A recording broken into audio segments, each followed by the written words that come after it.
To some of you, the discussion we are going to carry along in this series may be a little new or novel, but many are already aware of the existence of at least the symbolic factors with which we are to be concerned. The possible relationship between astronomy and religion has been so often discussed that nearly all Bible students, the students of comparative religion, are aware that such analogies or parallels do exist. We are interested, therefore, in determining, if possible, their validity and what they have contributed to our general knowledge of man's beliefs. Perhaps Astro Theology would be a useful instrument as a common denominator of religions, for elements of it and traces of it are to be found throughout the world.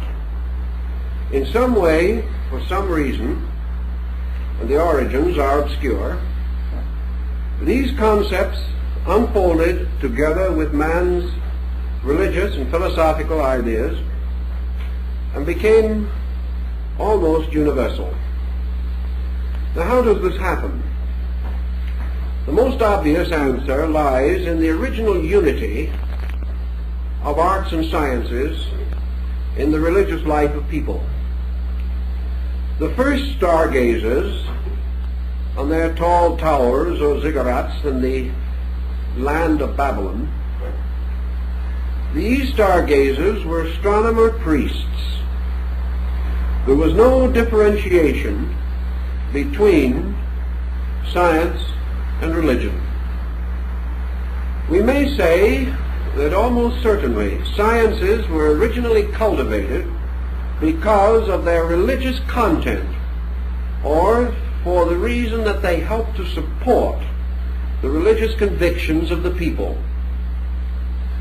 We know that the temples were the first colleges, and the ancient towers and palaces of the gods were the first astronomical observatories. There is a legend, which some of you may have run across, to the effect that the constellations were named by shepherds who, watching their flocks at night and with very little else to do, allowed their imaginations to trace the imageries by connecting stars into patterns in which some likenesses or appearances to various creatures could be traced. I think these shepherds were the shepherd priests or the shepherd kings of old times, the keepers of the sheepfold, which was the ancient name for the temple. In any event, many words that we use, many terms that we commonly find in our language, arise from the religious, astronomical reflections and contemplations of our ancestors. Actually, as one of the ancients observed, astronomy is the science of the anatomy of the universe. And to a measure, these same ancients believed that the universe was the body of a blessed God. Therefore, astronomy might be termed the anatomy and even the physiology of the body of the deity. This deity being represented as this God who is extended and distributed throughout the infinite diversity of his own parts and members. In any event, at a very remote time, men learned considerable about astronomy. It is quite likely that there have been cycles of remembrance and forgetfulness in this subject. A. Wallace Budge, keeper of the Egyptian and Assyrian antiquities of the British Museum, declared that the Chaldean astronomers watched and measured and charted the motions of the heavens for more than 25,000 years. Now, of course, from a man of his standing, this is a rather unusual statement. and yet I'm certain that he felt that he could prove it. This tremendous amount of observation, even without the instruments that we know today, must have led to a variety of discoveries. We feel, for example, that ancient man was greatly limited in his astronomical researches by his lack of a telescope.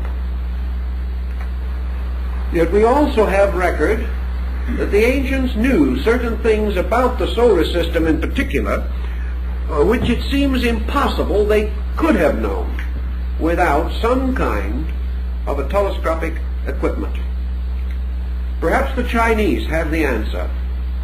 On the wall of the city of Peking, there is the remain of an ancient observatory.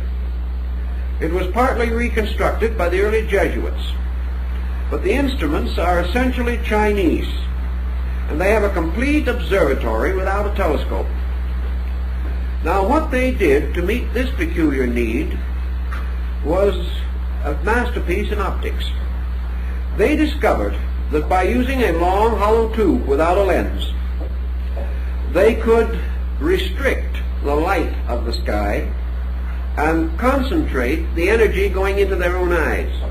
And by means of these tubes without lenses, they were able to make a number of observations which would not normally be possible to the individual. They were able to give us a very clear understanding of many peculiar details. For instance, we find in other parts of the ancient world the full and obvious knowledge that the Egyptians, the Greeks, and the Persians at an ancient time knew definitely that the planet Venus was never visible to us as a complete sphere, but most often like a minute lunar crescent. They also discovered in the field of Babylon the rings on Saturn, and the ancient deity of the Babylonians, corresponding to the deity Saturn, is always shown standing in the midst of rings which circle his body. These things are not just accidents. They tell us that at a long ago time, men made comparatively accurate observations of the world in which they lived. Pythagoras, writing or teaching about 600 years before the beginning of the Christian era, was one of the first to note that the planets in their chariots, the chariots of the gods, circled around the blazing altar of the sun. He is accredited generally with the first statement of the heliocentric system of astronomy as we know it today. How then have we forgotten all these things?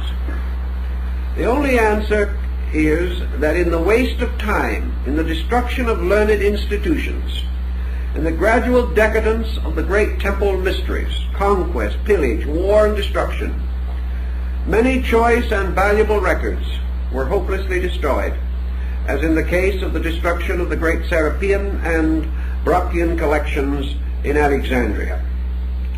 Thus we dropped a dark curtain across history, having obliterated most of the early relics and records of man's intellectual life. We have every knowledge, then, that in the general and broad need of the world, ancient man was reasonably well equipped. He knew the earth was round. He was aware of the Western Hemisphere long before the beginning of the Christian era. And according to Plutarch, the historian, the Gulf of St. Lawrence and the Great Lakes area of the United States was explored by Grecian navigators at least 15 to 1800 years before its rediscovery at the time of Columbus.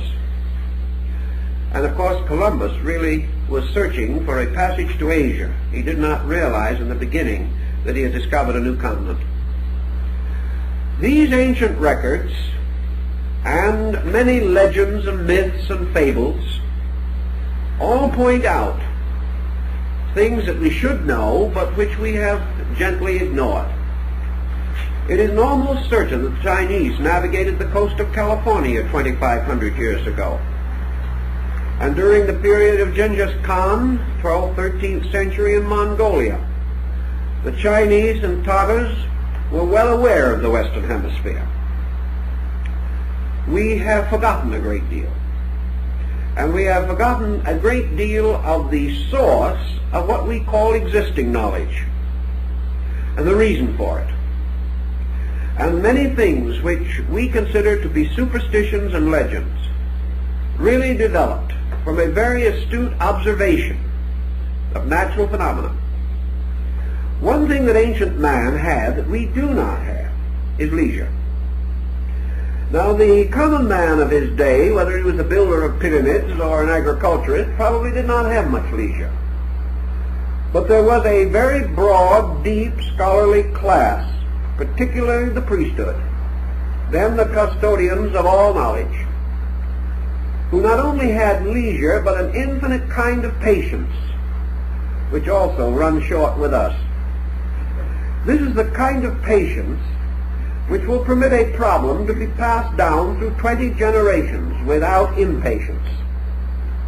Observations and reflections were not carried on by small groups in a period of months, weeks, or even years, but became the projects of empires and of dynasties and of descents of families, so that one problem may have been labored over for 1,000 years, each generation, each century, bestowing its own fragment of further insight.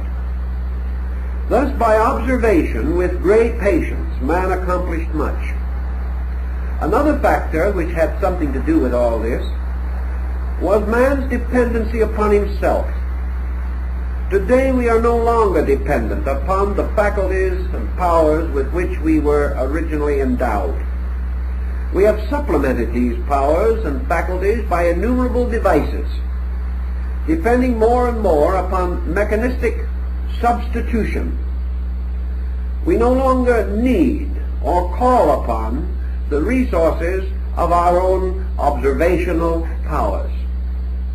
Some years ago, an experiment was carried on one of the American Indian reservations, where it was demonstrated that a certain Indian of reasonable attainments, not a cultured man as we would term one, just a man who lived with his flock, watched them at night like the shepherds of old, and lived as our primordial ancestors lived. This man could distinctly hear a watch ticking in a man's pocket 65 feet away. We have no such power of hearing as this. It's gone, because we have no need for it. The present moment, we pick up the phone and get the correct time. Our entire way of life, when someone wants us to get out of the way on the road, they give us a blast we can hear a mile away. The individual no longer needs these faculties. He does not need them for his survival. He does not have to scent game. He does not have to scent danger.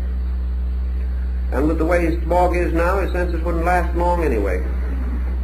But in any case, he certainly, in those days, had the clearest and most complete possession of his faculties. He lived simply. He ate simply. His foods were not denatured. His life was not filled with unnecessary artificial tensions that close in our modern man. He could contemplate. His mind was not disturbed by the confusions that we know. And while he had his problems and his troubles, most certainly, he lived a simpler way of life. And with this simpler way, he was close to nature. And his intuitions, his inspirations, and his revelations had an authenticity which we cannot deny. For we know that all forms of knowledge that we boast today originated in times when the powers and faculties of man must have supplied him with the total instrument with which he worked. He had to be able to produce these things out of himself. And because of that, we marvel at algebra, we marvel at geometry, and all of these forms of learning, but they came from the past, from long ago. Man has improved upon it. But in the dawn of time stand the shadowy figures of the originators. And these figures some way stand head and shoulders above those who have made new and useful applications of these first great dynamic thoughts. And in this group of dynamics belongs our problem of astronomy. Now, in astronomy in those days, we involved another term, which perhaps has fallen likewise into evil times, and that is the term astrology. It is unlikely that, with the exception of navigation and the calendar, that ancient man studied astronomy from any great and profound interest merely in the heavens and their motions. His interest was in meaning, not in motion. He was searching the heavens for truths, not facts. He was looking for dynamics, and always his problem was to apply his knowledge to the immediate problem of his own existence.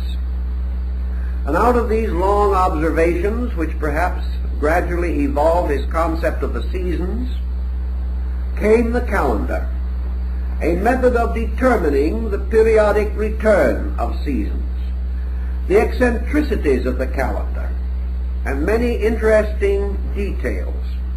The Egyptians, for example, had a calendar which corresponded with a circle. 360 days in the year, 360 degrees in the circle. But they gradually came to discover that this was not quite right. They found their year getting badly out of order. So they created 5 intercalendary days. And they set these days aside and apart. And to these days they assigned the birthdays of the 5 principal gods. Interesting also to bear in mind that the Chinese and the old Egyptians and the very early Greeks did not have a septenary system of planets as later came into existence, but as the Chinese call them, the 5 emperors, the 5 great sidereal emperors. For the Egyptians and the Chinese were well aware of the fact that the sun and the moon were not planets.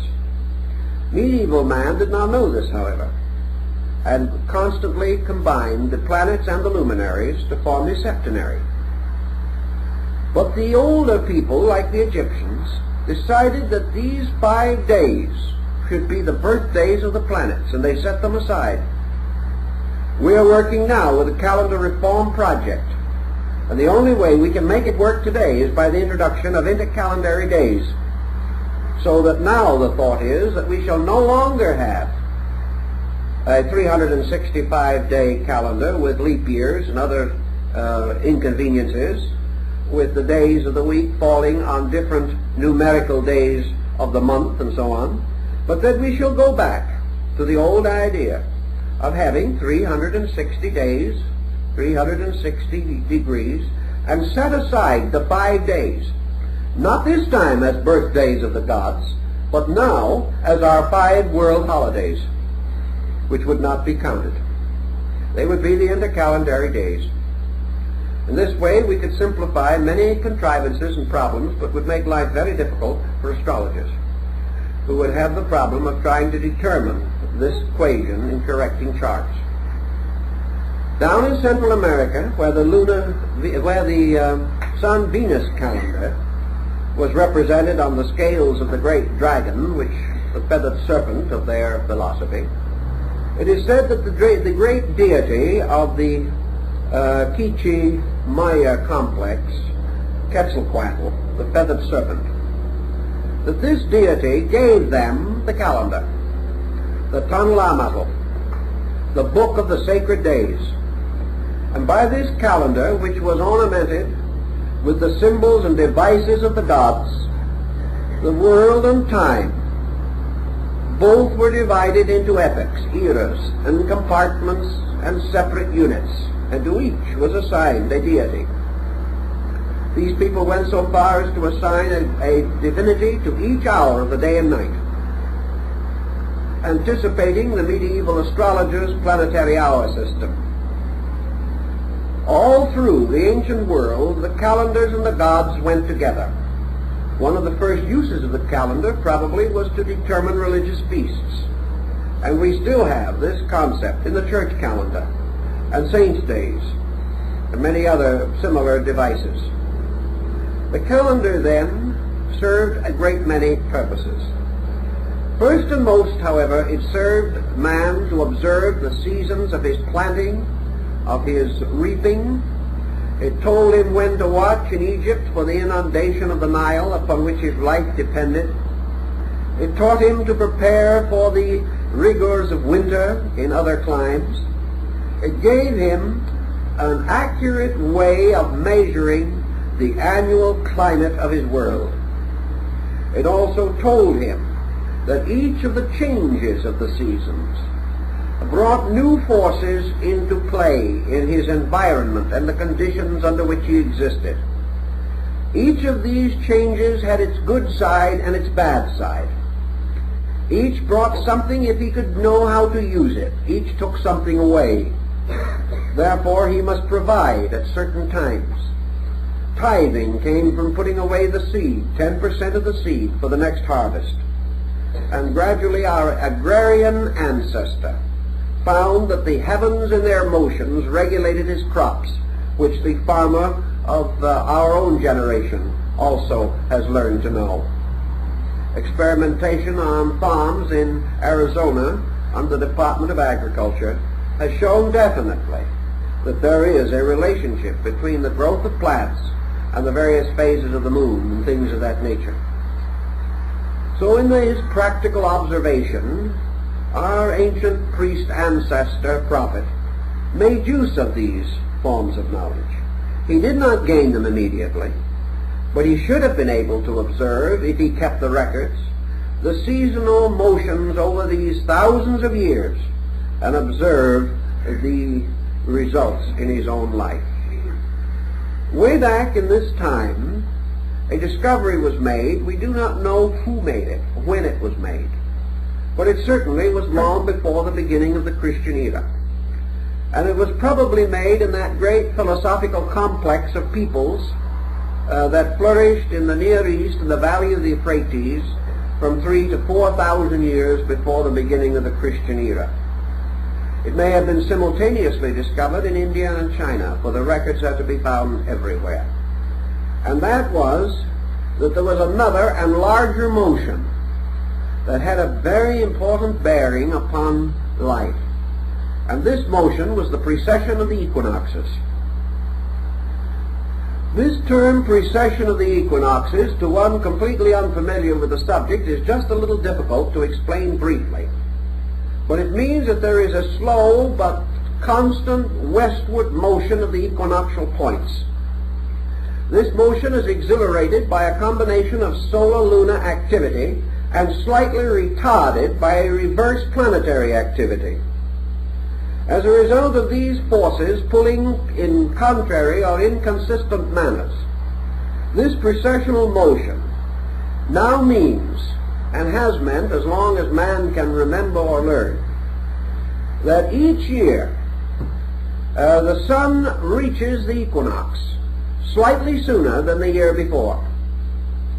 That actually the coming of the sun is a little over 1 minute earlier each year, making an astronomical degree in about 72 years. Thus, every 72 years, the sun seems to drop back at the equinox 1 degree. If it so does, it drops back approximately 30 degrees every 2,160 years. And it drops back around the entire circle to any hypothetical point in one longer cycle of 25,920 years. In this period of time, the sun seems, only by appearance, seems to drop back around the entire circle of the zodiac, falling backward or fading backward at the rate of 1 degree every 72 years. This has been a very important time pattern, and the complete precession of the equinoxes requiring 25,920 years, is referred to as the Great Platonic Year. Plato was aware of it 300 years or more before the beginning of the Christian era. We know it today. No one has ever been able to shake the phenomenon. We have found new explanations for what caused it, but the fact that it happens is still beyond controversy. And this peculiar heavenly motion has significance in a very wonderful way, and is perhaps the most important link that we have between astronomy and religion in ancient times. The precession of the equinox, therefore, means that every 2160 years the sun reaches the equinoctial point in a different sign of the zodiac, each sign constituting 30 degrees. If this occurs, then, we see the appearance of the precession, in which the sun appears to enter each sign in its last degree, and by precession move backward through it to its first degree, and then pass into the next sign, entering that at its last degree and moving back to the first. So this motion appears to be in exact opposition to the rest of the motions of planets and other elements composing the solar family. This peculiar observation, the study of the Platonic year, has led to a great many wonderful symbols and philosophies. To get a further picture of this, we must now move to the story of the sun. I think we all know that it is reported that our very remote forebears were sun worshippers. We know that the Pythagoreans rose at dawn each day to meet with hymn and song the rising of the splendor of the day. We know also that the Hindus worshipped the sun god under the name of Surya and honored it, riding in its chariot across the sky. We know that the sun in China was the symbol of imperial heaven, and always the sun, as the great symbol of light, was held with extraordinary veneration.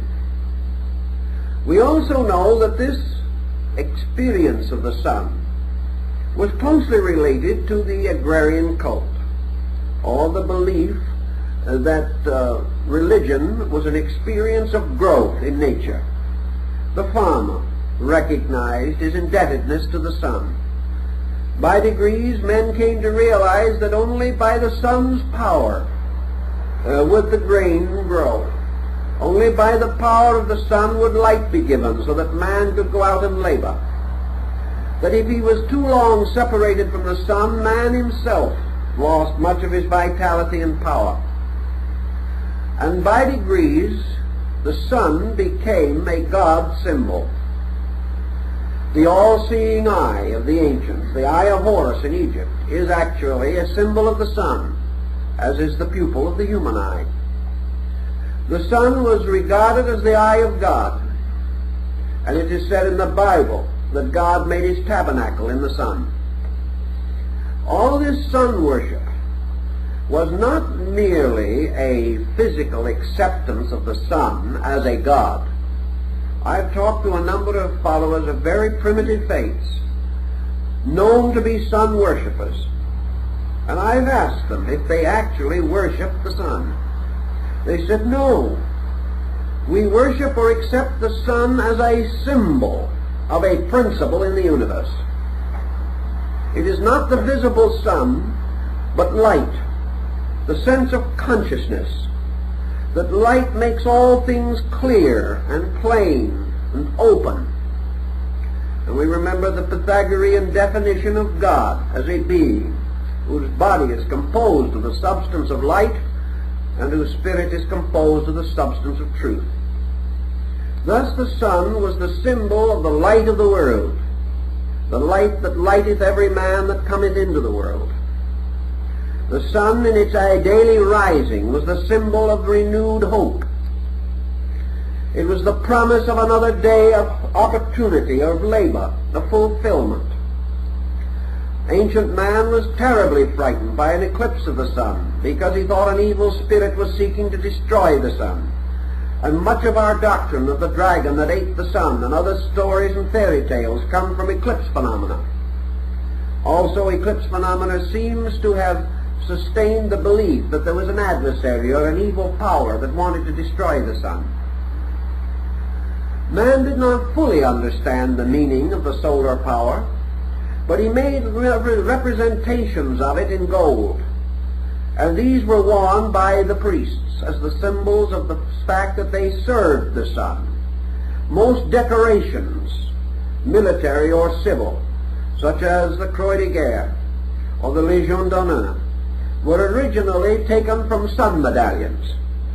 We reward or honor the individual by bestowing a sun symbol or a rosette upon him. The halos around the heads and bodies of sanctified persons have gradually taken on sun symbolism attributes. These persons were radiant with spiritual powers or with great light within themselves. For the royalty, for the emperor, the king, or the great person, was reserved also the solar coronet. A crown is nothing but a sun, surrounded by a burst of rays. And as time went on, apparently these rays got to be a little inconvenient, sticking out in all directions, so they were turned in to the top, forming the ducal coronet and the crowns of the kings of Europe as we know them today, like the great English crown of St. George. Then among Christian peoples an orb and a cross were placed upon the top of the crown to symbolize the power of Christendom, and the crown became a radiant throne for the symbol of the Christian mystery itself. The sun, then, has always played this vital part, and we have had sun gods. Every religion has had them. They have always been wonderful, radiant beings, and nearly always they were the direct offspring of deity. They were the highest of the gods, and the tragedies that came to the sun gods were the tragedies that most affected mortals. When Balder the Beautiful, the sun god of the Nordic peoples, was slain by the mistletoe arrow, all the world wept, and darkness descended, and the joy of the gods was destroyed. Apollo was the sun god of the ancient Greco-Latin, Helios, and he is the one who drove his shafts or rays into the body of Python, and caused the great serpent to be killed and thrown into a great ravine in the earth. And later upon the site of this ravine, and over the corrupting body of Python, was raised the shrine of Delphi. The sun god was always the slayer of evil because he was the overcomer of darkness. He was always the thing that saved men from night. And later, in the place of the sun god itself, came the sun or light symbol, the candle, the torch, the fire. These also dispelled darkness. They were protectors. And the little candle shining in darkness became the symbol of man's hope and of his faith, and later in great diffusion is preserved to us in the illuminations on the Christmas tree. The world tree with its lights is the symbol of all the candles lit from the great power of the sun. In India there was much philosophy upon the nature of the sun, and we could go into a great deal of abstract thinking relating to their knowledge of astronomy, which was profound, and upon which much of their theology is likewise based. But in round terms, because time is short, and as Hippocrates said, art is long, we can only make a summary of this situation. But let us accept what is generally demonstrable, namely that upon research we find that ancient man venerated the sun as the visible symbol of an invisible power in space, as the light bearing witness to the life, that there was a life behind the light. Now remember, in the Greek, Helios, later the Latin Apollo, was not regarded as the source of the solar light. He carried on his arm a great shield, and in the center of this shield was a boss or knob. And our modern astronomical symbol for the sun, a dot in a circle, is the shield of Helios, the god. And it was upon the surface of his shield that the sun god reflected the light of space. The ancients did not assume the sun to be the complete source of its own light. They assumed it to be a great focal point in space, which collected the great energies from the field of space and reflected them downward into another condition of space which we call matter. Therefore the sun was suspended twixt space and matter, causing the energy of space to permeate all material things. It's an interesting and dramatic concept, and in their ancient arrangement of planets, the sun was placed in the middle orbit, with 3 planets below and 3 above, or rather 2 and the luminary below. Thus the sun was placed in the midst of things. It became an indicating symbol of spirit, of self, later of soul. It was that which represented finally also man, suspended between heaven and earth. It had numerous philosophical meanings, but wherever it appeared, it became an emblem of life and salvation, of redemption. The wonderful Egyptian pharaoh Akhenaton created the sect or cult of Atonism, which was the worship of the solar globe, the rays ending in human hands, to raise up or to lift all things, because he had already discovered from the wisdom of his people the drawing power of the sun, that the sun raised water and took it into the sky to form clouds. Ancient man watched these things, and with his own quiet wisdom he knew them well. The Chinese philosopher Lao Tzu tells us in absolutely perfect modern terms the entire phenomena of clouds, rainfall, and so on.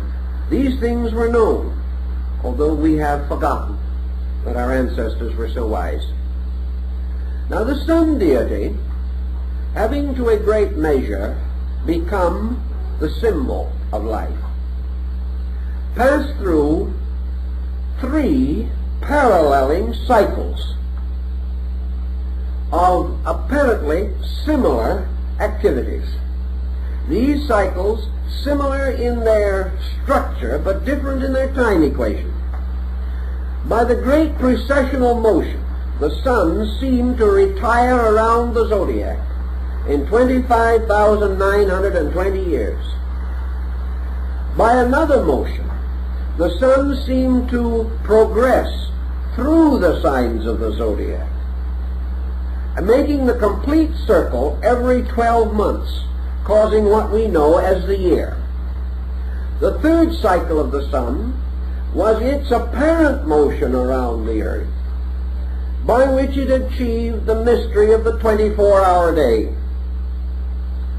These were the 3 cycles of the sun, the 3 complete circles which it made of varying magnitude. The least of these cycles in their unity was the day, which consisted of dawn as one of its important points, that in the day the dawn was its vernal equinox, noon was its summer solstice, sunset was its autumnal equinox, midnight was its winter solstice. Thus the sun, according to the Egyptians, rose every morning from the underworld, traveled across the sky, and at night descended into the land of Amentet, where it shone for all through the night for the souls of the dead in the underworld. Now some of the old documents give us a peculiar little hint about this. They tell us, for example, one of the old manuscripts, that the people in the underworld lived upside down, walking around on their heads. Is it possible that the Egyptians had already discovered that the so-called underworld was the other side of the earth? We do not know with certainty, but we do know that they had navigated as far as the Western Hemisphere, so that it's quite possible that the people walking around upside down were not creatures of mythology, belonging in some fantastic ghost realm, but simply the recognition of something that is factually true as far as we are concerned. In any event, the sun shone in the daytime upon the world of the living and gleamed at night in the abode of the dead. The sun also had this secondary motion in which it went its great circle of the year.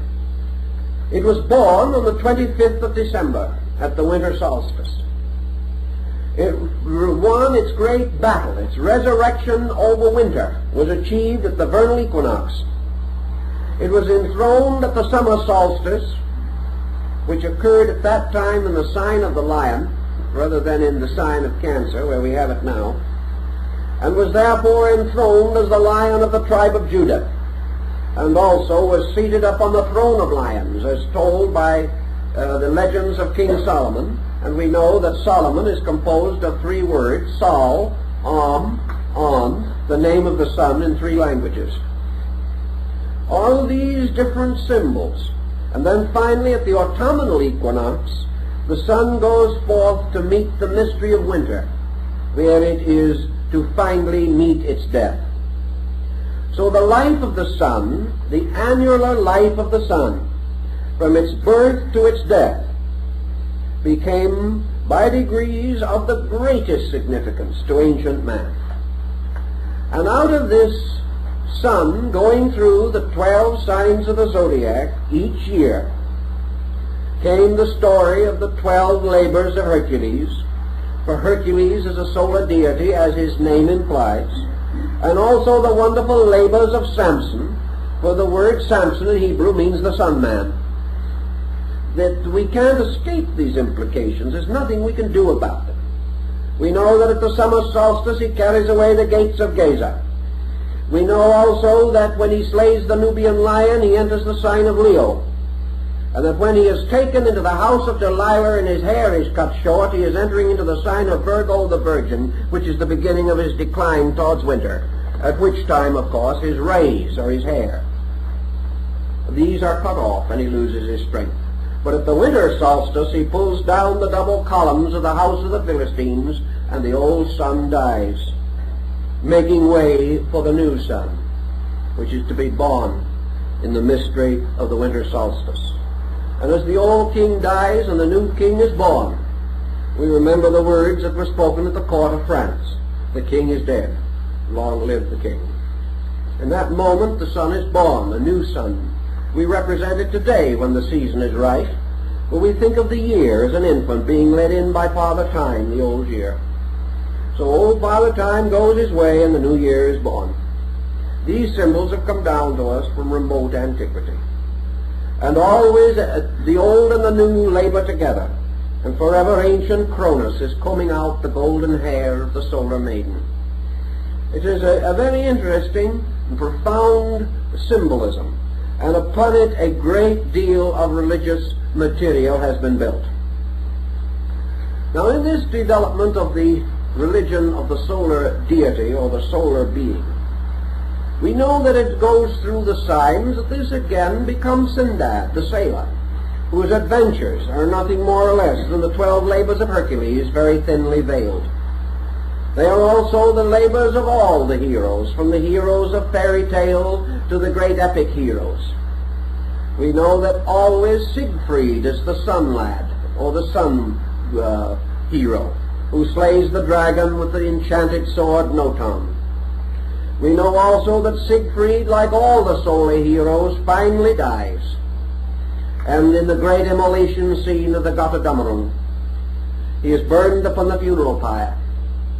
But out of the rising of the great waters at night, the Rhine or the ocean, there comes a new heaven and a new earth, and the gods go away, and the new gods and the new world come into being.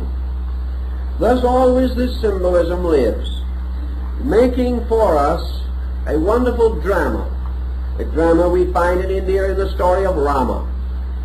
There's manner also in China in the Yellow Emperor.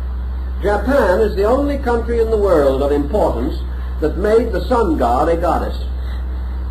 It is the one ancient people that made the solar deity feminine and the lunar deity masculine. Just why and how, again, is one of the great questions, but in any event, Amaterasu Omikami, the goddess of the sun, is represented in Japanese philosophy by the metal mirror, the perfectly plain mirror that is hung over the gates of the Shinto temple. It is the symbol, again, of the reflector of light, and it relates to an incident long ago, as told in the Nihonji and the Kojiki, the great classic epics which describe how the sun goddess was brought out of the cave of darkness by seeing her own reflection in a mirror. It was all very wonderful and gives us another phase of the same great story. Everywhere, then, these things play into religion. And with this basic thought, we now come to the larger year. Incidentally, of course, we have to realize that in all the cycles, particularly the year cycle and the Platonic year cycle, the sun is related to the sign of the zodiac with which it is at that time or moment most deeply or definitely concerned. The precessional motion has changed things, but in our symbolism we have preserved the old way. Consequently, for a brief lecture, let us not be too astronomically concerned, but merely try to point out the symbolism, fully aware that there are astronomical equations with which modern science will not be in full agreement. But as we are dealing not with astronomy but with symbolism, these equations are negligible, not worth the problem of reconciling them, although it can be done. This point, then, we have to bear in mind that we conceive today the vernal equinox taking place in the sign of Aries, the sign of the ram. We assume that the summer solstice takes place in Cancer, the sign of the crab, that the autumnal equinox takes place in Libra, the sign of the balance, and that the winter solstice takes place in the sign of Capricorn, the sea goat. And the sea goat, it's part of its body a goat and part a fish, relates to the two ancient Babylonian cities of Babylon and Nineveh, one of which was built upon a mountain and the other by the shore of the sea. And the combining of the glyphs for the two cities gave us the present form of Capricornus, or the sea goat. Now, as the equinox takes place, these become associated with the seasons. And we recognize that the ancients, knowing the ways of the world and the ways of life, had certain emblems or representations by means of which they identified certain procedures in nature. Now, the summer solstice, which was the sign and symbol of the greatest fertility, was associated with Cancer, the crab. This Cancer is also the Scarabasaka of Egypt, the scarab beetle, the symbol of life and immortality. The winter solstice, or the symbol of death, was Capricorn. And Capricorn was always the sign of the aged, the rocky or the bony, having to do with this strange contour of the country where the sign is said to have developed. So that all things in a long, broad, general term are said to be born in Cancer and to die in Capricorn. That one represents the entrance into life. Cancer is therefore the womb, Capricorn the tomb. Capricorn was symbolized finally by Father Time, carrying the hourglass and the reaping scythe. And Cancer was symbolized by the great mother, Diana, goddess of the Ephesians, the wonderful nourisher of all things. Cancer was under the rulership of the moon, the lady of generation, and Capricorn of Saturn, the ancient master of regeneration. The ancients had already recognized that all birth was a dying, and that all dying was a being born again. Therefore, in ancient times, they buried their dead in the neat chest posture, or the embryo position, indicating that to all things the tomb is a womb of another life.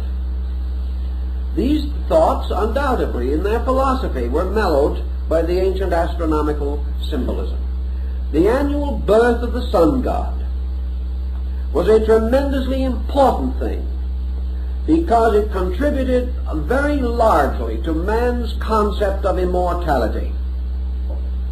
The sun was not dead, it only slept. It appeared to die, the earth seemed to die, for the people who devised these concepts were obviously living in the northern hemisphere. The trees seemed to die, snow came, the processes of living were desperate and desolate and cold. But out of it all came also the symbol of the sprig of acacia, the evergreen, the little pine tree which later became the Christmas tree, because it was associated with the green tree that remained green through the winter, and therefore was the symbol of an immortality which was not shared by other trees, as far as men could see. In the cultus arborum, which was the worship of trees, man discovered that the tree did not die, though it seemed to be dead. And out of all this seeming of dying, but this fact of living, came some of the deepest and noblest philosophies that revealed themselves to our primitive ancestors.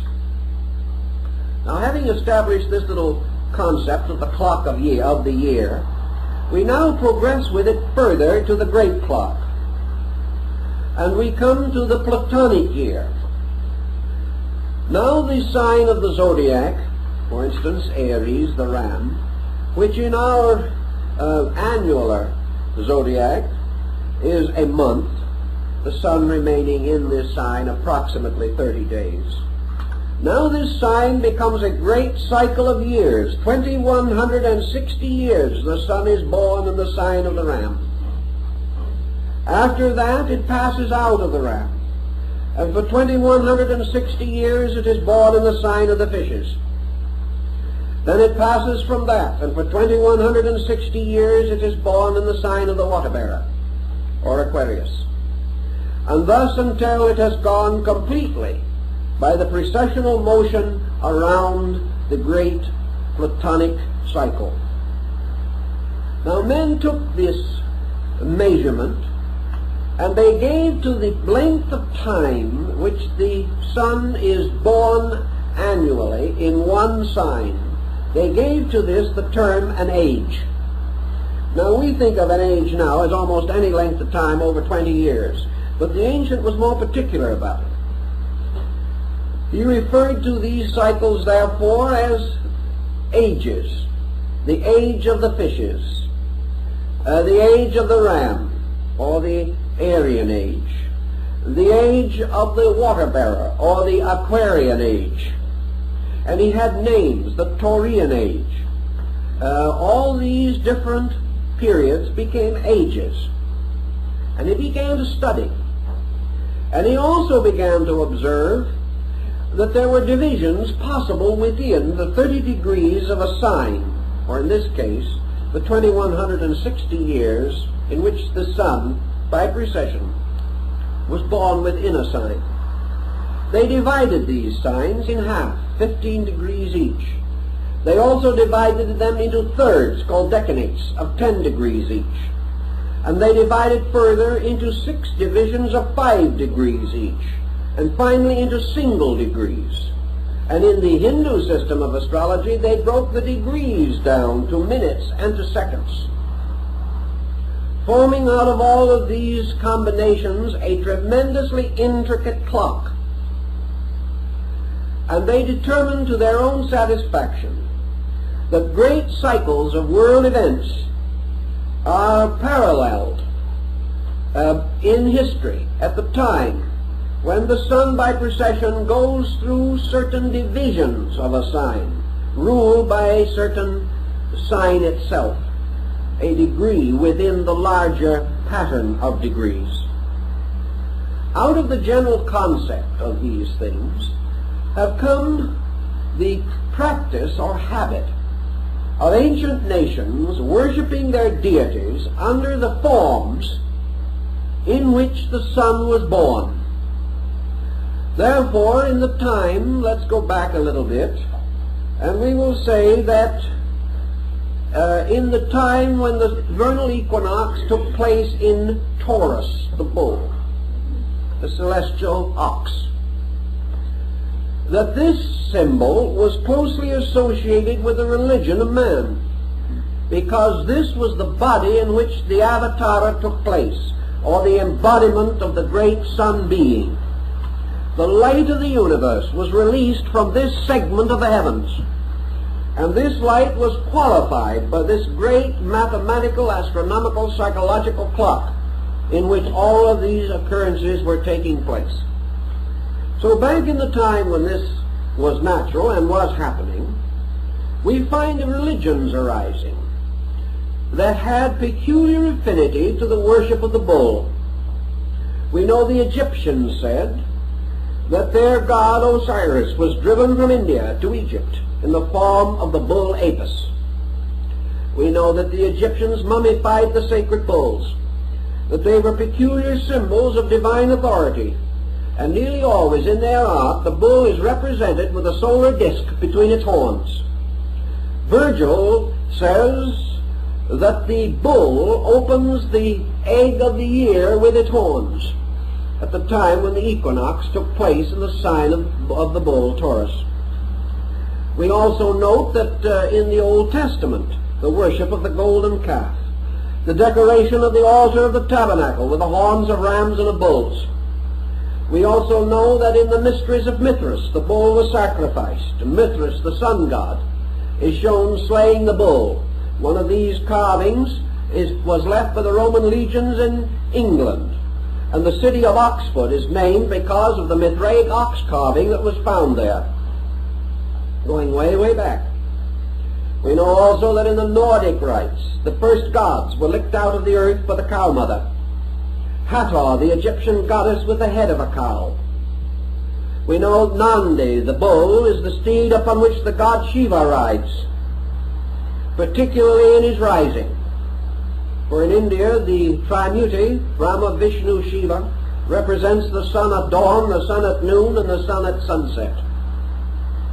And Parvati, the wife of Shiva, represents the mountains of the west. And Shiva, the sun, you see Parvati, the consort, the wife of the Indian god Shiva, was the daughter of Himalayas, the lord of the mountain. And Shiva each day went to court her. And he crossed the sky riding on his handsome bull to visit the house of his beloved, which was the sunset. And when he was united in marriage with Parvati, the goddess of the sunset mountains, the child born of them was called Durga, or night.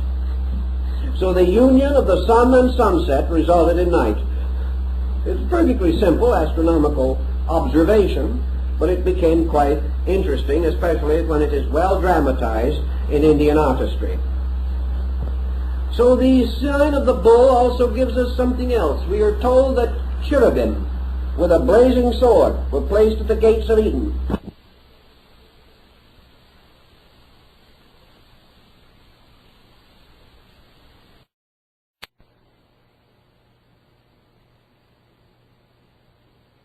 The Lion of St. Mark.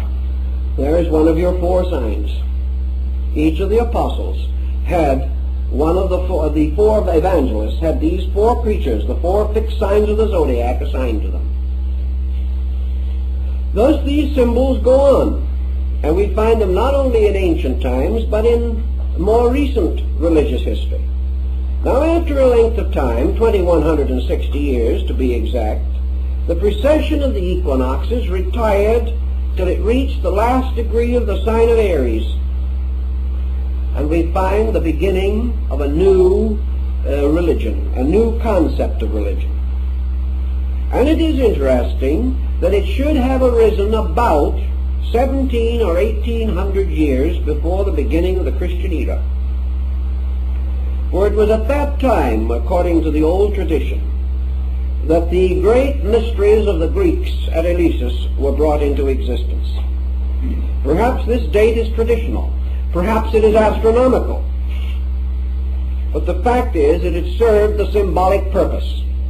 For at that time it is said that at the time of the vernal equinox, always the time of greatest importance in ancient festival, the Hierophant of the rites of Eleusis came forth upon the porch of the temple, carrying in one hand the shepherd's crook, and in the hollow of his left arm a newborn lamb. And he held up the shepherd's crook and elevated the lamb to the admiration of the people. And 1800 years before the beginning of the Christian era, he cried out in a very loud voice, "All hail, Lamb of God, that taketh away the sin of the world." Well, this lamb is very interesting. This is the Paschal lamb. This is also the lamb associated with the rites of Jupiter Ammon, the ram-headed god of the ancient Egyptian, Latin, Greek peoples. Also, this was the ram's horns upon the forehead of the crown of the north and south of the ancient Egyptians. This was the scapegoat of Israel. And here also we have the offering of the lamb as an offering to the Lord in the sacrifice of Isaac. We have also many references to the blood of the lamb, purification by the lamb, the heart of the lamb, the Angus Day, and we find the rites and rituals of the lamb and the symbolism of it, Jason and the golden fleece. For the golden fleece was the symbol of the curtain of the mysteries, and this was the wool that was pulled over the eyes of the unworthy, the symbol of secrecy, the symbol of ritualism. The search for the golden fleece was man's search for truth. Here is the lambskin apron of the ancient Masonic guilds of operative masonry in the Middle Ages. Here are many, many symbols dealing with the mystery of the Lamb.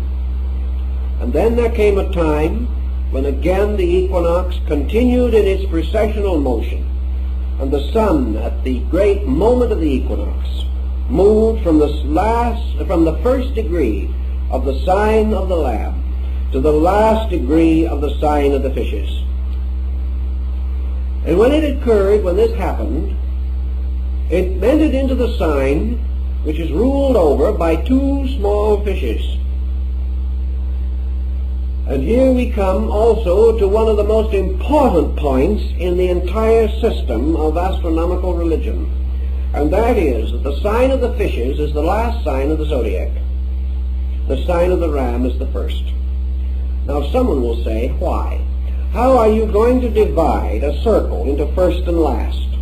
By what strange figuring did men come to the conclusion that Aries was the first sign?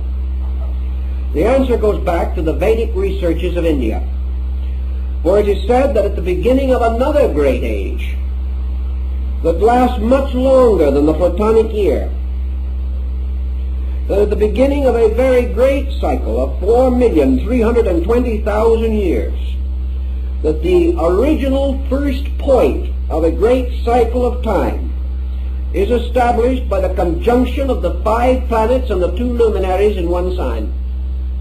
This can only occur once in a vast cycle of mathematical calculation. And the last time that the 7 met together was in the sign of Aries, by which another great cycle of calculation was established. They will then separate as now and move at various orbits and times through all the different parts of the heavens, forming innumerable combinations of themselves. And they will ultimately meet again. And in the next time that they will meet in the same element, one sign removed. In other words, Aries is the element of fire. But they will not meet in Leo, which is the next fire sign, but in Sagittarius. So the next great cycle will begin with the conjunction of the 5 planets and the 2 luminaries in Sagittarius, and that will measure another great cycle of world development. Within this cycle come the great yugas, the 4 ages which were known as the gold, silver, iron, and bronze ages of the ancients. All these things were mathematical, astronomical phenomena. But for the present moment we say that the sign of Aries is the beginning, and the sign of the fishes is the end of the zodiac.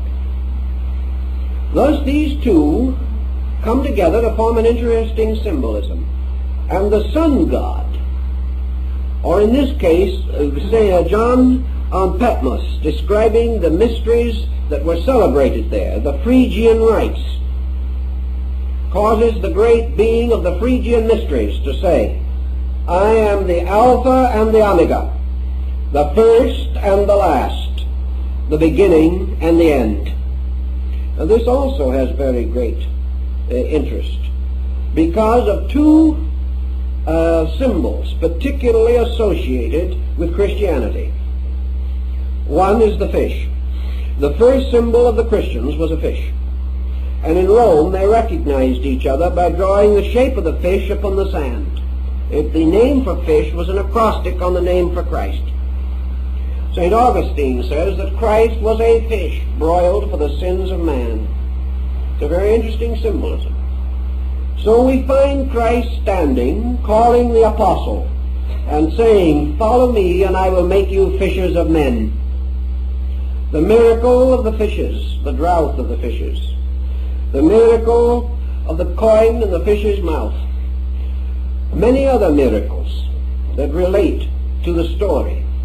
And Jesus, in speaking, going forth upon a ship on the Sea of Galilee, the water symbol of the fish is very interesting. One of the ancient deities came forth out of the sea as Dagon, or the fishman. And the bishop's mitre of the Christian church is a fish's head on end. These things are important, for here we find a transition taking place. And at this transition of sign, the rising of a faith which had as its principal symbols, the two principles, or two ideas, the Lamb of God and the Fisher of Men. The fisherman's ring is the ring of the Pope. The symbol of the papacy was the great fisherman, named from Peter, who was referred to not very long ago in a book called The Big Fisherman. He was the fisher of men, and this was the symbolism. Now if you look in your zodiac, you will find that directly across from the sign of the fishes is its opposite. Each sign has its opposite, there being 12 signs. And the opposite sign to the fishes is the sign of Virgo, the Virgin. And the Assumption of the Virgin, the feast of the Assumption of the Virgin, takes place when the sun, the symbol of the principle of life, is in the sign of the Virgin. It's a very interesting parallel again. Now the Virgin in ancient times was Ceres or Cori, the mother who was always still a virgin, because she brought forth immaculately the food, the earth, the grain, the flowers, the trees. Everything was born from her, but she was still the mother of mysteries, the eternal Virgin. She was Isis, the mysterious being whose veil no man could lift. And this symbol in ancient astronomy carried in its arms either a sheath of grain, as Cori did, or sometimes the loaves of the Passover, or the unleavened bread. So we have an interesting thing. Jesus, the sun entering the symbol of the equinox and the sign of the fish, performed the miracle of feeding the multitude with 2 fishes and the barley loaves, and there were 12 baskets of scraps left. Again, the circle of the zodiac. Later, when the time came for the master to prepare for the Passover, he sent a disciple into the city, and he said to him, you will see a man who carries a pitcher of water on his shoulder. Follow that man. When he enters into a house, go in likewise, and go to the upper room and say that your master wishes it to celebrate the Passover. Who is the man with the pitcher of water on his shoulder? He is the Egyptian deity Canopus, the water man. He is also Aquarius, the water bearer, always represented in the ancient system of the zodiac as a man carrying a pitcher of water on his shoulder. He carried that pitcher of water long before the beginning of the Christian era. So the sun moving on, goes into the new age, or the age that is to come, to celebrate again its passing over in the sign of the water bearer. Of course, the sign or the ritual of the Passover is the passing over of the sun at the time of the equinox. All these rituals have been very carefully measured to meet the astronomical requirements, like the epoch and the golden year and all these things. We have calculations to run through every one of these symbols. Now, one of the great questions that has arisen perhaps in our studies a little has been to determine, if possible, the time of the beginning of the age of the fishes, or what we call the Piscean age. It is, of course, a nice, trite contrivance to say that it began with the beginning of the Christian era. But in India and in many other countries, a point is made with which some Western astronomers and astrologers will certainly be at variance, namely that at the present time the equinox is taking place approximately in the 8th degree of the sign of the fishes. It hasn't left. It hasn't moved into this other age yet. If the Indian and the old Chaldeo-Babylonian calculation is correct, by a very curious thing, a circumstance that is almost too remarkable to be a coincidence, the vernal equinox should have entered the sign of the fishes approximately the year 325 AD. And that was the year of the establishment of the Christian Church by the Council of Nicaea. It would have entered at the time when the heaviest influence was in upon the quality of Leo, which also corresponded exactly. If from that point on you calculate each step of the precession of the equinoxes, from that time to the present day, you will find some very remarkable things if you break up the year as the ancient did. Now, if you take this period, the age of the fishes, and what is this age?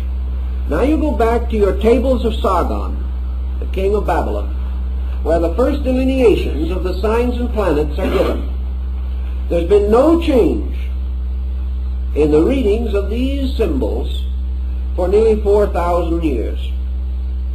And we find that the sign of the fishes was represented in that time, and still is in astrology, as a sign of water, the sign of retribution, the sign of the deluge, the sign of obscuration, the sign of karmic fulfillment, the sign of the end of an old way, the termination of patterns. In the great sun cycle in China, the deluge which ends the world is always associated with the sign of the fishes, and the reorganization or building of the new world naturally follows. But in this constellational diffusion, if we observe it carefully, there is a strangely psychological relationship between the key words of the sign of the fishes and the strange state of our world ever since this strange equinoctial occurrence took place. The obscuration, the hiddenness, and at the same time the strange spirituality which is associated with this sign, the mysticism, the inner and deeper yearning and longing, the age of the ministry, the age of the struggle, the strife, the pain, the problem, the winding up, the paying off of old debts, the completion of work left unfinished. And in many ways that is a bit typical of the situations we find ourselves in. Now, as we say, we have about 2,160 years to work with from the beginning of this cycle. And if we do assume for a moment that it could coincide with the Council of Nicaea, which was the formal creation of the Church, and we know that from the time of this council on, the integration of the Church took place. It became a religion. Prior to that, it was a group of scattered communities without leadership or organization. If we add 1/2 of the period of that cycle, if we divide this great period of 2160 years right in half to divide the age into a positive and negative half, where does the half line drop? It drops approximately in the year 1400. In fact, it drops a little closer than that. It drops almost identically on the exact date set aside as the date of the Renaissance, the great change in our world, the beginning of the modern world as we know it, the moving from the negative half of the sign to the positive half.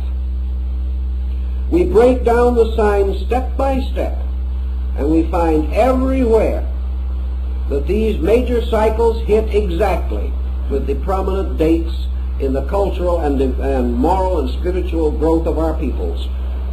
And it seems very possible that this was the basis, this study of the great Platonic year was the basis of the fortunate long-range predictions of men like Nostradamus, who could not have worked it by the ordinary methods that we know, but only by the great precessional motion. Now from all this we come to many other symbols. And I think there is one that is fascinating enough to give a little thought to. During this period that we call the medieval world, there lived a very interesting and kindly old gentleman who is known as the Venerable Bede. He is called venerable because he was on his way to canonization, but he never got any further than the first step by which he became venerable. That's one of these terms that precedes full canonization. Now the Venerable Bede was a very pious soul, and he had a great sorrow in his heart, something that he just could hardly bear. And that was to contemplate the motion of a pagan heaven over a Christian earth. Here were all the constellations, here was the Argonaut sailing off, here was Cetus the great whale, here were all these symbols, Hercules and Pegasus and Ariadne and all this, all moving over a perfectly respectable Christian commonwealth. It just didn't seem right. So the Venerable Bede decided to Christianize the heavens. And he did it. And we have in the library two very beautiful astronomical charts, very large ones, original prints from the Middle Ages, in full color, showing the Christian universe. He did it very simply. He simply took the various constellations and transformed them. The Krator or cup of the Greeks became the Holy Grail. The 12 signs of the Zodiac became the 12 disciples. Nothing could be simpler. Cetus, the great fish, Leviathan, became Jonah's whale. And the Argonaut kept on sailing as Noah's Ark. All these symbols were perfectly fitted together. And the result was a great success. But suddenly everybody stopped in their tracks. Somebody had let the cat out of the bag. Actually, the symbolism proved the common origin of both groups. Actually, these symbols that were put in the place of the old were the equivalents in a new faith of identically the same principles. So everybody hushed it up and forgot about it until the French Revolution came along with still a different idea, and the situation has lapsed back, waiting now for another revolution on the part of scientists who probably will want to change all of these because they can't stand the superstitions of any group. So that now you don't speak about planets, speak about signs, you speak about so many degrees of right ascension. It's so much less personal and so much more scientific, but it comes out to the same place. Also, astrology is now giving way to a kind of new science which is going to be called cosmography or something of that nature, in which they're going to do something that was never heard of before. They're going to consider the possibility that the heavens influence the earth. So they're going to do it with a new name, and the right man is going to discover it, which is very, very important in our times. But this concept of the universe, again, shows much that tells us of the old ways and of the old concepts and rites. In the old days, the initiation rituals of the temples always followed in some mysterious manner this astronomical pattern. Apuleius, for example, in the Metamorphosis, describes his own initiation into the mysteries as far as he can. Then he says that to preserve his vows he must be silent. But he does explain that at one degree or part of the rite, this candidate is enveloped in a blue cloak covered with stars and constellations to indicate that he is being lifted up into the higher parts of the universe. Apuleius also tells us that in one of the degrees of the mysteries he beheld the sun shining under his feet at midnight, which is a very interesting point, looking very much as though somebody knew something about the astronomical theory, because theoretically at midnight that's approximately where you might expect it to be. Also he describes the rituals, and he follows very closely the description given by Porphyry in his Cave of the Nymphs, which is an interpretation of one section of the Odyssey of Homer. And he describes the cave of initiation, in which you descend under the earth and come into a room, the ceiling of which is made to represent the sky. And there are two entrances, one on each side, and you descend a set of steps. You walk across a common ground and ascend out to another set of steps. And the point of entrance into this underworld is called Cancer, and the point of exit is called Capricorn. And the adventures, wanderings, and terrible experiences of the candidate seeking initiation represents the motion of the sun through the signs Leo, Virgo, Libra, Scorpio, and Sagittarius. Now if you can imagine placing Cancer at one gate and Capricorn at the other, and going down now to the point between them, you will find you have sort of tipped your celestial globe, so that now the bottom point is represented by the sign of Libra, which is now between the two. Cancer, Leo, Virgo, Libra. Scorpio, Sagittarius, Capricorn, you're out. So that Libra is placed at the center in the bottom. The sign of Libra is the scales.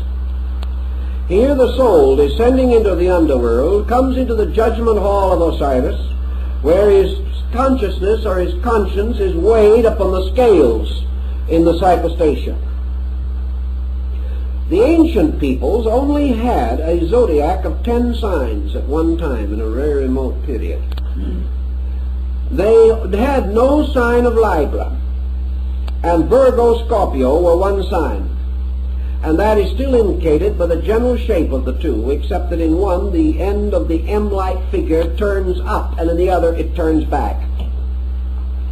Now at the time of the so-called fall of man, it was believed that the signs were divided and Libra was inserted between them. There is a very ancient doctrine about that, increasing the number of the signs to 12.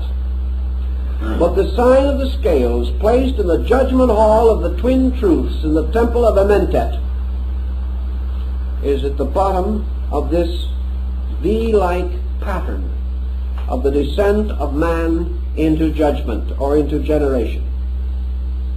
This judgment or testing in the mysteries follows very closely the entire cycle of ancient times and the ancient initiation ritual. Now there is also a very interesting story relating to the human embryo. For if the embryo is twisted inward to form its equivalent to a circle, the embryo, which has at the beginning, as you realize, a caudal appendage resembling a tail, looking very much like a highly developed pollywog, this structure, if twisted into a circular form, equals 3/4 of a circle. In other words, it takes 9/12 of a circle to do this. But there is there are three signs or three parts of the circle that are not touched. The head and tail of the figure do not meet. Therefore, this occurs to us in our Old Testament symbolism under the story of the broken wheel. And this broken wheel, or the 9/12 wheel, is again an astronomical symbol that has played a considerable part in human thinking, because the 9/12 represent the 9 months of generation, or the period in which the child is being formed. The three missing signs, or the broken spokes of the wheel, or the missing rim of the wheel at that point, fulfills the rites of the Eleusinian mysteries. For the Eleusinian mysteries were given in two sections, the 9 lesser and the 3 greater rites. The 9 lesser rites being the symbolical rites of generation, the 3 greater rites of regeneration. Therefore, by 9 months and 3 degrees a man is made perfect. This is a very curious symbolism, but it has a great deal of interest if we know how to study it. In other words, the individual, to pass through the second birth, must go through the womb of the mysteries to complete the circle, of which 9 parts only are provided in generation. The Chinese, fully aware of that, declare a child to be 1 year old after it has reached the 3rd month. It celebrates its first birthday 3 months after it is born. This is part of a very curious doctrine, but it points to the 3 winter or fall months leading toward final death. It is to do with the blinding of Samson, the cutting off of the rays of the sun god. Also has to do, as Leonardo da Vinci points out in his astronomical calculation of the Last Supper, for the painting is a very strangely astute piece of work. And each of the apostles, and each of the positions and groupings, you will find the apostles are grouped in triplicities, exactly like the signs. And the sign of Scorpio is assigned to Judas. Now, why should the sign of Scorpio be assigned to Judas? In the Orient, there is something about the scorpion that is very peculiar. First of all, it stings with its tail. Therefore, it is the backbiter. The second thing that is about it that is strange is that the mark which it leaves is always in the form of a minute pair of human lips. The kiss of death. The kiss of betrayal. So that was the sign that was used to signify the destroyer, Typhon, who is also responsible for the destruction of the good god Osiris. The sign of the scorpion, however, in the ancient rituals has 3 meanings. 3 creatures have been assigned to it down through the ages. And depending upon the one that is selected, you have some concept of the true meaning of it. The scorpion is one sign that is associated with it. The second sign that is associated with it is the serpent. The third sign that is associated with it is the phoenix. So the scorpion, the serpent, and the phoenix were all given to that one sign of the zodiac. And the Rosicrucian mysteries of old European mysticism always bestowed their higher rites at the time of the sun being in a certain degree of Scorpio. Therefore, Scorpio was the symbol of death and rebirth, of evil and redemption. Most of all, it was man transcending his own inferior nature. It was the symbol of initiation into the secret rites which symbolize death. It was the death of the old and birth into the new. It is death always leading to liberation. And we find all through the ancient symbolism these parallels carefully preserved even into your alchemical mysteries, and in the combinations and structures of the alchemical stone of the wise man. There is what is called the horoscope of the stone. In other words, there is a symbol of the universe represented as a particular pattern of planets. And in this pattern of planets, the formula for the stone of the philosopher and the elixir of life and the transmutation of metal is said to have been concealed. And the mysterious eight-sided vault of Christian Rosenkreuz was formed into the symbol of a solar system, in the midst of which the body of the ancient adept is said to have been placed. All of these peculiar symbols trail down through the ages, reminding us of the numerous forms of indebtedness that we have to the planetary symbols. The Dionysian artificers, the great builders of the Greek cathedrals and churches, and also the builders of the theaters of Dionysus. Later they became the great Lombard builders of Europe, the builders of the medieval world and the Renaissance, the great Comosine masters. Nearly every one of the structures that they built was based mathematically upon a constellation. Caesarino, in his edition of Vitruvius, the great master of architecture, shows how the modes of architecture were based upon the great constellational patterns, and that the temples of the gods were built according to the stars of the constellations in which these gods were said to be enthroned. A very elaborate and involved system of architecture rose therefore from this same consideration. Also we remember Gaffaro, the astrologer to Cardinal Richelieu, pointing out how the handwriting on the wall of heaven described in the Old Testament is actually a study of star groups, in which the star constellations form the consonants of the Hebrew alphabet, and the planets moving through them form the vowels. And the constant motion of the vowels and the consonants produce the writing upon the wall of sky, which the ancient prophets could read. There are many references to these things, and gradually there emerges to our consideration a concept of sidereal motion, of human growth, and of the linking of these two together in a highly complicated scientific concept. The details of this were evolved over so long a period of time and with such astuteness that it is almost impossible for us to exhaust the research work that has come down to us. Unfortunately, of course, it has been largely mutilated, but enough remains to give us a tremendous amount of guidance if we actually want to have this guidance. We have other things that come out of this constellational study. The constellation, the oldest circular zodiac known, that which was found at Dendera in Egypt and is now in the Bibliothèque Nationale in Paris, is a magnificent sandstone slab containing a study of the world, of the heavens as they were known at that time. Many symbols and figures are included in this zodiac which we no longer recognize or have any means of fully understanding. But we do have certain points that are very interesting.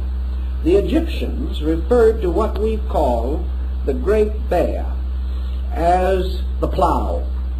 It was the symbol of the turner of the furrows, and of course the ox of heaven was the one that drew the plow.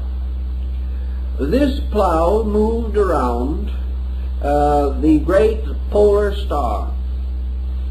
And we have their knowledge now, which corresponds rather well with that of China and India, relating to the axis of this great system. According to the Egyptians and several other ancient peoples, the earth had more than two motions. Flammarion says 11, and I think the ancients were very near to that. They recognized particularly a peculiar oscillation of the pole, by means of which it seemed to point, hypothetically at different times, to various stars or near to various stars forming the Little Bear. Therefore, the ancients termed this constellation in India the Rishi, or the great sages, who at various times incarnated to become rulers of the earth. And of these great sages, one that we know perhaps the best is Vyasa, the great sage of the Mahabharata. This comes to us also in Egypt. The Egyptians, following many ancient peoples and following practices still held under certain circumstances today, were concerned with the mystery of the northern point of the heavens.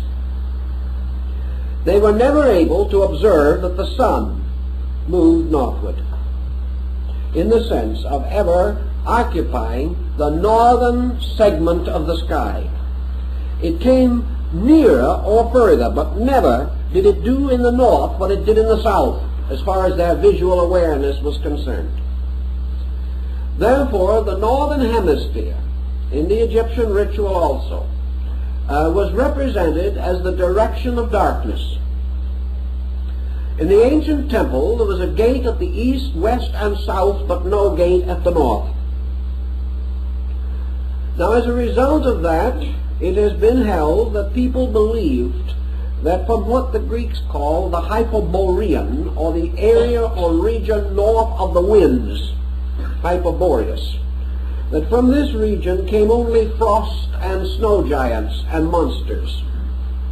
The Egyptians, however, did not do it that way. They had a very interesting astronomical outlook on it. Measurements have been taken to study the glyph used in Egypt as the symbol of the great gods, particularly the abode of the great gods.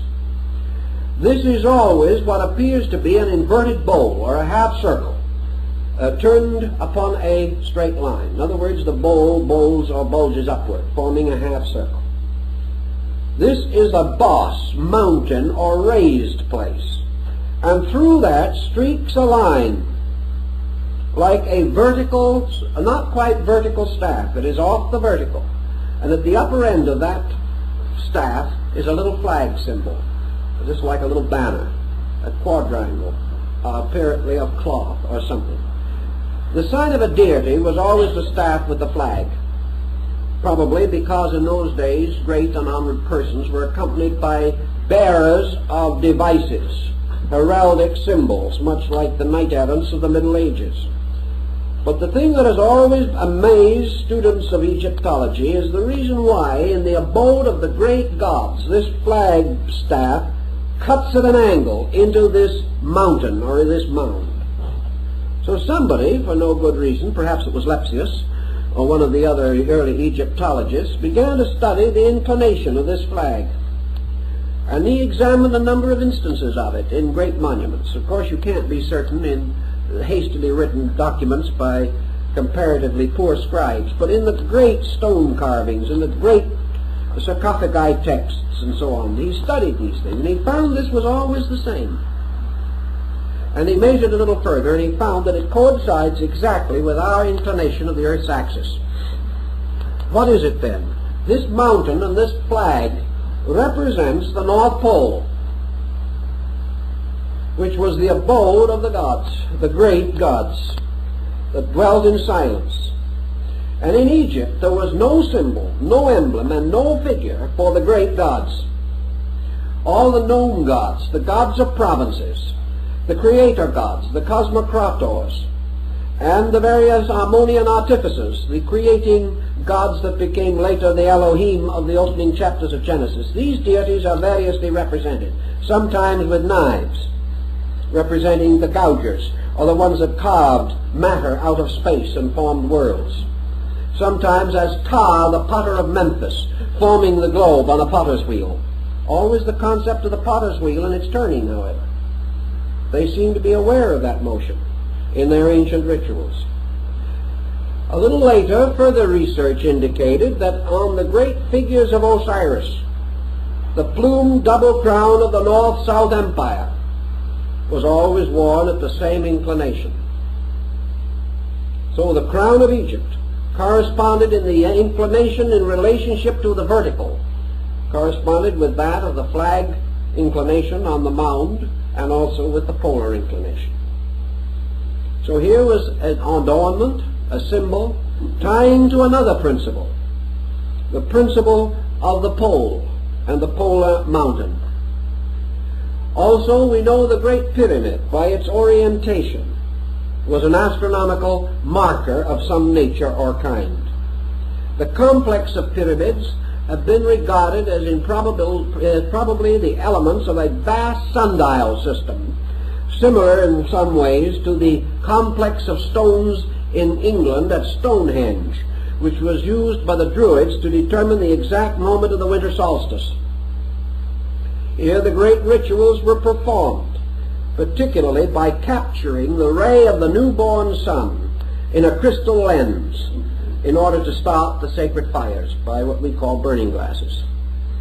All these symbols are intriguing, and the great gods of the north and the silence of these gods dwelling forever above the earth correspond, of course, to the Indian concept of Mount Meru, which is to the north. And in the Buddhist doctrines, Chang Shambhala, the city of the gods, means Chang, north. It means that it is the city of the north. And it is said that it is so glorious and so magnificent that lights are forever radiating from it. The Aurora Borealis. This house of the gods in the great north corresponds to the entire great concept of primitive Aryan myth and ritual. The ritual brought down from India along the migrations of the Aryans down the Indo-Gangetic plain long, long ago. Nor can we say that other peoples were not aware of these things. In your Central American complex of cultures, your pyramid builders and so on, you have great consideration given to the north and to the mystery that is hidden there, and the recognition that it has to do with the secret source of the universe, the great darkness from which light came. Because in all these systems, the great sun globe is always the child of heaven, the symbol of the first and only begotten of the veiled mother who is space, whose mystery no man can solve. The sun gods then go into their infinite diversity of activities. But always the sun god is a child of fatality. And we have another interesting group of legends arising which are called the myth of the dangerous child. This is the child whose coming is predestined and looked forward to by the wise, whose birth darkness attempts to prevent by despotism, who finally rises triumphant over his enemies, becomes the ruler of his kingdom, is betrayed and dies, and is buried at the winter solstice. Buried, as the ancient legend tells us, over the brow of a hill. And here he remains until by 3 degrees or 3 days or 3 signs he is raised again at Easter. And this great cycle goes on and on and on. The cycle of the religious mystery of the sun divinity. Many times we find the solar face also. Among the Peruvians and among the peoples of the great South American complex that finally came under the control of the Inca chieftains, Viracana, the god of the air, was worshipped by kissing the sunbeam. All you did was face it and kiss the light, and that was your adoration for God. The symbol, the supreme symbol in that area, was the great golden disk of the sun. And the story is told that it was a disk of solid gold and jewels 11 feet in diameter. And when the conquistadors under Pizarro divided up the spoils, one of them got this sun disk as his spoil by a throw of dice, and a few moments later lost it to another soldier by another throw of dice. That was the way things were done in those days. But these people undoubtedly recognized the same basic concept. Their rites and ceremonies and what we learn of their religion shows that they also based all of their calculations upon the sovereignty of the solar power and its great journey. This is the dangerous journey of the sun, the hazardous journey, which is beset by all manner of problem, like the journey of Siegfried down the river, the great Rhine journey, that leads him finally to the house of the Gibbetun, where he is betrayed and killed by Hagan, the symbol of winter, the dark one. These different emblems, and we find them everywhere, also show in the Maya complex. On the Casa de las Monas at Chichen Itza in Yucatan, the so-called House of the Nuns, there is over the doorway of the ecclesia, or small chapel, the great one, Itzamna, the Lord of the Mysteries, he of the azure plumes of the bird of paradise, and he is seated in the solar egg, surrounded by rays of light going in all directions.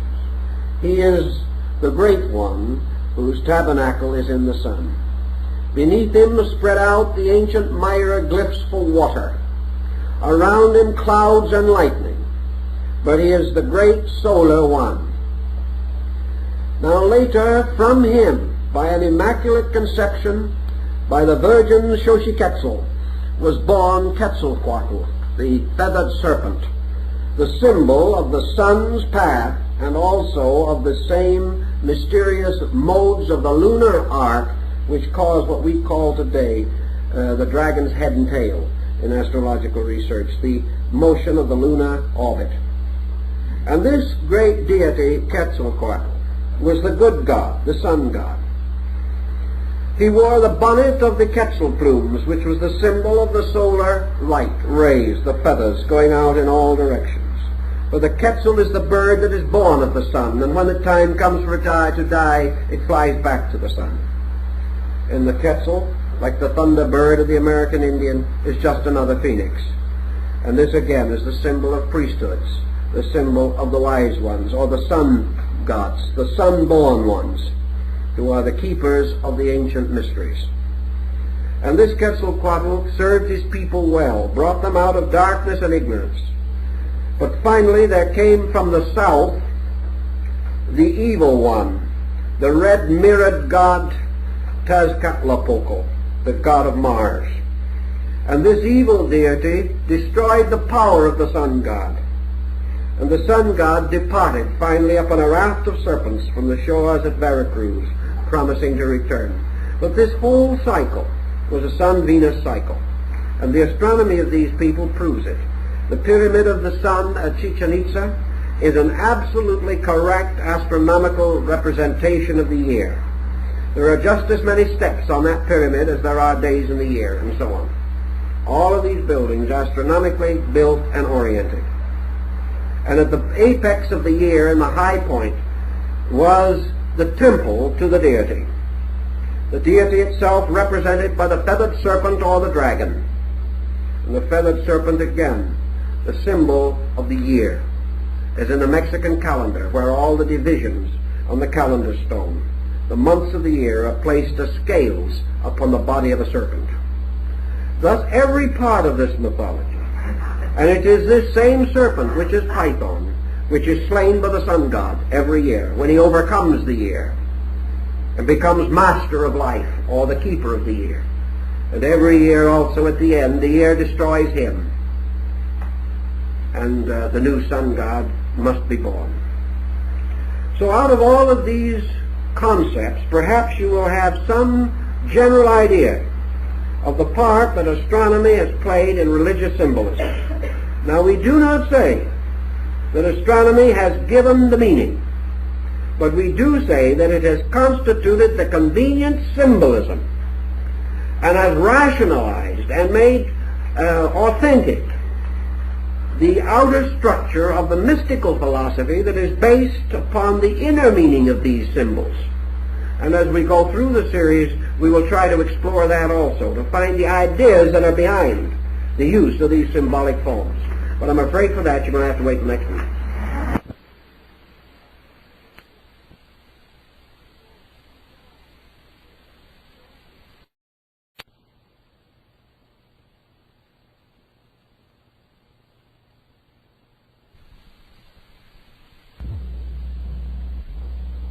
Our ancestors of long ago lived in a very different concept of the world from the one that we know today. Perhaps the greatest difference was in the universal recognition that reality was spiritual, not material. That all physical and material things were suspended from spiritual causes. And man, searching for these causes, instinctively turned his attention to what he regarded as the superior parts of the world. Ancient man had already come to a very important decision concerning the mystery of life. He assumed it to abide in the furthermost parts of the world and the innermost parts of himself. To him and to those who came after him, the term heaven came to have a double meaning. It was not only the spiritual abode of the blessed dead, the home of the gods, and the dwelling place of beings that never became visible to our perceptions. Heaven was also the great diffusion of space, this tremendous vaulted mystery that seemed to enclose the world as man knew it. Therefore, when he referred to terms such as heaven and earth, he could have more than one meaning. Heaven could be the starry firmament and all that lay beyond it. The earth could not only be the planet upon which we live, but matter, wherever diffused or distributed through the sidereal forms of things. Thus in antiquity the world does not correspond either with the solar system, or the cosmic system, or the planet itself. The world is a state of being, and for particular purposes the ancient regarded the world as the material state of being. He extended it outward, not only to the orbits of the planets, but out into space, into all the hypothetical physical forms that might exist anywhere in the great material diffusion of matter and substance and of elements and essences. He then gradually came to conclude that there were three kinds of energies operating in all created things. The first was direct energy, which he associated with the sun, or with, perhaps more correctly, the great spiritual source of the solar light. The second was reflective energy, which he sensed as being turned from the surfaces of the planetary bodies, shining not with their own lights, but with the lights of the heavens. And a third kind of energy, which he called material energy, which emanated from the earth itself, and was a kind of physical kind of energy. Thus he had three energies: spiritual, psychic, material. And he called the lowest or material energy force. And he considered force to be the dominant factor in the moving and molding of matter. He considered reflective energy, or that from the planets, as formal, or relating to the principle of form, and therefore that all compound natures which are forms are sustained by planetary energy. He then assumed that the spiritual life and power at the root of things, consciousness, essence, life per se, came from a further kind of energy which he regarded as solar, or belonging to the pure life of a sun. He then populated the firmament with suns, declaring that they were scattered like flowers throughout the great field of the sky, and that all these blazing suns together constituted the collective spiritual energy which sustained creation. These suns were what he called in those days, particularly the Chaldeans, the father fountains of all things. For these suns were like vast springs rising in the fields of eternity, and watering with their life all of the structures which we call created or creation. Thus, from the beginning, he had a very spiritual concept of the universe in which he lived. All causes came from the great spiritual sources of life. He did not fully understand these sources, nor was he perhaps equipped to analyze the astronomical mystery of the cosmos.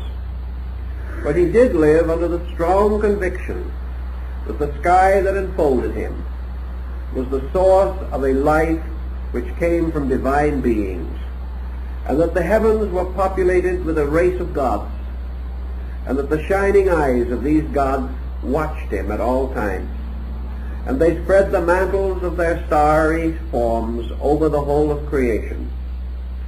Thus religion inevitably borrowed much of its coloring from these spiritual ideals. Today we hold a somewhat contrary viewpoint. We build upward from matter. We assume our own material state to be a kind of center from which we seek to expand or spread out into space. Perhaps some do hope to find in space the answers to the mysteries of existence. But we are groping out towards spirit, whereas our ancient forebears lived forever in the acceptance of spirit. They lived forever in the realization that their little life was rounded by a vast spiritual scheme or plan. It was natural that the ancients, possessing as they did so strong and powerful an interest in philosophy, should have gradually organized the primitive opinions and convictions that had arisen in human experience. Thus, by degrees, theories were developed, concepts were formulated to explain the great mysteries of space. These explanations were not essentially very different from our own. We use more scientific terminology, and we have certain calculations to support our opinions, but ancient man did not differ so much from us in conclusions as we might immediately suppose.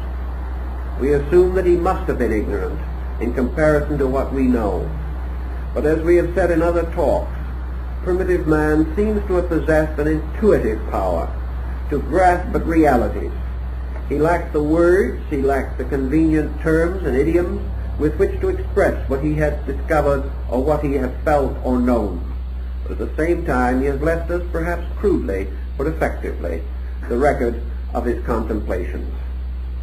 So astrotheology must include this understanding of space, of the worlds, of creation, and of the laws governing all of these things. Perhaps one of the most complete expositions of this will be found in the religions of ancient India. Here we find astronomer Brahmins, students of space and time, working with the great foundations of knowledge even as we labor today.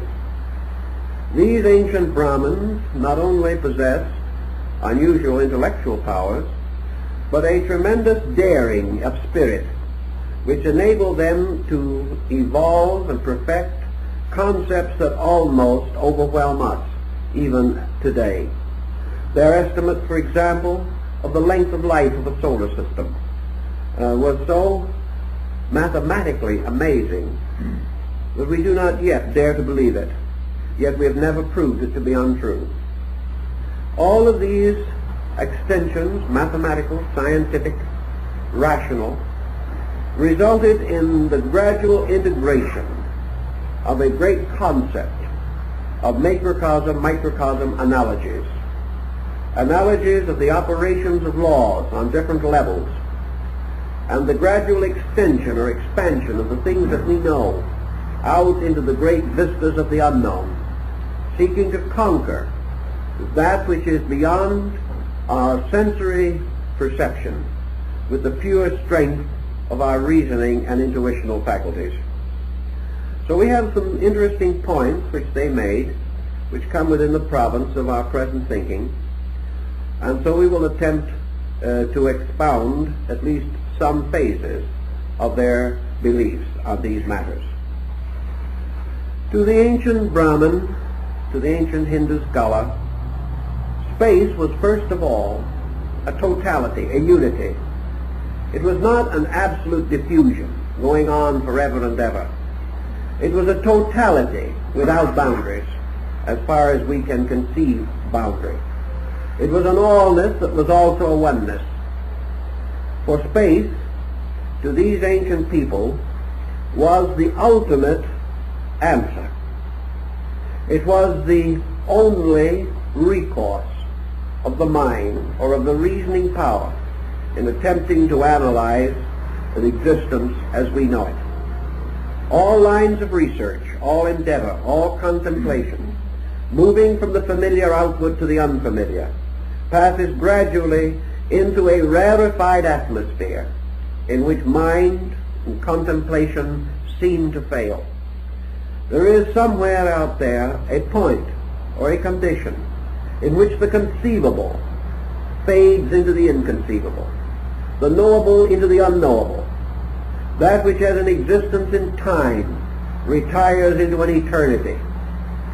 And in this great collective concept of ultimates, ancient man established his definition of space. Space was ultimate. Space was unconditioned, for it preceded condition. It was ultimately again unconditioned because it extended beyond condition. All things that exist arise in space and vanish into it again. Thus space, and all that it represents symbolically, is the eternal. It is that which has neither beginning nor end. It has no upper nor lower parts. It has no superior or inferior members. It goes on forever. Every part of itself full of life. Every part of itself germinal and seminal. Every part of itself capable of releasing beings from itself. It is a completely rich, inconceivable kind of earth, an invisible earth in which everything grows. And everything has its taproots in space. For from this one eternal condition, all other conditions must come. Thus this unconditioned cannot be vacuum, cannot even be continuum as we know it. It must be total fullness. Space must be the most complete of all things. There can be no lack anywhere within it, no strange bubbles in which itself it is empty. It cannot contain or consist in vacuum. It is total fullness, total allness, and it is therefore also and continuously the source of every conditioned existence. Thus space and the great field of the sky came symbolically to be associated. Space, however, was more than sky, because we must realize that the ancient did not have a material space. He did not know of space as merely the extension of matter. To him, space was essentially a spiritual fullness. But in his scientific thinking, he was not content merely to use a platitudinous definition of spirit. To him, spirit was not a theological thing. Spirit was actually a condition, an endless, eternal fullness of all things. Spirit was life, total life. Life capable of producing an infinite diversity of lives, but of itself one. Space was an absolute nutrition. Space nourished everything. All things directly or indirectly are fed from space, because everything that supports life is in turn supported by space. The space is the ever-providing. Space is the ever-benevolent parent. The space spreads itself and diffuses itself so that it is everywhere. There is space between every dancing atom. There is space between all cells. There are spaces between planets. But these spaces are not emptiness. They are bridges of fullness, binding things together. Space also contains within itself the roots of the binding and loosing. It does act as an eternal agent of binding. Nothing can escape from it. And in some way, beneath its invisible and apparently completely flexible azonic constitution, there is something that is fixed, something that is firm beyond all firmness, strong beyond all strength, and enduring beyond all endurance. Thus space carries within it foundation, place, and in its own mysterious way, moving upon itself, it engenders time. For time is an unfolding, a moving of duration in space. And on and on and on these calculations, these reflections, these meditations go, until ultimately the ancient world regarded space as the final God, the absolute deity. Absolute because no one could find any way of discovering the finite within it. It maintained all finite things. They were parts of it, but it was totality, and the only totality. And everything that exists when mingled with everything else that exists. These sums together can only equal space. So space is not only the place in which all things are, it is the substance from which all things come. And within it move the laws and principles by which all things are guided and directed. And in space we have great foundations, not only of energy, of time, and of duration, of extension and dimension. We have within it also the great orders of organization. Space is totally archetypal. It contains within itself an infinite diversity of patterns, for it contains every conceivable form, every conceivable structure, every conceivable radiation or pattern or design that can exist anywhere. All the different forms of flower and fauna, all these are forms which have their roots in space. Therefore space is formal also, for it contains the right of all things to have form, and it bestows form according to law. Somewhere also among these infinite diffusions of space lurked the principles of universal law and order. Here were the great patterns, not only of form and of structure, but of moral, of ethics, of all cultures and arts. All of the discoveries that man can ever make on any level or any plane must first exist somewhere in the infinite fullness of space. It was quite conceivable, therefore, that this term space had far more meaning than we give to it today.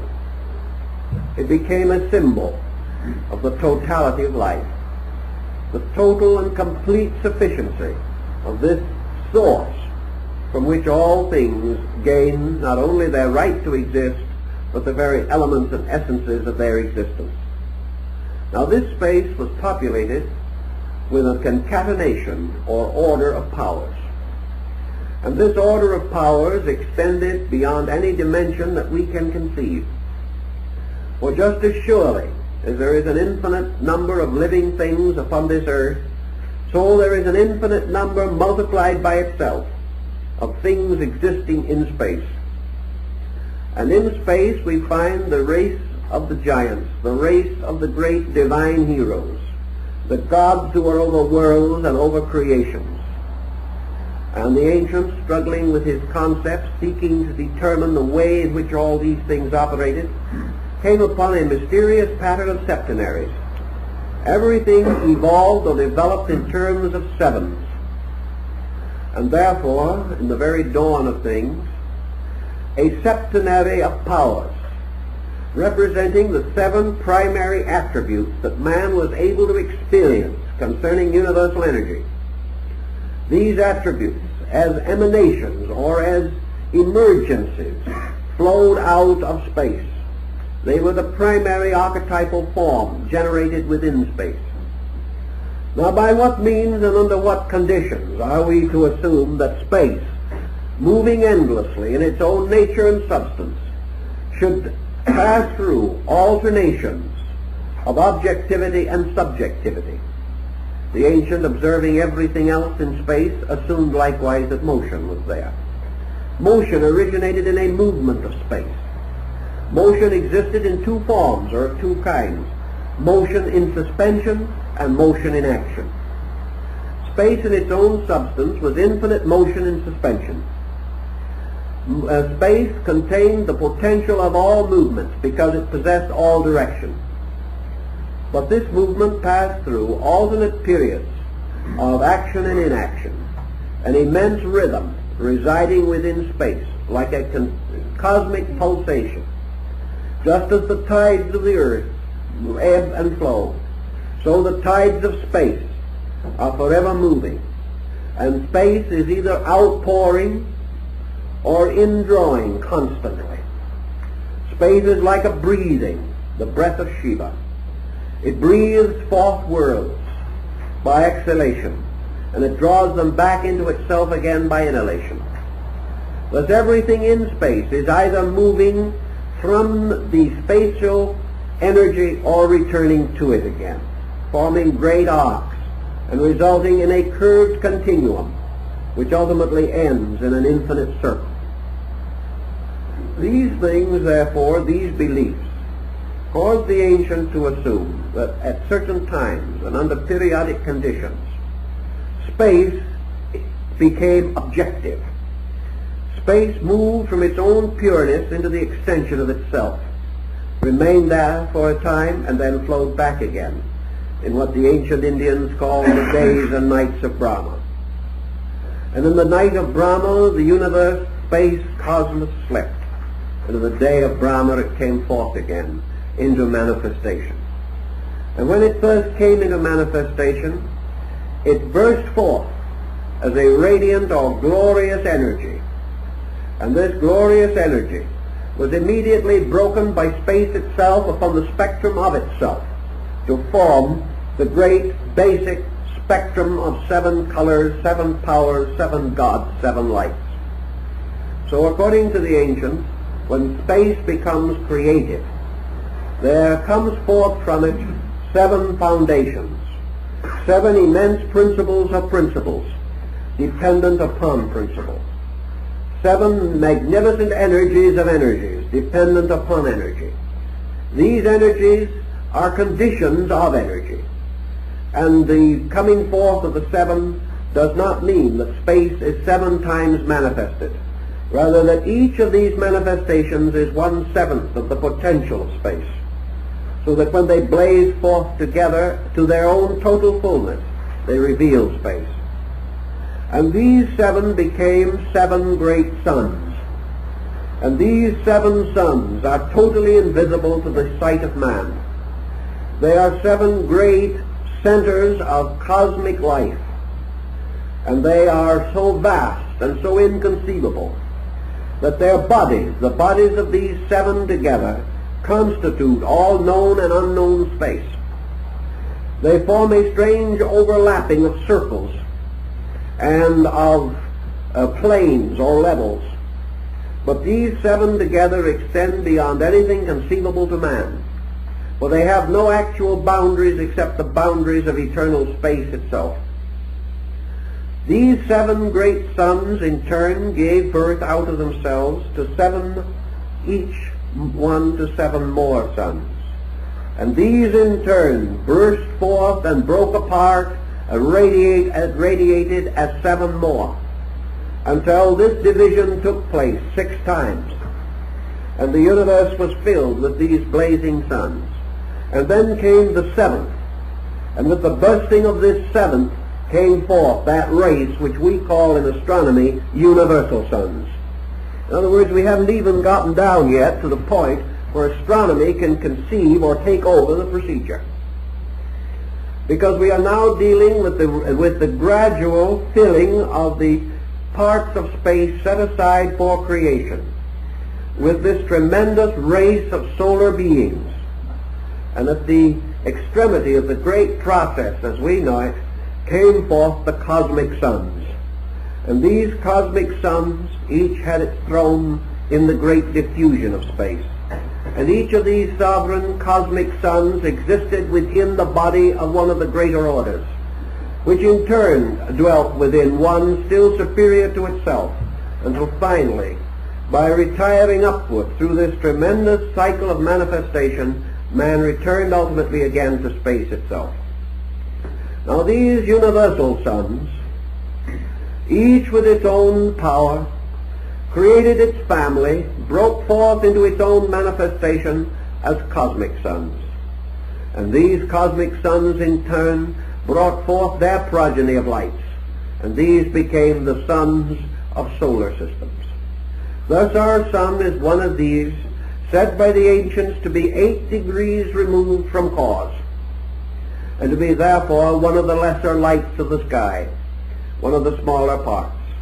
And the other great orders of suns and their cosmic systems and their universal chains and their great space organizations became symbolized to the ancients as the great field of constellations.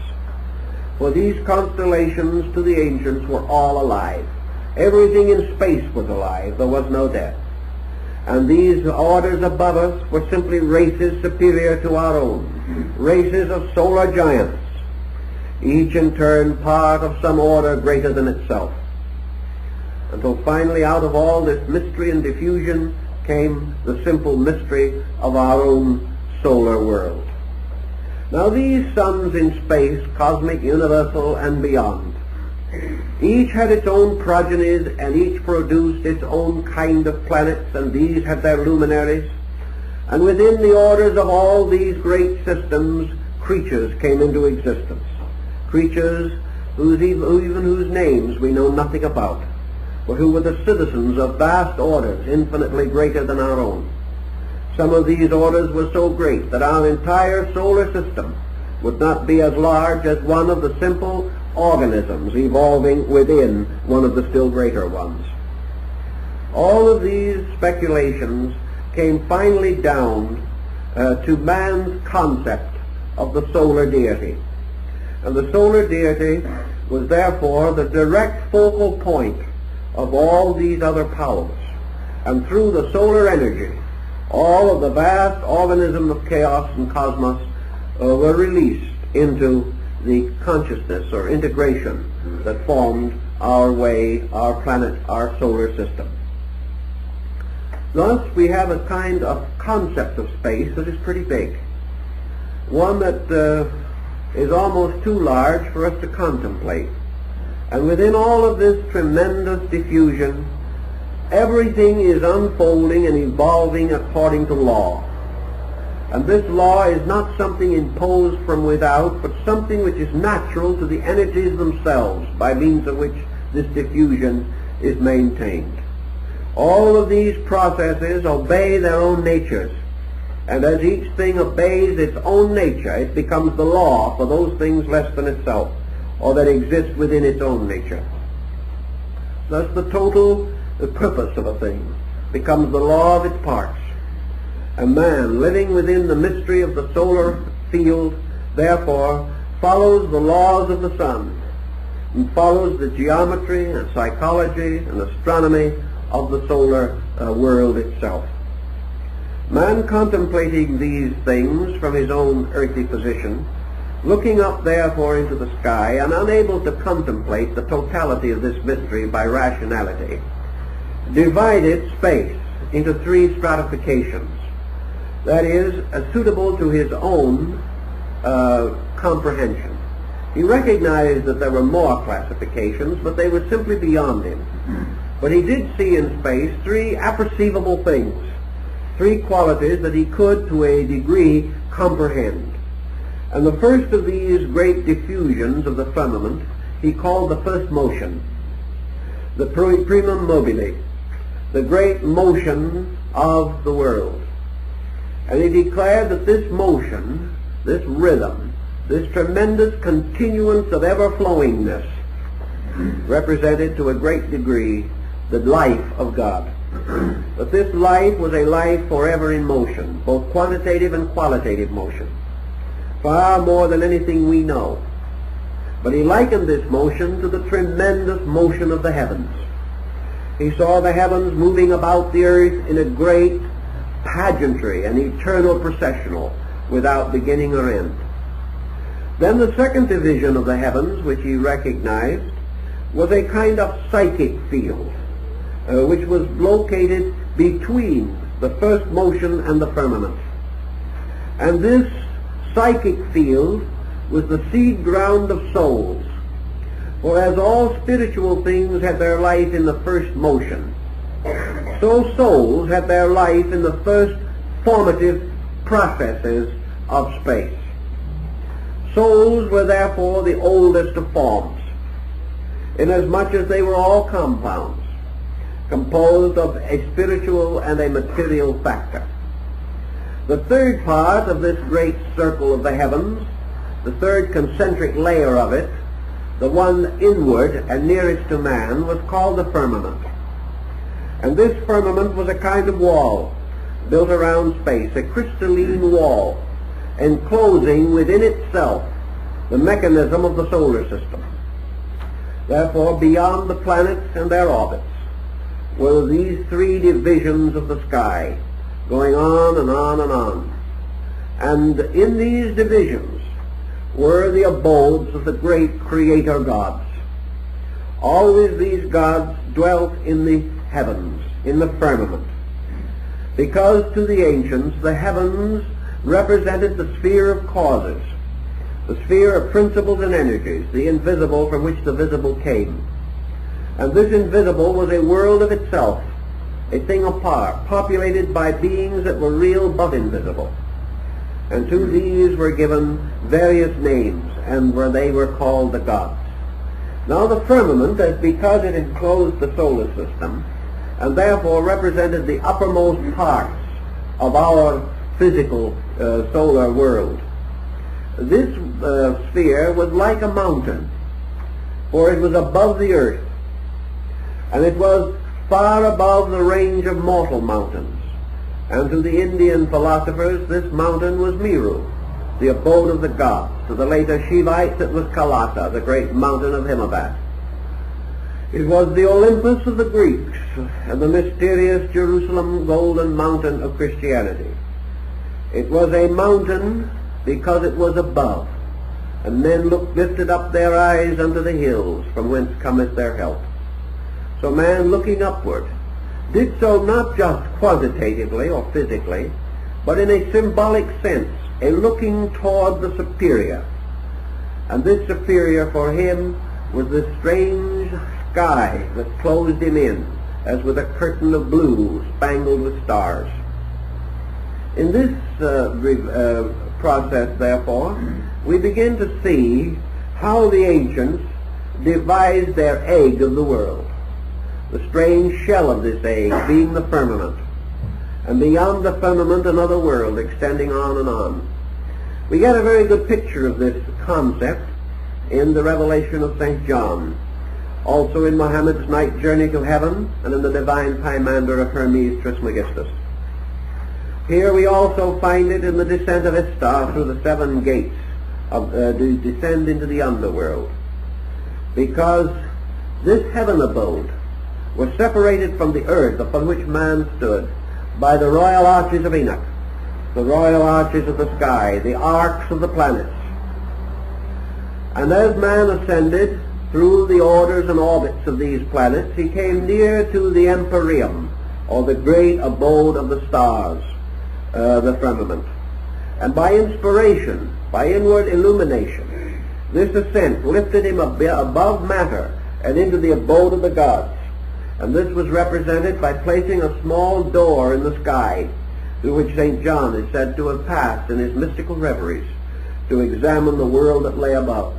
And here he found the sea of glass, before which stood the throne of the Eternal, hymned by the 24 elders, surrounded by the angels and symbols, and in the midst of it standing the Lamb with the seals of revelation.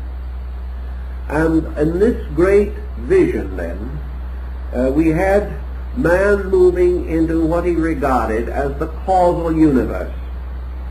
And below this causal universe, within the mysterious walls of the firmament, was a mythological universe, a universe of means, represented by planets, and finally a universe of ends, represented by elements. Thus the universe consisted of a cause moving through certain methods or means, and finally flowing into receptivities or ends, called material or substantial. Thus we find also in these ancient mythological concepts, all life, as Plato points out, falls into generation through the Milky Way, and from this, descending by the ladder of the planets, comes ultimately into material embodiment. The Greeks had many legends and fables about these things.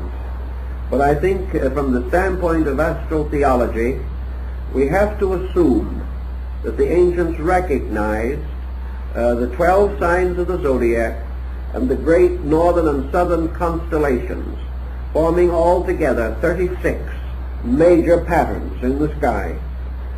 That the ancients represented these or recognized them as the channels through which the great universal energies beyond man's conception flowed down into the mystery of his solar system and into the mystery of his own corporeal life. Thus these constellations came to have certain meanings, certain distinct and special attributes, and it was believed that as the ancients, Jewish people, held that there were 12 tribes of Israel, Israel being an ancient generic term simply to signify the world, humanity, and kinds of life, that there were 12 orders of life that were nourished and fed by the energy which fell through the constellations of the zodiacal band, and that these 12 were further differentiated by the northern and southern constellations until 36 forms or 36 emanational currents could be recognized. It was all heaven moving in upon man, supplying him constantly with energies.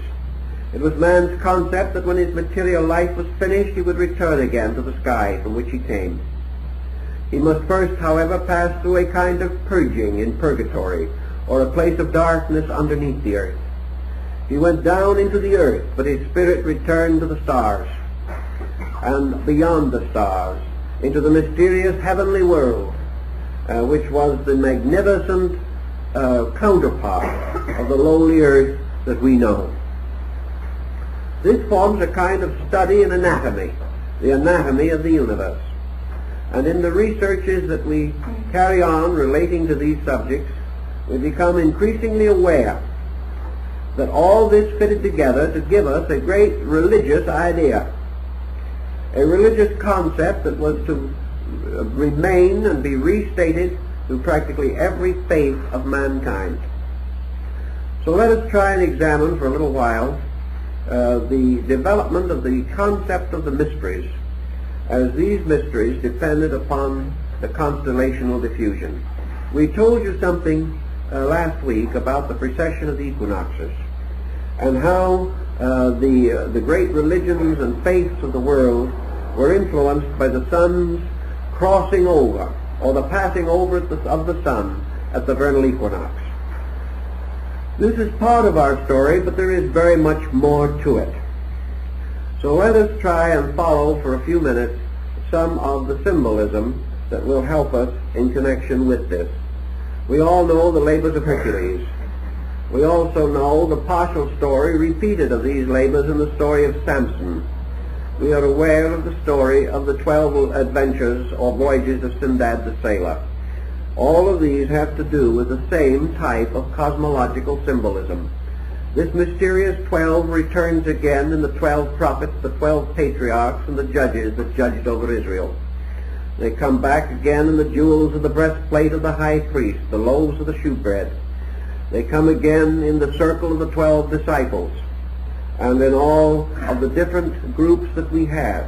Wherever the astronomical symbolism impresses itself upon religion, we find the revival of 3 numbers of great importance: 12, 7, and 4. These numbers always return because they are the great astronomical numbers.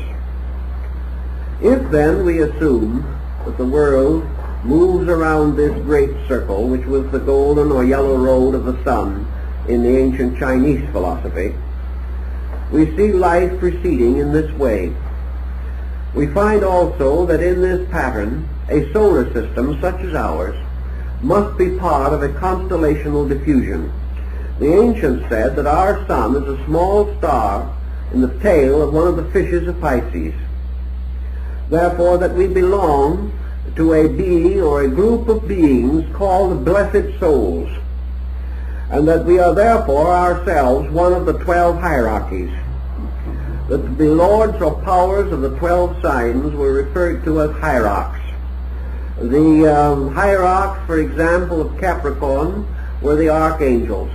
The hierarchs of Aquarius were the angels, and the hierarchs of Pisces are humanity.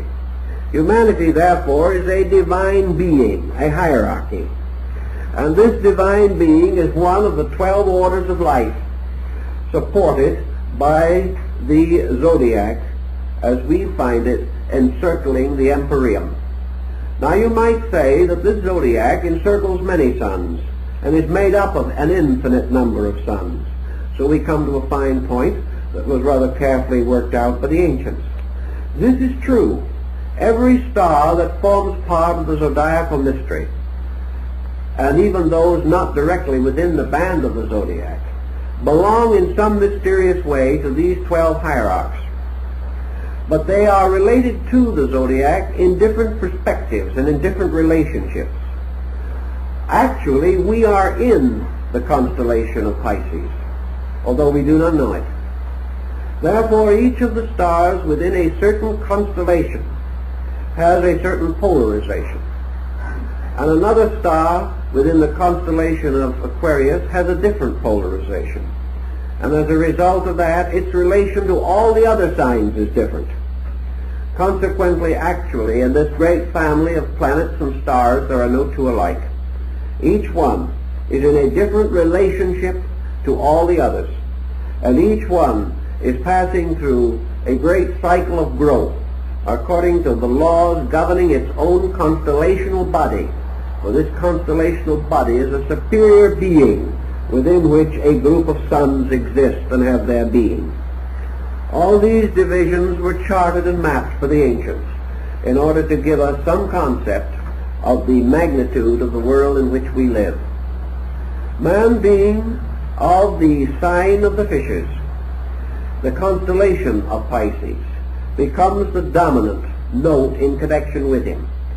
And therefore, as this was the hierarch of the blessed souls, it indicates that within this constellation, regardless of the particular sun involved with its attendant planets, there is a certain kind of growth going on, a growth unique to this particular world, to this particular sphere of growth and development.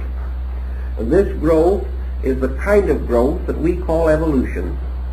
The fact that man and all creatures known to man must attain by a kind of growing distinguishes the hierarchy to which they belong. Man must therefore evolve, releasing from within himself by a sequence of patterns and laws the potentials locked within himself.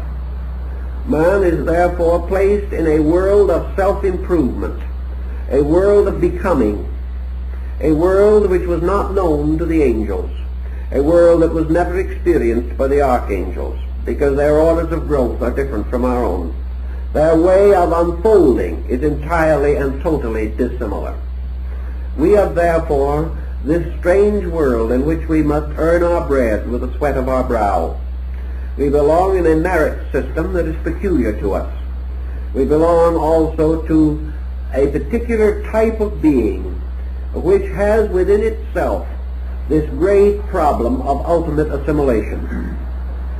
Pisces, or the sign of the fishes, is the end or the last sign of the great zodiacal band. Therefore it is the sign which has to do with the gathering up of all other signs and all that has gone before. It is a sign that has to do with the fruition of previous labor.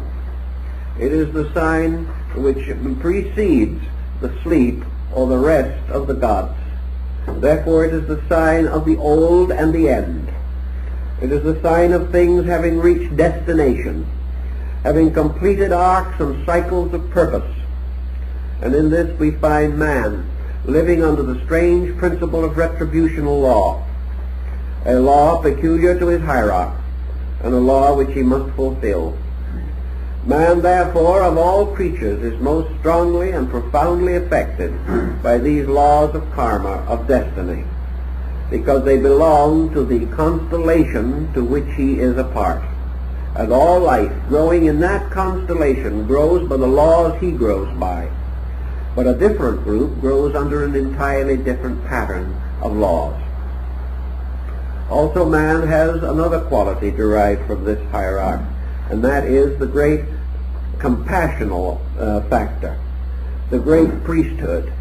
For in a strange way, the sign of the fishes is the sign of priesthood. For it also has to do with that part of the solar system from which the new cycle is to be born. Therefore, that which goes to sleep at the end of humanity becomes the beginning of a new birth in time, a new organization, because it is the end of an old, the binding up of a cycle, the completion of things, the paying of debt, the compensation for all things unfinished, and finally, out of this total completeness comes the engendering of a new order of life, a new way of life.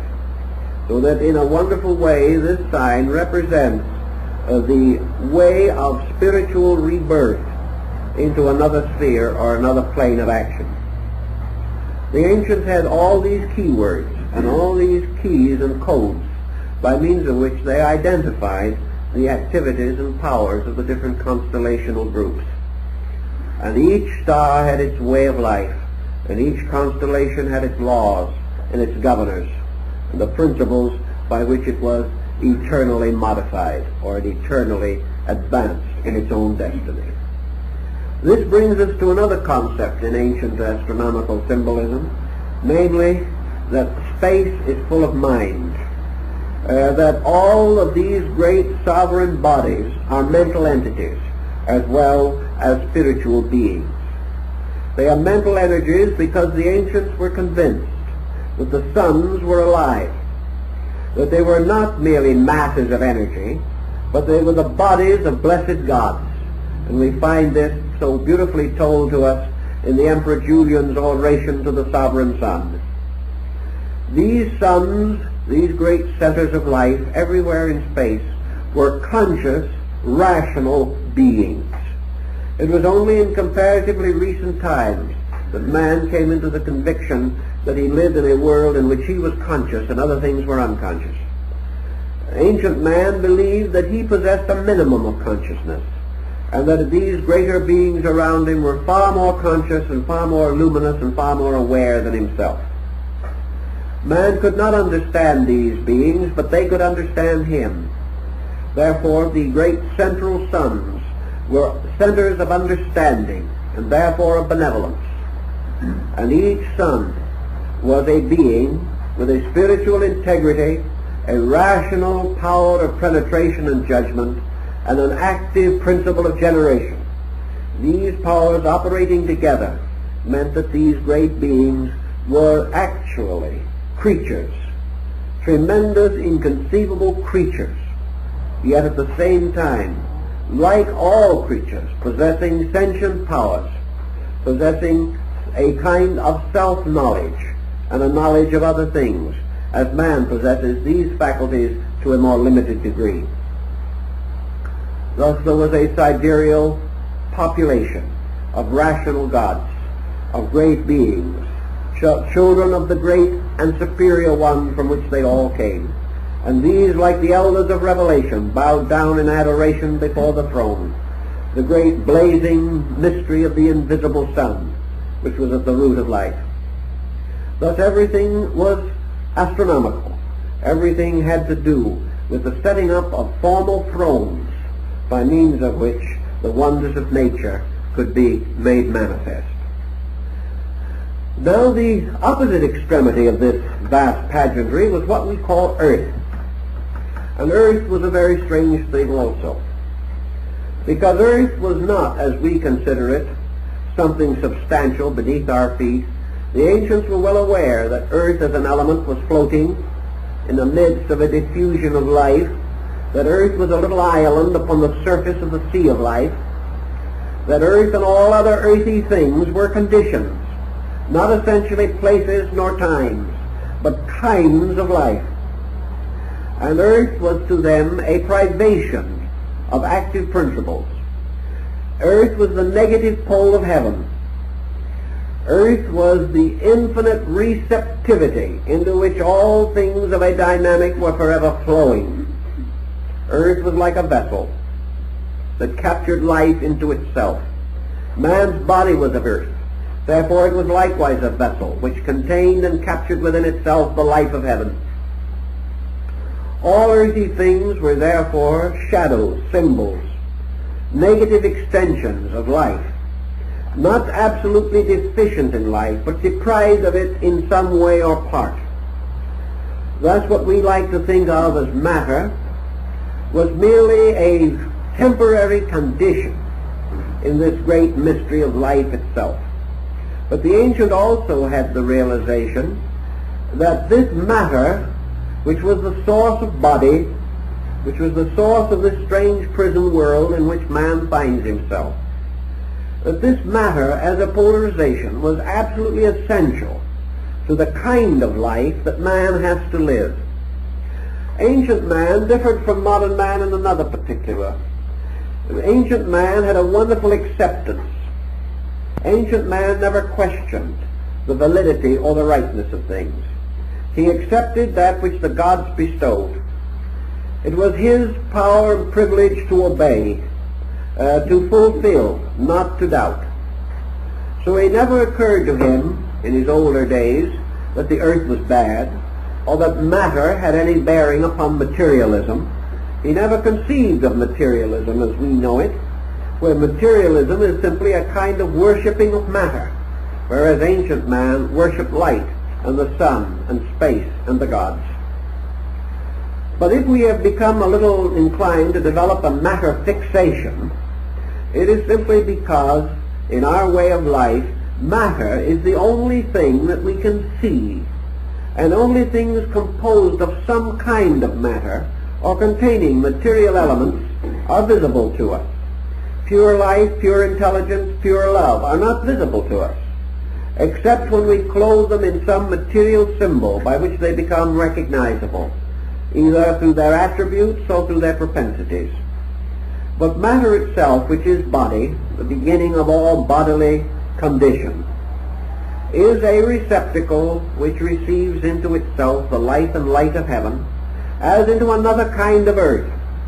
And from this earth the light bursts forth again through the seed, and all things grow upward from matter towards the life which is their common source. So we have elements. Elements not only on our earth, but elements throughout space. For space everywhere is polarized. And wherever in space there is this matter pole existing, it is part of matter. Therefore matter has nothing to do with our solar system primarily or our earth primarily.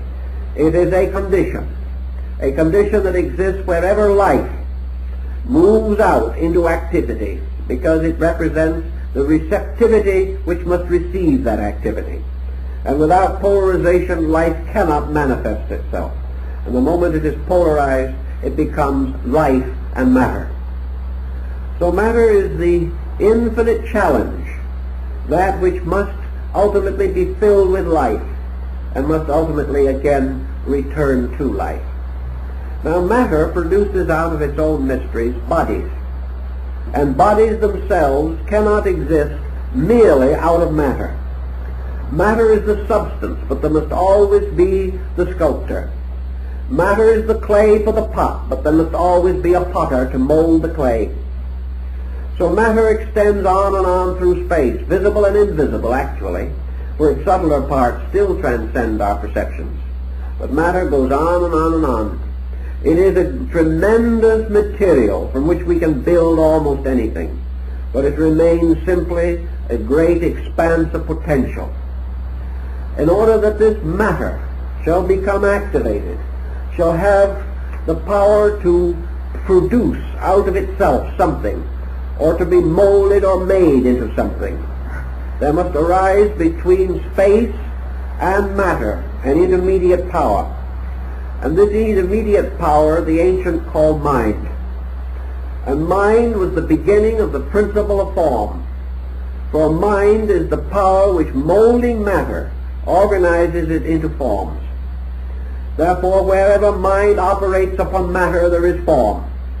And both mind and matter disappear in the form. And there is a new compound or a new substance that seems to appear. And this new substance is a species or a kind of life, for minerals, plants, animals, men, supermen, deities, are compounds of mind and matter. And wherever these compounds arise, we have the emergence of tangible, growing, unfolding forms of life. The molding of matter by mind makes many wonders possible to us. So the ancients interposed between the firmament of the fixed stars, the great spiritual agency, and the elements of the earth, fire, air, and water, the primordial elements which they knew. Between these two they placed the mysterious septenarial hierarchy of mind, and they formed this mind out of the mystery of the 7 planets. And this mind became, by its original power, the thinker, by its reactional power, the reflector. And therefore, by the will of mind, by the creative action of mind, things are generated and formed. But by the reflective power of mind, things are regenerated and reformed. And when mind reaches the point in its development in which it moves from generation to, we might say, regeneration, when it passes from the conquest of matter to the revelation of itself through matter, it then moves into a level which we call psyche. And the soul is the regenerating, redeeming, transmuting power which arises from the reflective attributes of mind. So the ancients had their 7 planets, which formed the rational focus. These 7 planets gradually developed into the 7 powers of the human mind, represented and enthroned in the 7 parts of the brain, even as the 7 powers of the spirit are located in the septenarial division of the heart. The mind, therefore, with its 7 powers, became a second kind of creator, known as the demiurgus, or the God who creates formal things.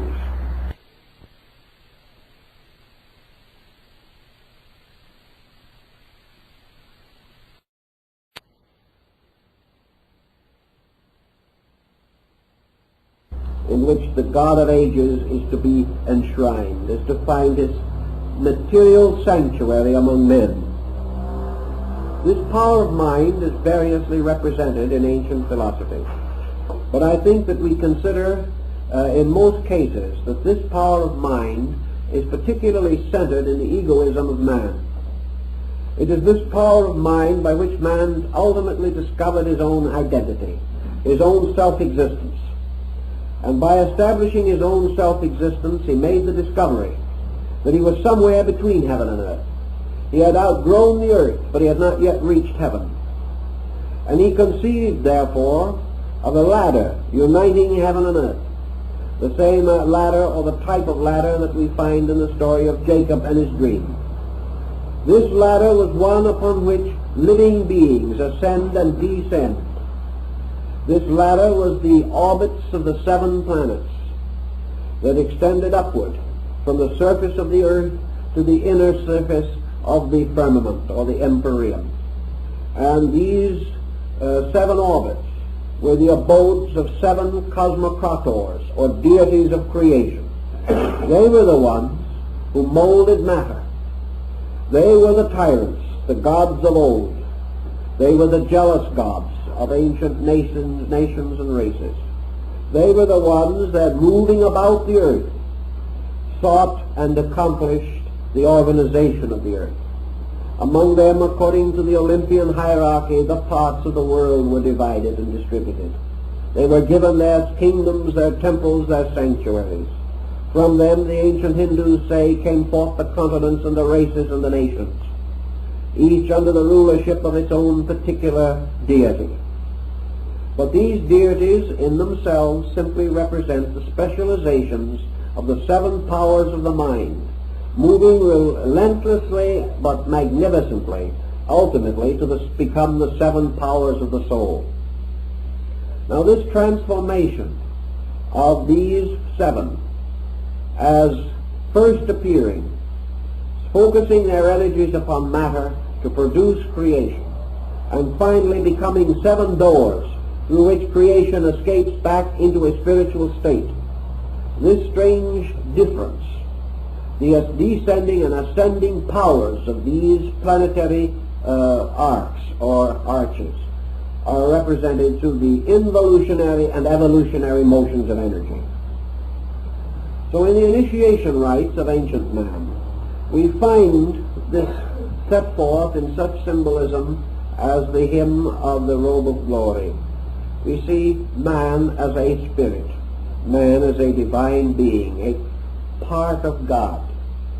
We find him descending, in some systems voluntarily and in others involuntarily, but always that he is descending through the 7 orbits of the planets, as he descended through the royal arches of Enoch, to come finally to the earth, and there to go to sleep in matter, and there to remain asleep for a certain time, and finally to awaken from this sleep as an infant, to pass through the 7 ages which constitute physical life, and the 7 stages which represent the 7 degrees of spiritual evolution. We find, therefore, that these levels or stages or degrees are related to the 7 churches which are in Asia, and the 7 golden rungs of the ladder that fell from heaven so that Muhammad could ascend through the gates of the Imperium. Man, then, has this 7-fold mystery within himself. He is ascending through 7 stages of consciousness, and he is returning gradually to the Imperium, or to the heavenly state from which he came. He ascends through his own growth, through his own disciplines, and through the perfections of arts and sciences, for every labor that he performs is part of this septenary. Every degree of growth which he attains is part of it.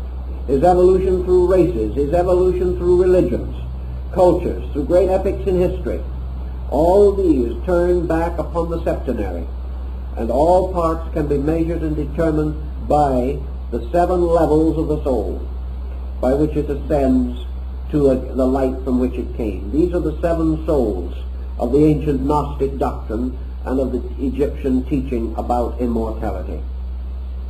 So we have man as a creature passing through an initiation ritual. He descends to the 7 orbits, becomes locked in the abode of darkness, and then from darkness he reemerges. And in your doctrine of Neoplatonism, you find the 7 steps of consciousness, ascending from opinion through sense to knowledge and finally upward to illumination, which is again the perfection of the psychic life in man.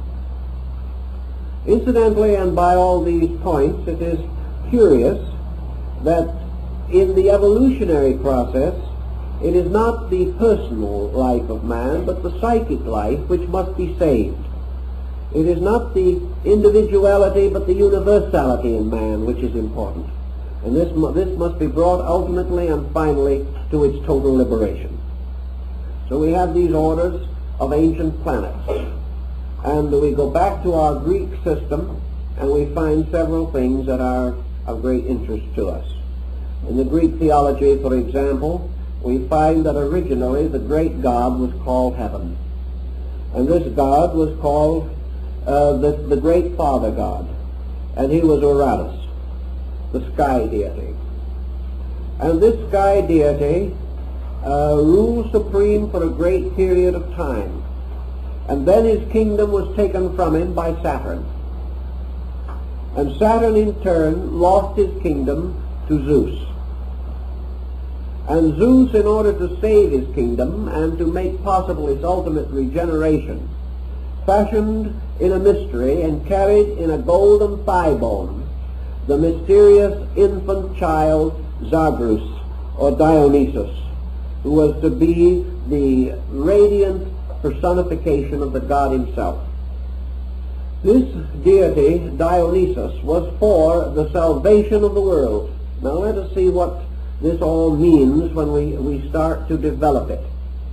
We see then that heaven, Uranus, losing its kingdom to Saturn, is the beginning of generation. This means the first orbit within the great mystery of the sky itself. Saturn was the ancient one, the old god, Cronus, and for some mysterious reason the ancient named the outer orbit of the solar system in honor of this deity, placed the symbol of Saturn as the sign of the ancient one, Cronus or time, and made this god the devourer of his own children. And Saturn, in order to preserve his kingdom, destroyed his children by eating them as rapidly as they were born. But finally, the wife of Saturn substituted a stone for one of the children, and this deceiving the god, Zeus was permitted to live, and Zeus in due time took over the kingdom of his father and fulfilled the ancient prophecy that was written in space. The legend here is rather obvious. Saturn is time. Time devours its own children. It devours everything which it is engendered within it. Nothing that is born in time or of time can survive time. Therefore we have here a problem in substitution. By a subterfuge, something that was timeless was introduced into the pattern of time, and in this way Saturn was outwitted to produce out of itself or from itself the deity Zeus or Jupiter. Now let us go for a moment and remember that our ancients were not concerned with mere physical phenomena. What did Saturn represent? Saturn represented to the ancients supreme wisdom. Saturn was the ancient power that must ultimately also devour everything less than itself. Therefore all things that are born from wisdom must ultimately be devoured again by wisdom. This was the strange, abstract, contemplative wisdom of meditation. This was meditation from which things are born, but to which all things must return again. This was a kind of consciousness which engenders, but holding and possessing, always forces the thing which it has created to return to itself again and be dissolved. So Saturn, representing the beginning of creation, also becomes the symbol of death. For everything that is created must die. And everything that is born of the race of the Volsung in the Nordic mysteries is destined to the tragedy of the Götterdämmerung. All the heroes of the world must die, because they are the progeny of death. So anciently Saturn, or Cronus, was represented carrying the scythe of death, sometimes represented as the reaper, and often as an aged person, often as a skeleton. Saturn was then the devourer, the ultimate. Saturn was the beginning of motions which in themselves must end. Saturn was the beginning of separation, which is itself the supreme illusion, and must lead ultimately to the end of its own existence. So Saturn plays many parts, often apparently in complete conflict with themselves, but always there is one underlying principle underneath, and that principle is that Saturn is strangely both beginning and end. Saturn is the hope and the end of hope. Saturn is death, and Saturn is everlasting life, depending upon the direction of the motions. For the ancients believed that from the rings of Saturn, souls were cast back into the empyrean or space. Saturn is the graveyard of all things, but it is destined, according to the Chinese, that all the earth shall someday be a graveyard. Everything that is mortal comes under the power of this Saturnian principle that is the absolute tyrant. And yet by another mystery, one child escaped the destruction. One child could not be devoured by the god. And what was the symbol of this child? Why did Zeus survive? This is a very interesting and knotty problem in Greek philosophy and Greek metaphysics.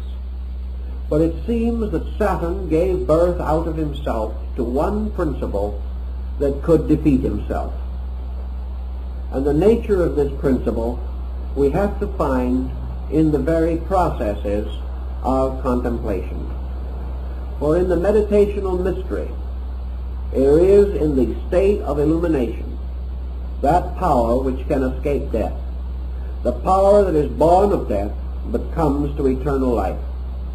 There is in the composition of all things that which is born but cannot die. This mystery is the mystery of the soul itself, for the soul is the only thing that has a beginning in time but an eternity of continuance. Such was the Greek concept, inasmuch as the soul, outgrowing the mystery of life, was alone capable of the experience of immortality. Zeus survived the strategy to destroy him, and in time became the master of the kingdom. Now Zeus at this stage represents the infantile aspects of the soul in its, we will say, in its potential, not in its potency. And Zeus becomes a kind of autocrat. Zeus becomes a very tyrannical thing, because he is the symbol of imagination and because he has to do with the dream of creation. And from Zeus, in his dreaming and in his mystery, there come forth certain principles and powers. And one of these principles or powers is the horn Zagreus, which is carried within his father's thigh, the mother Semele having been destroyed by thunderbolts. And this horned deity is Mars. Now Mars, therefore, is the next in our order of descending planetary orbits from the sun, from the sphere of Saturn. And Zagreus in turn is Mars, or the dynamic energy of the Titans, or the titanic powers which force the world into existence. And the power of Mars is the power of will. Therefore, out of the experience, out of the mystery of imagination, out of the creative potency of Zeus, comes the symbol of will. Will as the directing force by means of which worlds are brought into manifestation and by which the objective life of man is maintained. But this Zagreus passes through a metamorphosis, because will in itself is a very subtle thing, as Schopenhauer points out. And out of the mystery of will comes the alternative deity. For from Zagreus comes forth Dionysus. And this change is accomplished without death or without the changing of personality. Zagreus simply becomes Dionysus. And the means of this becoming is a metamorphosis so gradual and so systematic that it is almost impossible to determine the boundaries of the myth. Dionysus, of course, is the sun. So we find the solar system moving from the power of Mars to the power of the sun. Now the sun, therefore, becomes a kind of regeneration or redirection of the power of will. And out of the will of the creating factor of Zeus, the will born of heaven, comes this other kind of will, which Bernini terms the divine will. The will of man, the will of nature, the will of the universe, to the achievement of the great spiritual mystery, the regeneration of will, the transformation of will from the force aspect to the compassion aspect, so that the great power to create things, to force things, to move things, is transformed from will to love. And love becomes a supreme power taking the place of will. And in this, Zeus gives his beloved son, transforming him from the will aspect to the love aspect. And as soon as this is achieved, Dionysus begins his great adventure which leads to his final tragedy. For it is the inevitable tragedy of love that it must perish. And love, strangely enough, dies for its world, or dies into its world. And in the mystery of Dionysus and his adventures, we have the focal point of the human ego, Dionysus becomes also the human spiritual entity, born of will and perfected in love, a creature created by a fiat of power, but perfected by a renunciation of power. So Zagros and Dionysus become the polarities of will as power and love as redeeming power. Thus we have descended now through the four arches of the sky, the orbits of the planets Saturn, Jupiter, Mars, and the Sun, and we find the Sun placed midway in the septenary. This makes it possible for the Sun to be the fourth from below and the fourth from above, constituting a point of mingling. The Sun's location, then, corresponds almost exactly with the location of the heart and the human body, suspended between the two great focal points of creation and generation, and also the middle ground of the soul or psychic field, and the Sun or the ego, standing in the midst of itself, standing in the middle part of the great septenary of the soul sphere, has the right and has the power to extend its rays upward to the contemplations of causes, or to descend with its rays into the underworld to become involved in the mystery of effects. If the Sun falls into the underworld, it is there for 3 degrees or 3 days buried, for it descends through the orbits of the 3 inferior planets and is finally placed within the earth, which is the underworld. And in turning further downward, this new power, this power which we call the compassion or love of God, falls next into its reflection or negative correspondent, becoming involved in the mystery of Venus, which is like the Venusberg in Tannhäuser or Kundry in the Parsifal cycle. For as the Sun, blessed of its Father, and bearing its Father's power of divine love, representing the ego, falls into the orbit of Venus, it falls into sensory or sensuous love. It falls into the personal out of the impersonal, for it is descending downward now into the mystery of illusion. And Venus is the guardian of the garden of illusion. And Venus represents the appetitive and emotional powers of the soul. Captured within these powers, held like Parsifal in an enchanted garden, the soul begins to substitute human emotion for divine emotion, substitutes attachment to form for attachment to life, substitutes the beautification of externals for the glorification of eternals.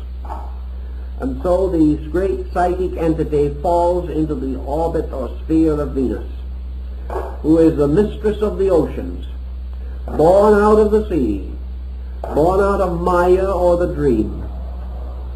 This mysterious descent, according to the Greeks, was represented in their mystery rituals by a series of sensory temptations, which, unless the candidate could overcome them or withstand them, meant that he was led astray into the mystery of darkness.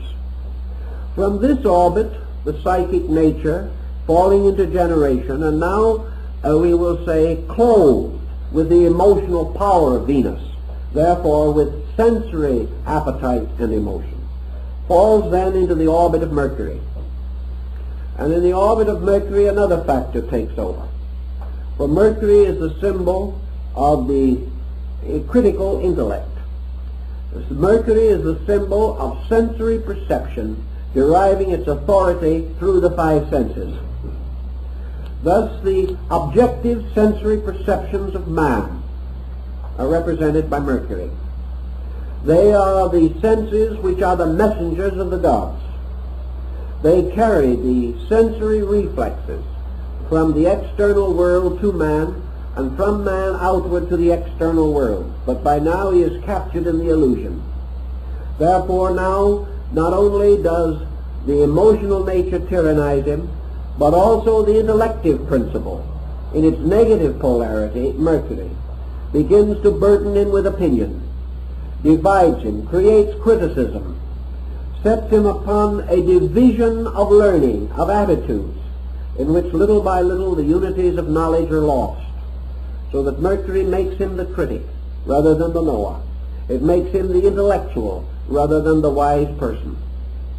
And having become invested and involved, therefore, with the powers of the sensory illusions, the generating or incarnating soul falls into the orbit of the moon, which is the last before the actual embodiment or the final descent into matter. The orbit of the moon is the orbit of imagination.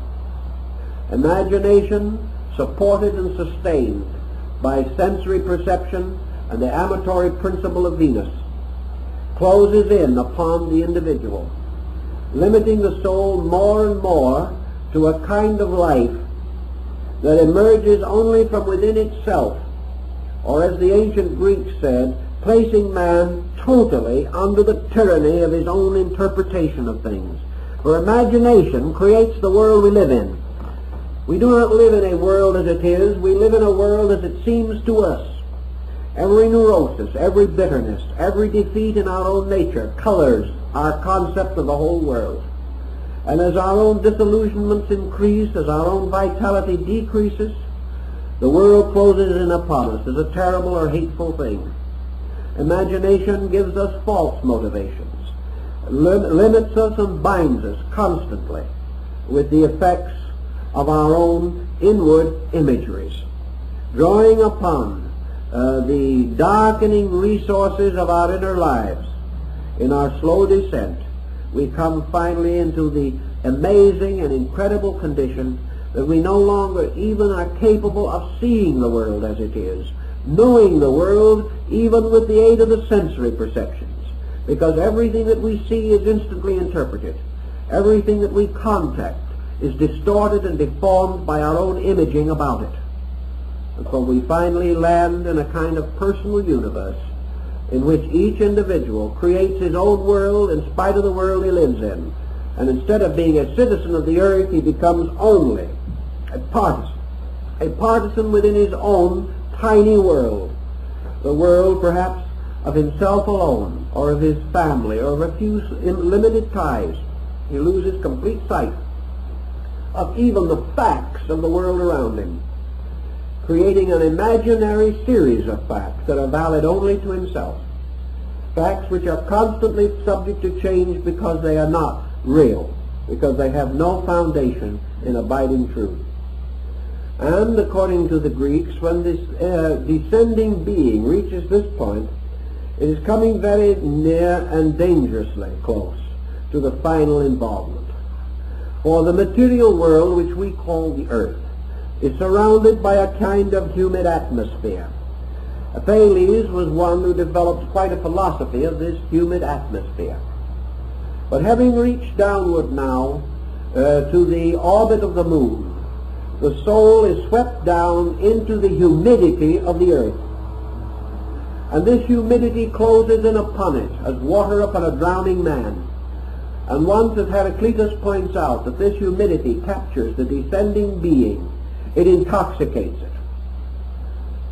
And the peculiar fetid aroma of death which is on the earth, the strange world earth which is made of the rotting of things, as the ancients said, that as life crawled out of prehistoric slime and mud and the elos of the primordial sphere, so the earth itself is a strange kind of humid atmosphere like that in a hothouse, where we have the smell of the earth and the strange steaminess of it.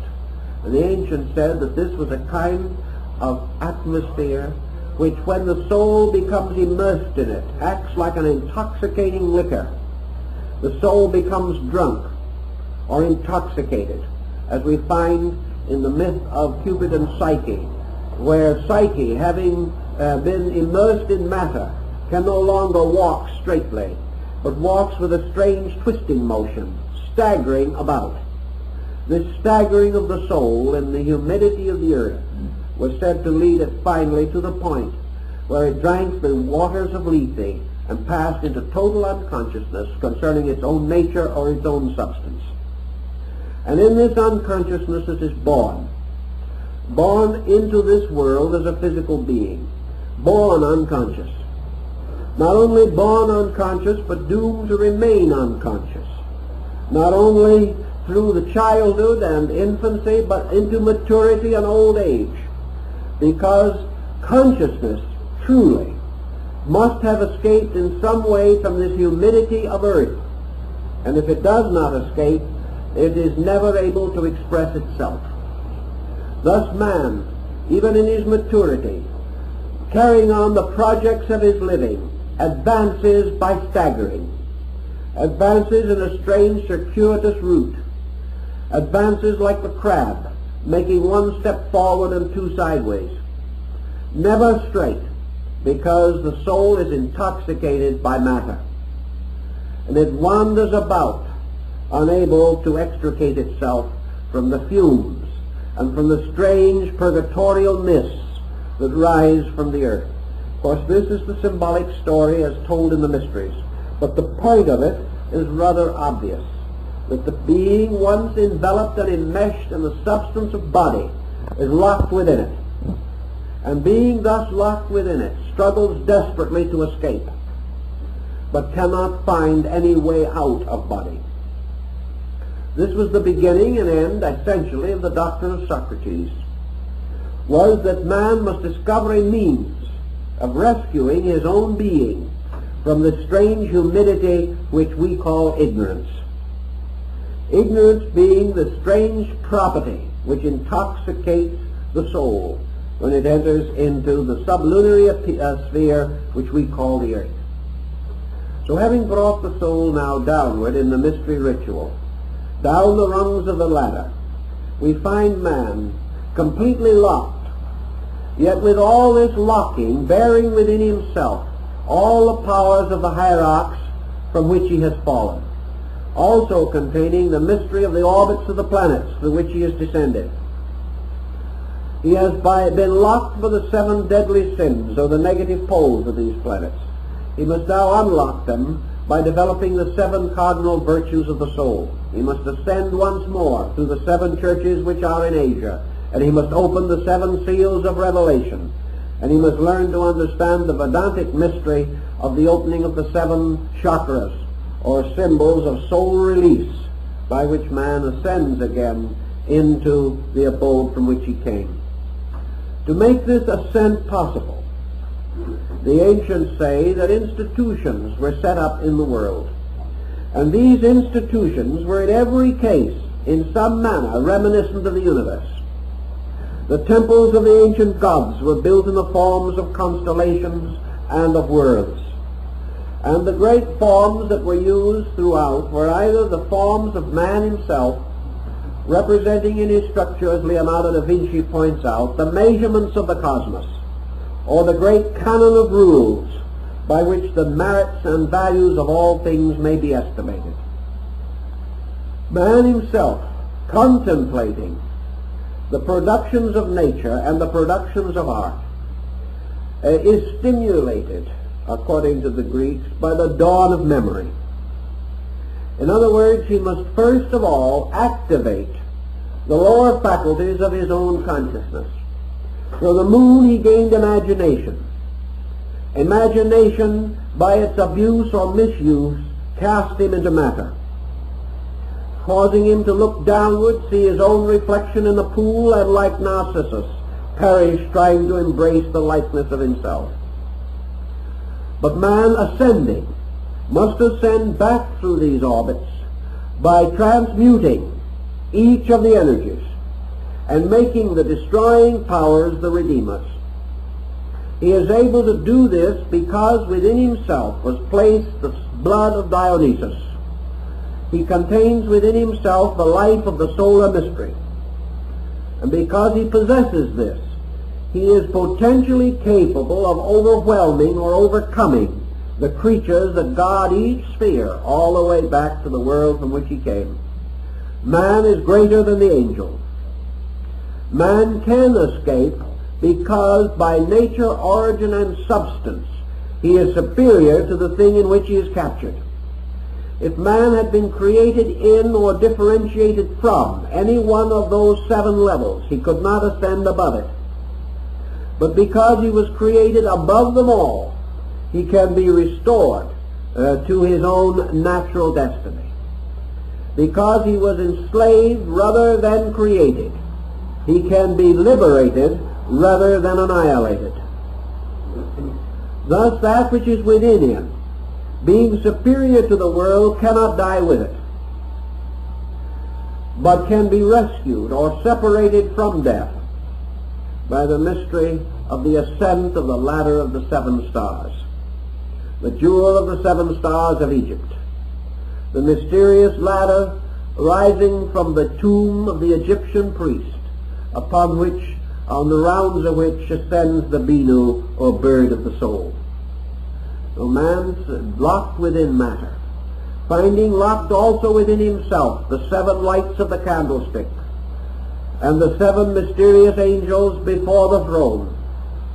He discovers that within him are the 7 powers which imprisoned him, and each one of these powers, through cultivation, becomes a liberator. Therefore man, to redeem himself, must redeem the 7 powers of the planets. Thus in the ancient alchemical mystery, the philosopher's stone was composed of the substance of the 7 planetary metals, which, when properly brought together, or purified, or redeemed by rotations, as they were called, would ultimately produce the elixir of life, the philosopher's stone, and the universal medicine. So coming back up, man discovers that imagination is to be now his leader. He must redeem imagination. And this redemption of imagination is perhaps one of the labors upon which man has worked from the earliest periods of history. He has been trying to use this strange formative power within him to ennoble rather than to destroy.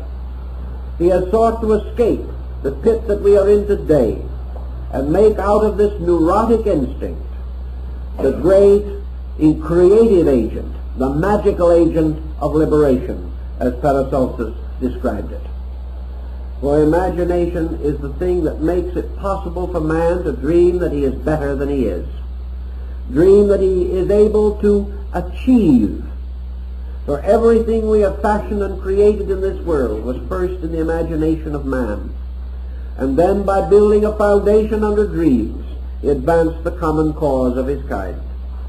So the purification and redemption of imagination causes man to first imagine and then comprehend the magnificent integrity and order of the universe. He sees himself as a god.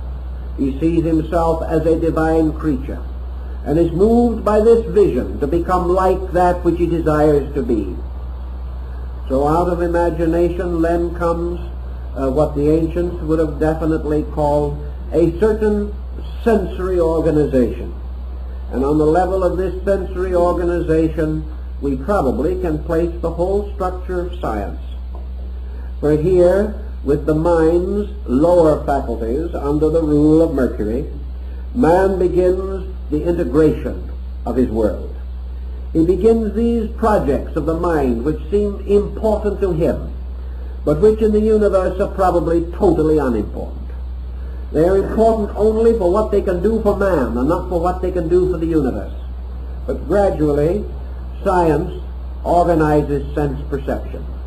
It takes the sensory perception away from the superficial and the obvious, organizes it, tests it, tries it, disciplines it, until finally man develops what we may term a scientific method, an orderly procedure for the cultivation of those things which he has imagined, and what poets of dreams scientists have caused to come about.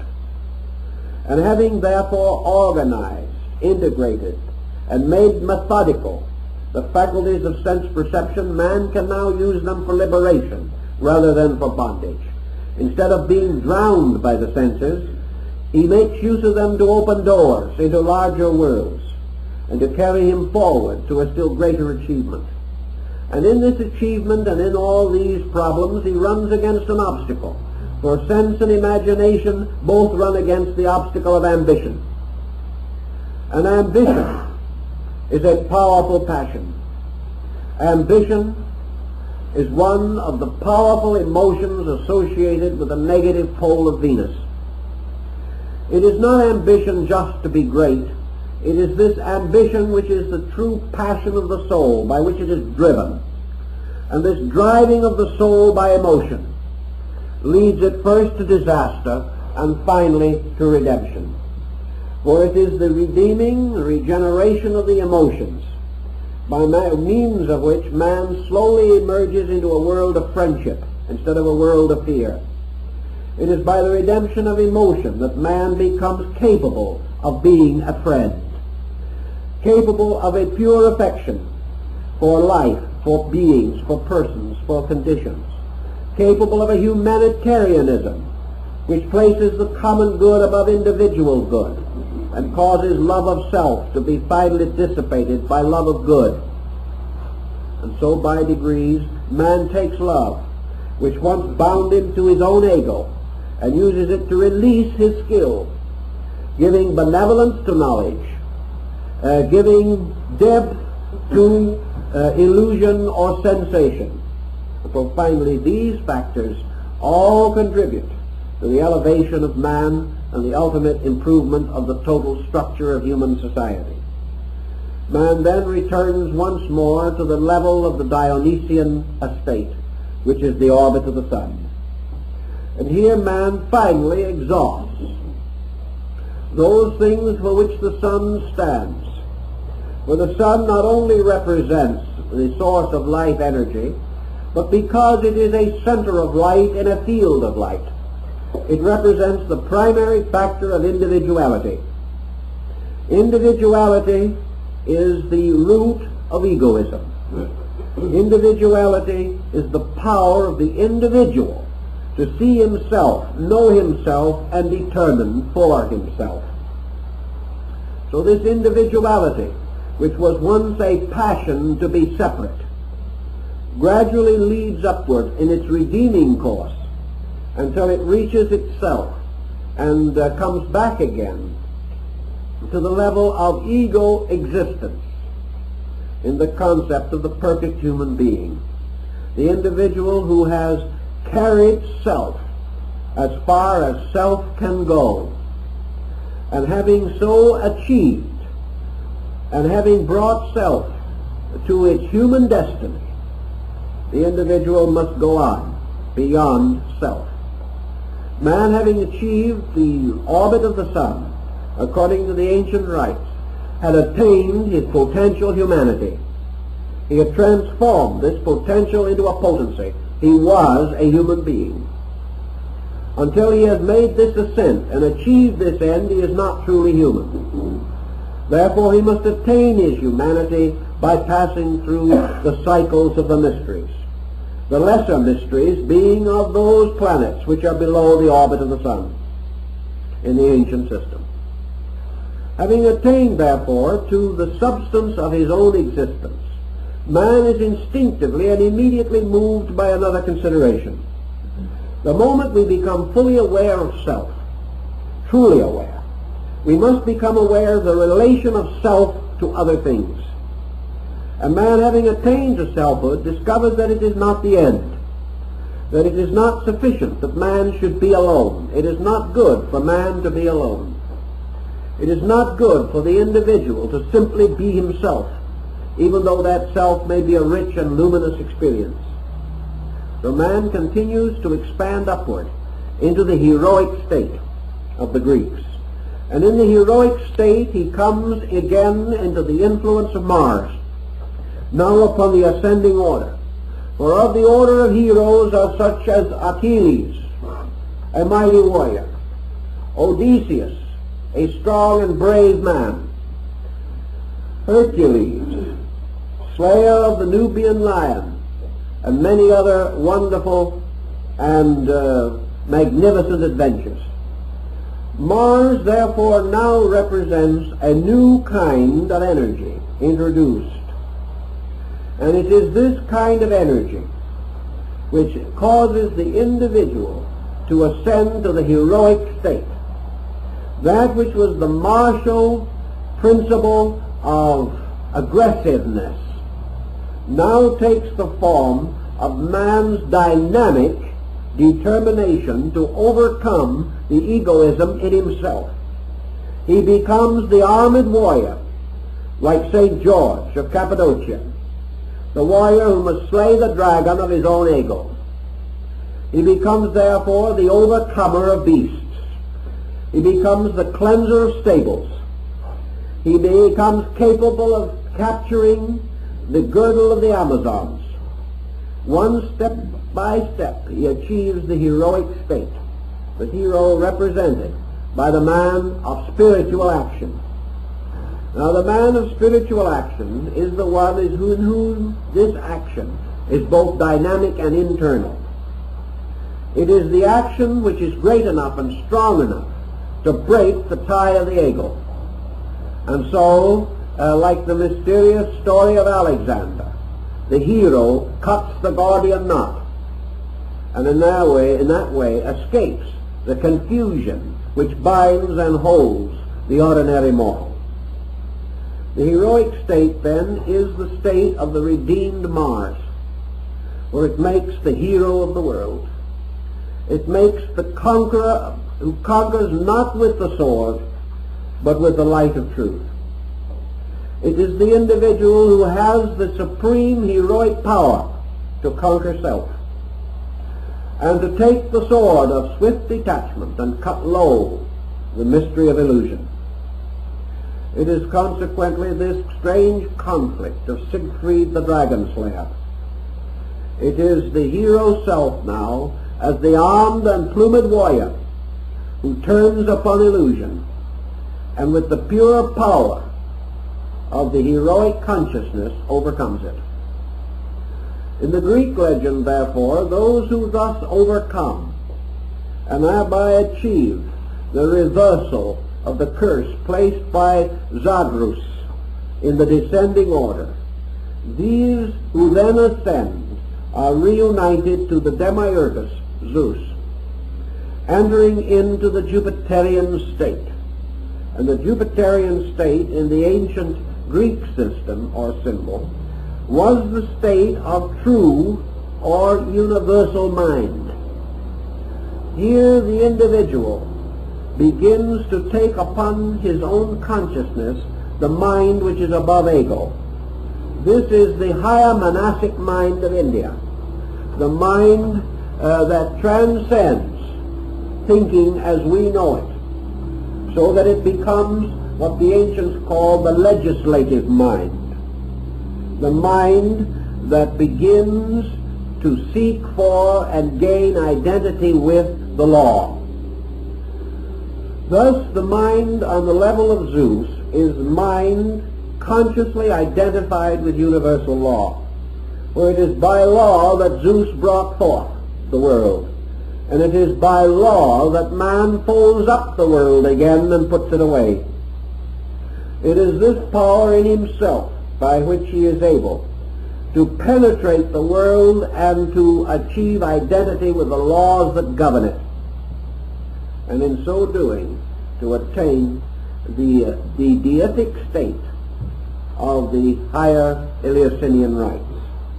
Thus this is the law, this is the type of mind that is the pure reflective mind, the mind which in the descending arc objectified to create the world, and on the ascending arc subjectifies to experience the power above the world. Thus it becomes the abstract or creative aspect of mind. And having thus accomplished its destiny as mind, it returns to the father whom it first outwitted, and that is Saturn. And it stands upon the edge of the mysterious world over which Saturn governs, and man as a being comes finally into conflict with the ultimate adversary, time. He comes into contact with the ultimate thing that says to him, you must either be created and die, or you must escape creation if you would live. You can rationalize, reason, and create with the mind, but still you will die. The mind will grow tired, the mind will grow weary, and there will be gods that will take away your kingdom, no matter how wise you are. As the wise Greek once said to Croesus, the richest of kings, who said, "I have more gold than anyone in the world." And the stranger said, "Yes, your majesty, but a man with better iron will take it all." And no matter how far we go, according to the Greek cosmological concept, we come finally to the arch of Saturn, where the keeper of time and eternity awaits us. Man, to elude Saturn, or to evade, or to fulfill, or to pass through this mystery, to escape from it in some directional manner, must therefore face the mystery of death, the mystery of time, and the mystery of existence. For all of these things hang like pendants upon Saturn's splendor and emaciated structure. So man finds that he approaches Saturn, that the reaper is there to gather all that belongs to itself.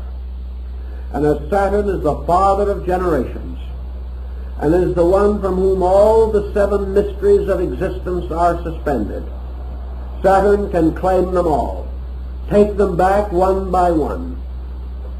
And only that which can survive the loss of the seven parts of the personality can survive. So the aspirant, the dreamer after the mysteries, then comes to the realization that the only way he can save his life is to lose it. That the only way that he can gain everlastingness is to free himself totally and completely from the illusion of existence. This would be equivalent to the Buddhist nirvana.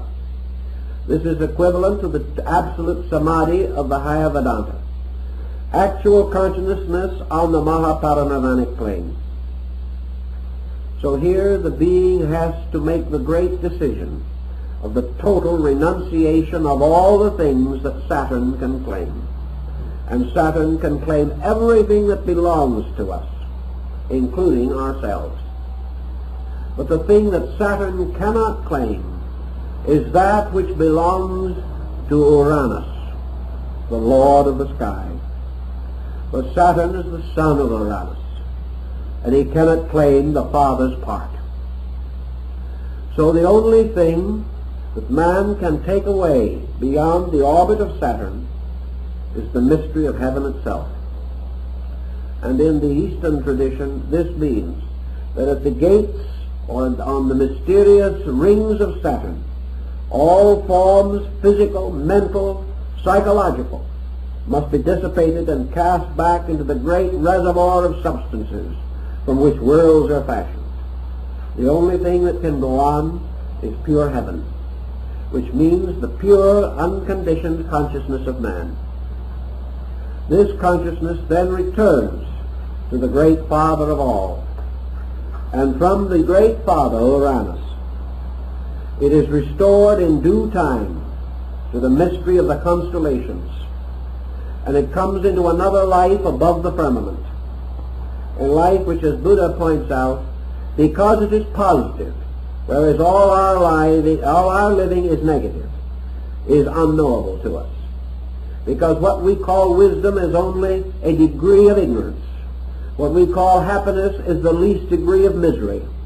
What we call security is the least degree of insecurity. The positive facts of all of these things elude us, because they are all captured within the cycles of illusion which constitute the seven mysteries of the soul. Man, however, as a pure consciousness being, comes to Uranus. And in your astrological mystery, Uranus is the will of heaven, the divine will, the absolute authority of the universal energy consciousness itself. So man, escaping finally through the mystery of the arches and the arcs, comes to the 8th above sphere, which is the sphere of heaven. And here, as the golden verse of Pythagoras tells us, he becomes a blessed God, no longer susceptible of death. This is how your astronomy was made to become the instrument of a theology, which has been scattered throughout the universe as we know it, throughout ours at least, and by means of which we have a skeletal form in practically every system of philosophy and ethics that we know. This mysterious descent and ascent of the ladder which unites heaven and earth as a series of moral qualities. And as our time permits, we will go into it a little further, but I guess that's about all we can do now.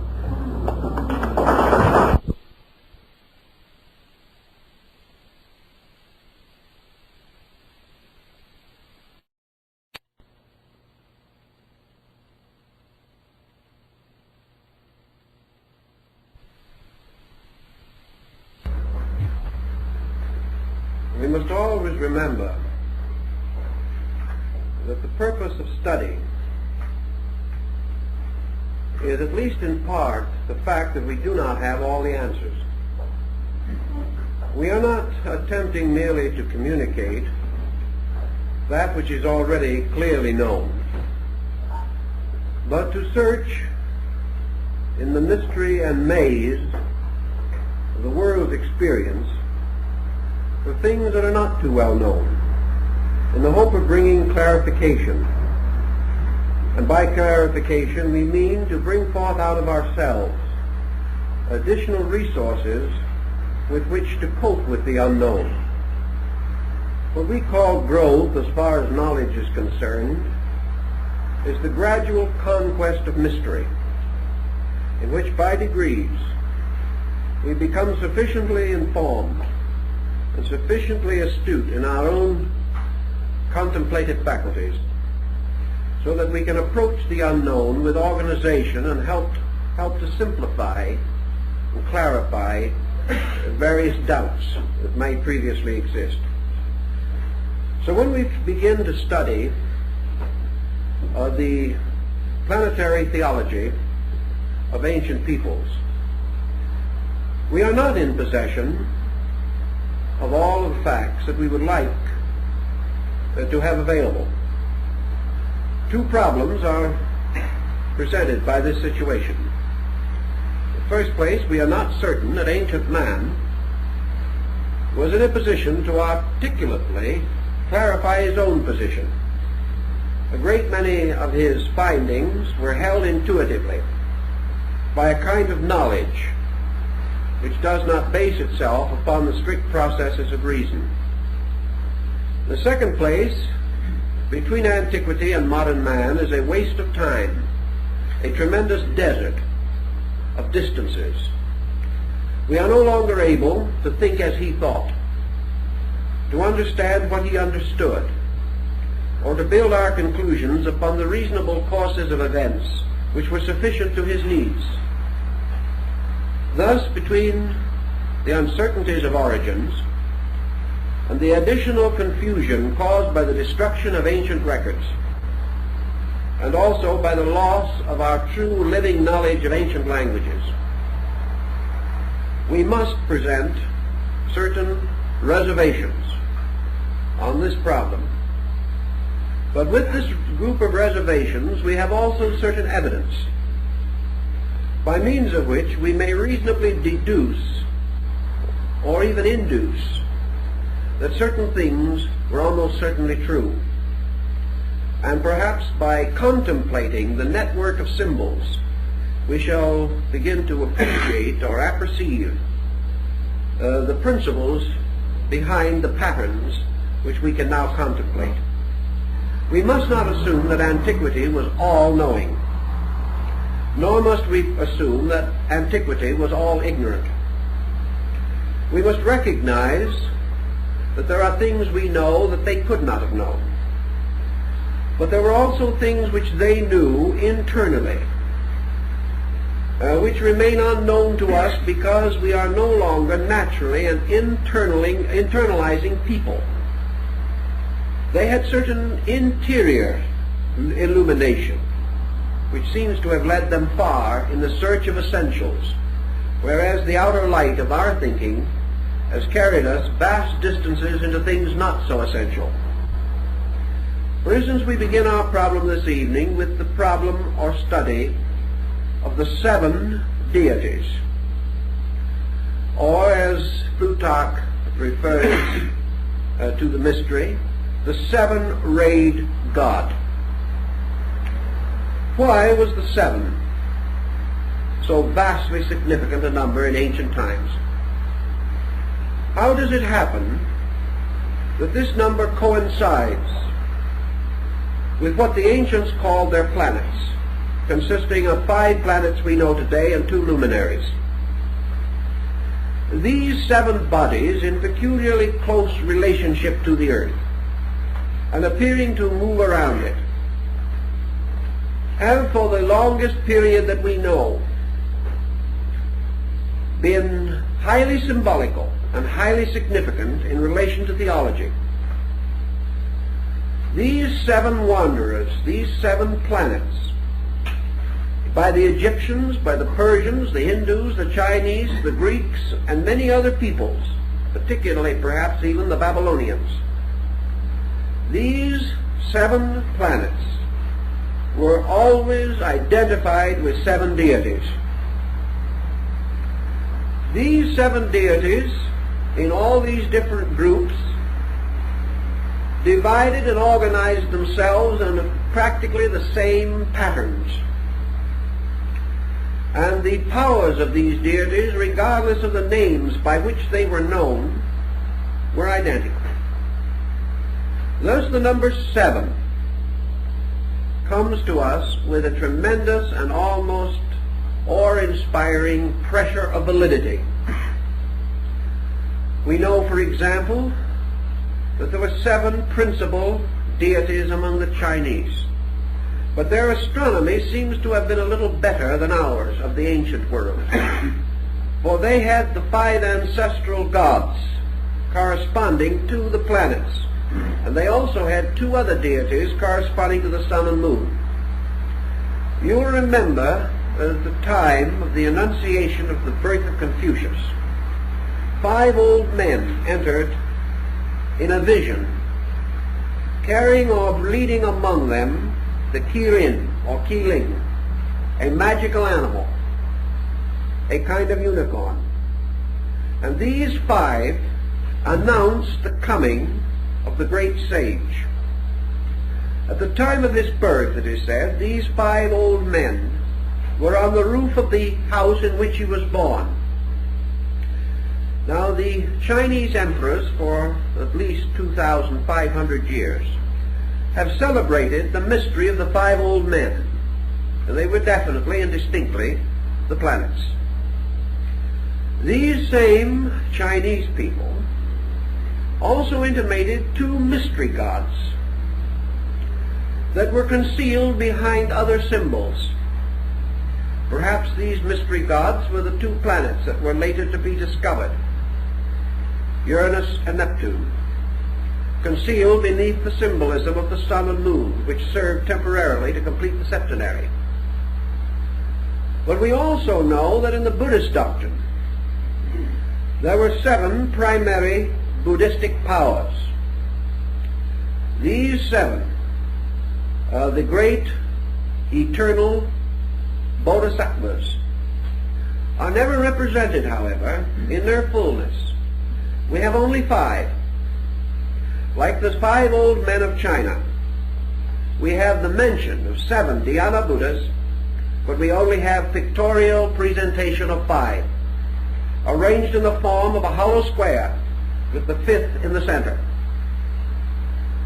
Now the Greeks had the same subterfuge of using 5 and 2 in a very strange combination. Philo-Judaeus tells us that the 7 planetary gods were the vowels, or the 7 powers of sound. Is it not interesting, therefore, that we are still having trouble with our 7 vowels? We only recognize 5. And we have a funny old doggerel verse that has been used in school for a long time, The vowels are A, E, I, O, and U, sometimes W and Y. We've never been able to quite arrange this W-Y situation. We have, however, the 5 vowels that we know. Researchers, even in so conservative a field as Dr. Rhimes, in his extrasensory perception research, follows the old belief that man has 7 senses, but we can only find 5. Again, 2 concealed. And we are told that these 2 concealed sensory perceptions relate to the extrasensory gamut, or perceptions that are as yet in potential, but not yet in potency, in the life of the average human being. Thus we have a series of strange 5s that fall short of 7. And this peculiar situation has continued even into the study of sacraments, where certain sacraments were for the laity and certain only for the priesthood. The ancient Kabbalah says that originally Moses wrote 7 books, of which 5 are the Pentateuch and the others are lost. The so-called 6th and 7th book of Moses that you can buy in paper bindings in some bookstores, this compound is a forgery, dating from the Middle Ages. But the 5 books of the law are said to have been only 5/7 of the original revelation. So this 5 again appears. And wherever this 5 appears, it has been tied to the planetary mystery. Now, if we wish to assume that the divine creative power was a septenary, let us consider for a moment what Pythagoras thought of the septenary. From the earliest studies of numerology, back in the classical period when folks really took it seriously, and at the time when it was applied directly to certain classic alphabets. And this is important because in ancient times men paginated and numeralized by means of letters, which we no longer do. Therefore pages were lettered instead of numbered, and every letter had its numerical equivalent, unvarying. We do not have this in English. But according to Pythagoras, the number 7 was the number of law. It was the number of the universe. It was the number of the gods and of the immutable principles which lie at the root of existence. Irenaeus tells us that one of the old Gnostic symbols of Christ showed the head of the Savior surrounded by a halo of 7 rays. These rays, assumedly representing the 7 powers, the Messianic dispensation. We learn in the book of Revelation of 7 churches which are in Asia. And these, of course, carry very closely to the 7 chakras of the Tantric Vedantic system in India. And the moment we go into the problem of the 7 chakras, we come again into the 5-7 difficulty. Because our systems in Asia break up, and some systems insisting that there are only 5 of these centers, and the other systems representing 5 developed out of 7 and 2 in potential. So we come back to this strange number again. And this number constantly fights the struggle between the 5 planets and the 7 members of the solar system anciently known and recognized. On another level then, let us go back to our Egyptian religion, where we learn that Ptah, P-T-A-H, the potter of Memphis, the deity who fashioned the world upon a potter's wheel in the form of the egg of Seb, the great mother goose. By the way, a little tie-up to our fairy stories and our mother goose legends, because in several religions the world was created in the form of the egg of a mother goose. Rather curious. But folklore has stepped in and distorted these things almost beyond resemblance to the facts.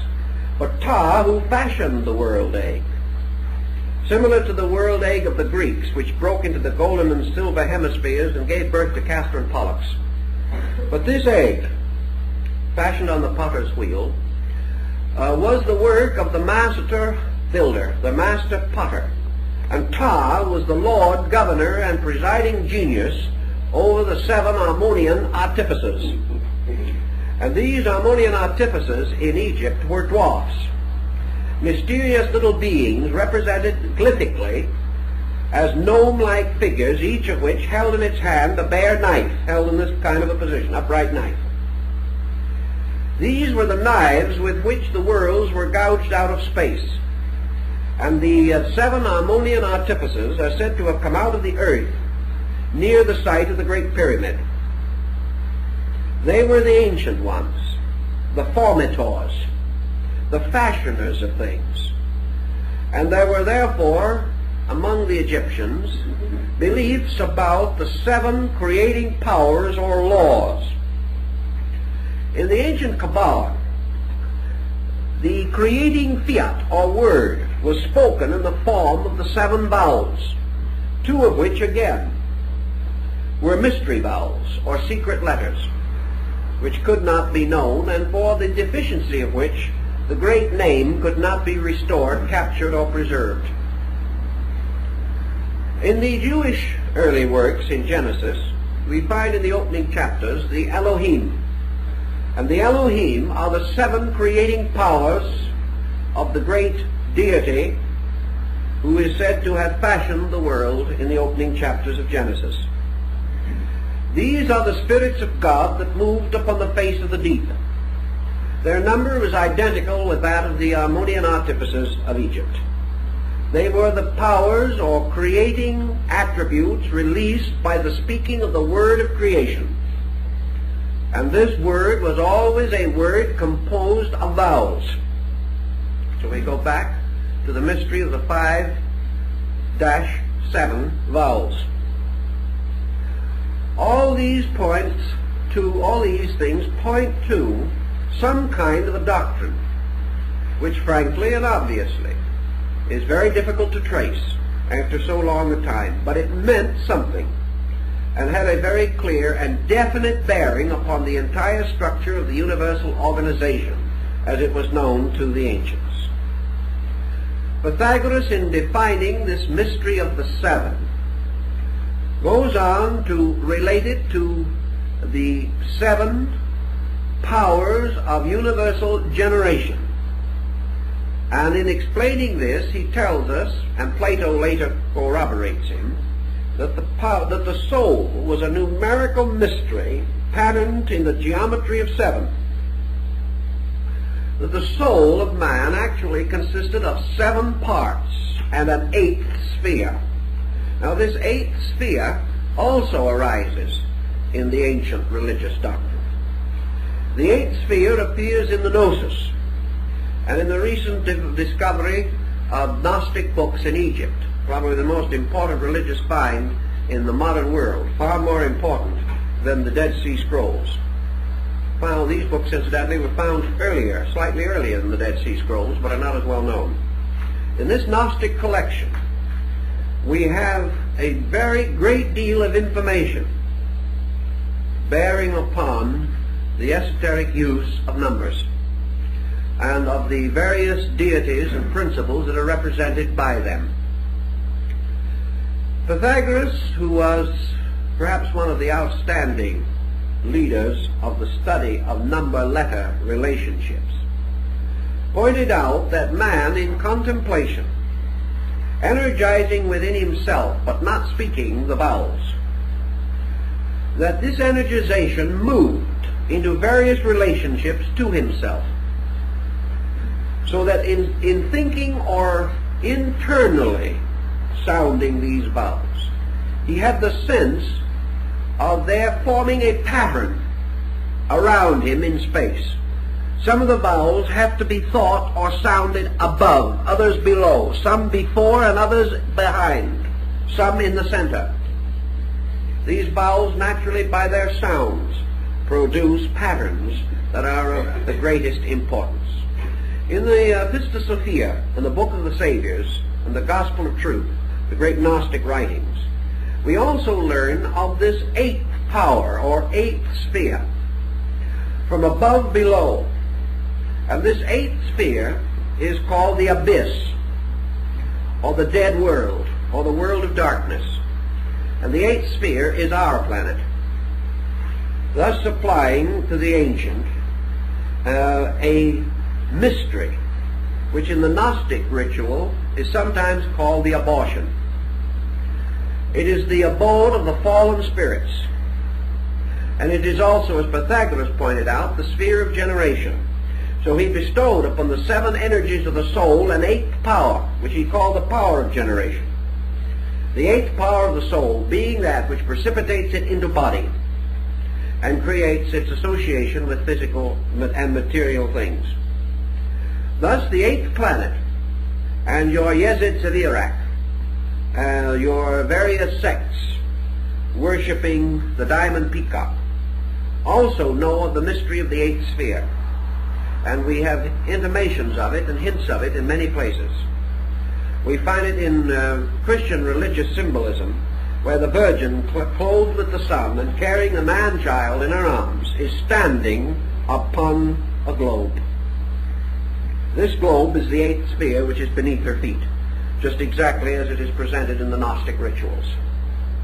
Now, if you go back to Revelation for a moment, you will come to the seven lamps and the great figure that moves among them.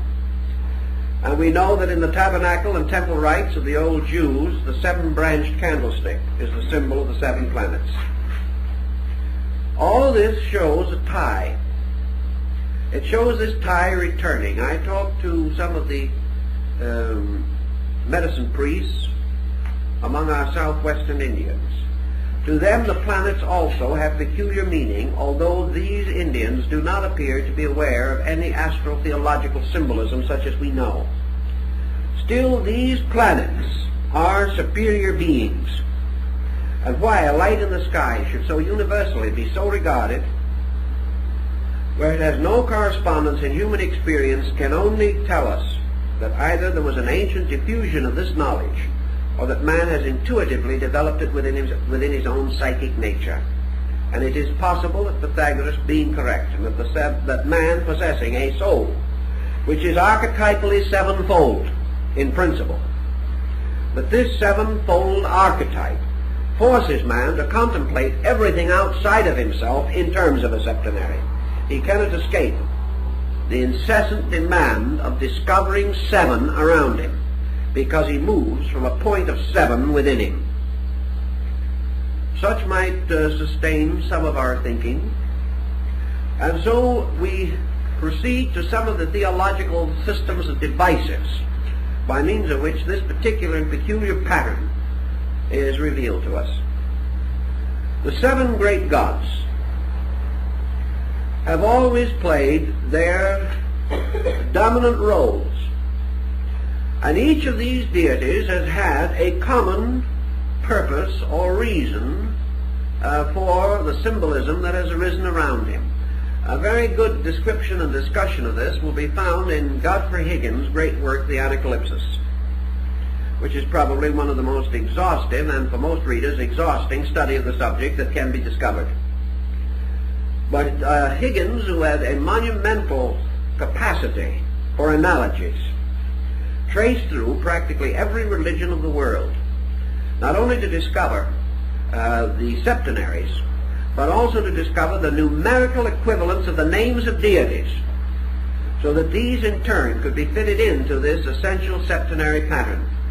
His attainments in this direction, or in these directions, were outstanding. Do we have, in our experience, certain patterns on which we can build? What are the analogies that we really know, or believe that we know?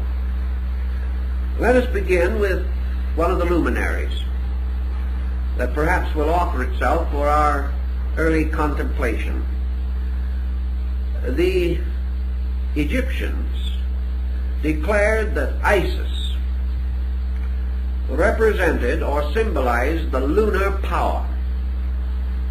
But this was not enough in itself, because in all these ancient peoples we can't exhaust their thinking with a single statement. Therefore, we have to go further. Isis representing the lunar energy from Isa, meaning ice, frozen. Something held locked, crystallization. These terms might be applied to what we have often held to be the condition of things on the moon.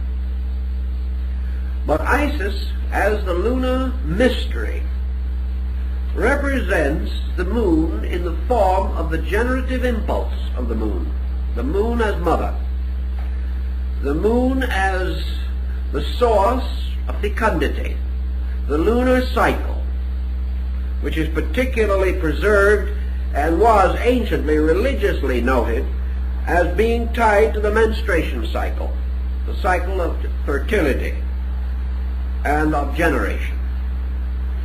Now the moon, we know, has two phases or qualities which are particularly noticeable, namely that it increases and decreases in light, and that it is at sometimes full and at sometimes totally invisible. Also that it may appear as a crescent or as a partial sphere. So the Egyptians had two deities, the white and the black Hathor, to use in connection with the lunar phases. And the black and white Hathor governed or ruled the underworld. And the underworld, of course, now, for our thinking, is our eighth sphere, or the earth. This is the underworld of Plato, to which men come not go not when they die, but come when they are born. For this is the purgatorial, the underworld, right here among us, as we are gradually coming to realize more clearly every day. Now, Isis has a sister, whose symbol is called Nephthys, from which we have our word naphtha. Now, Isis has always as her symbol the empty throne of the sun god, and Nephthys has as her symbol a bowl, a hollow bowl. The hollow bowl, of course, is the symbol of the earth, because the earth is the receptacle of energies, according to the ancients. It is the mysterious cup which catches the wine of the Eucharist, or the wine of life. The earth is the Sangreal, which contains within itself the Sangre Real, or the blood of the king. The earth is the receptacle, just as the physical body of man is the receptacle of the principles which make him a living thing. So Nephthys represents the earth, or the lunar energy, in its physical potential. So the moon and the earth are sisters. And if you go into the ancient astronomy, you will be able to suspect that this could well be true. And in your East Indian doctrines, the affinity between the moon and the earth is very close, and might be regarded as a relationship, such as that between Isis and Nephthys. Now in the other systems we find other deities representing this. We have, for example, Diana, who is the great lunar deity of the Ephesians and Etruscans and other Greeks. Her bow is the lunar crescent. She is the huntress. She is hunting for the deer, and is often found or represented in ancient art throwing her javelin or firing her arrow into the flank of a stag.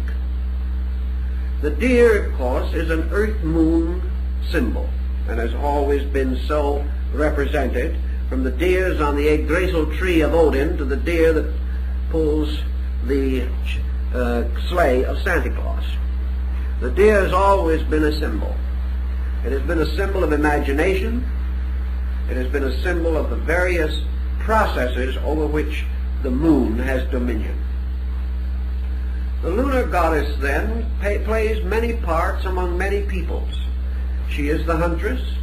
She is the generator or generatrix of the world. She is the great mother. She is the mother of mysteries.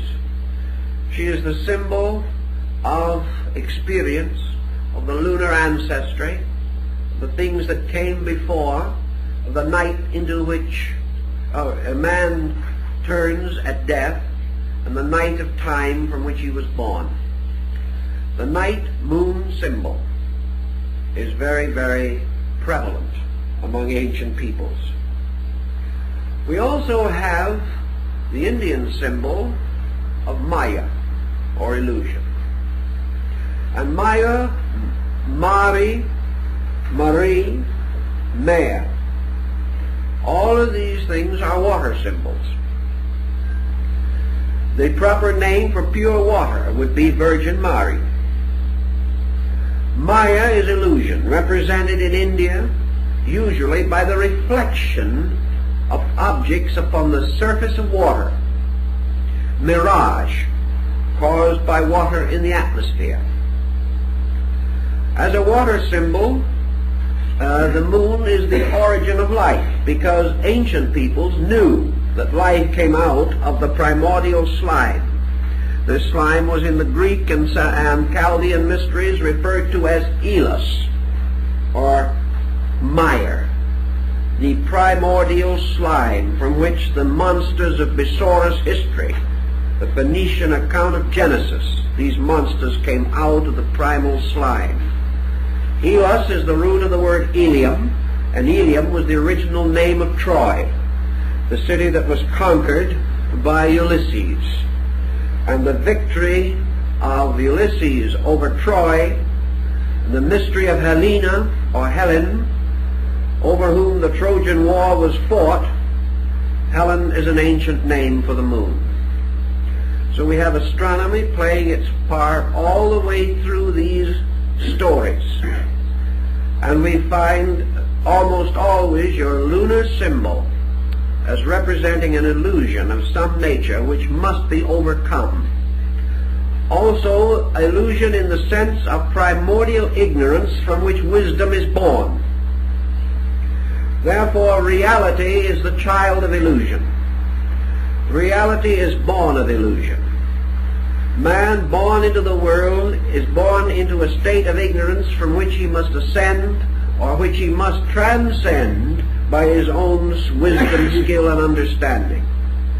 Therefore, through the illusion of life, through the miseries and misfortunes of ignorance, through wrong action, man is gradually pressed on to the achievement of truth.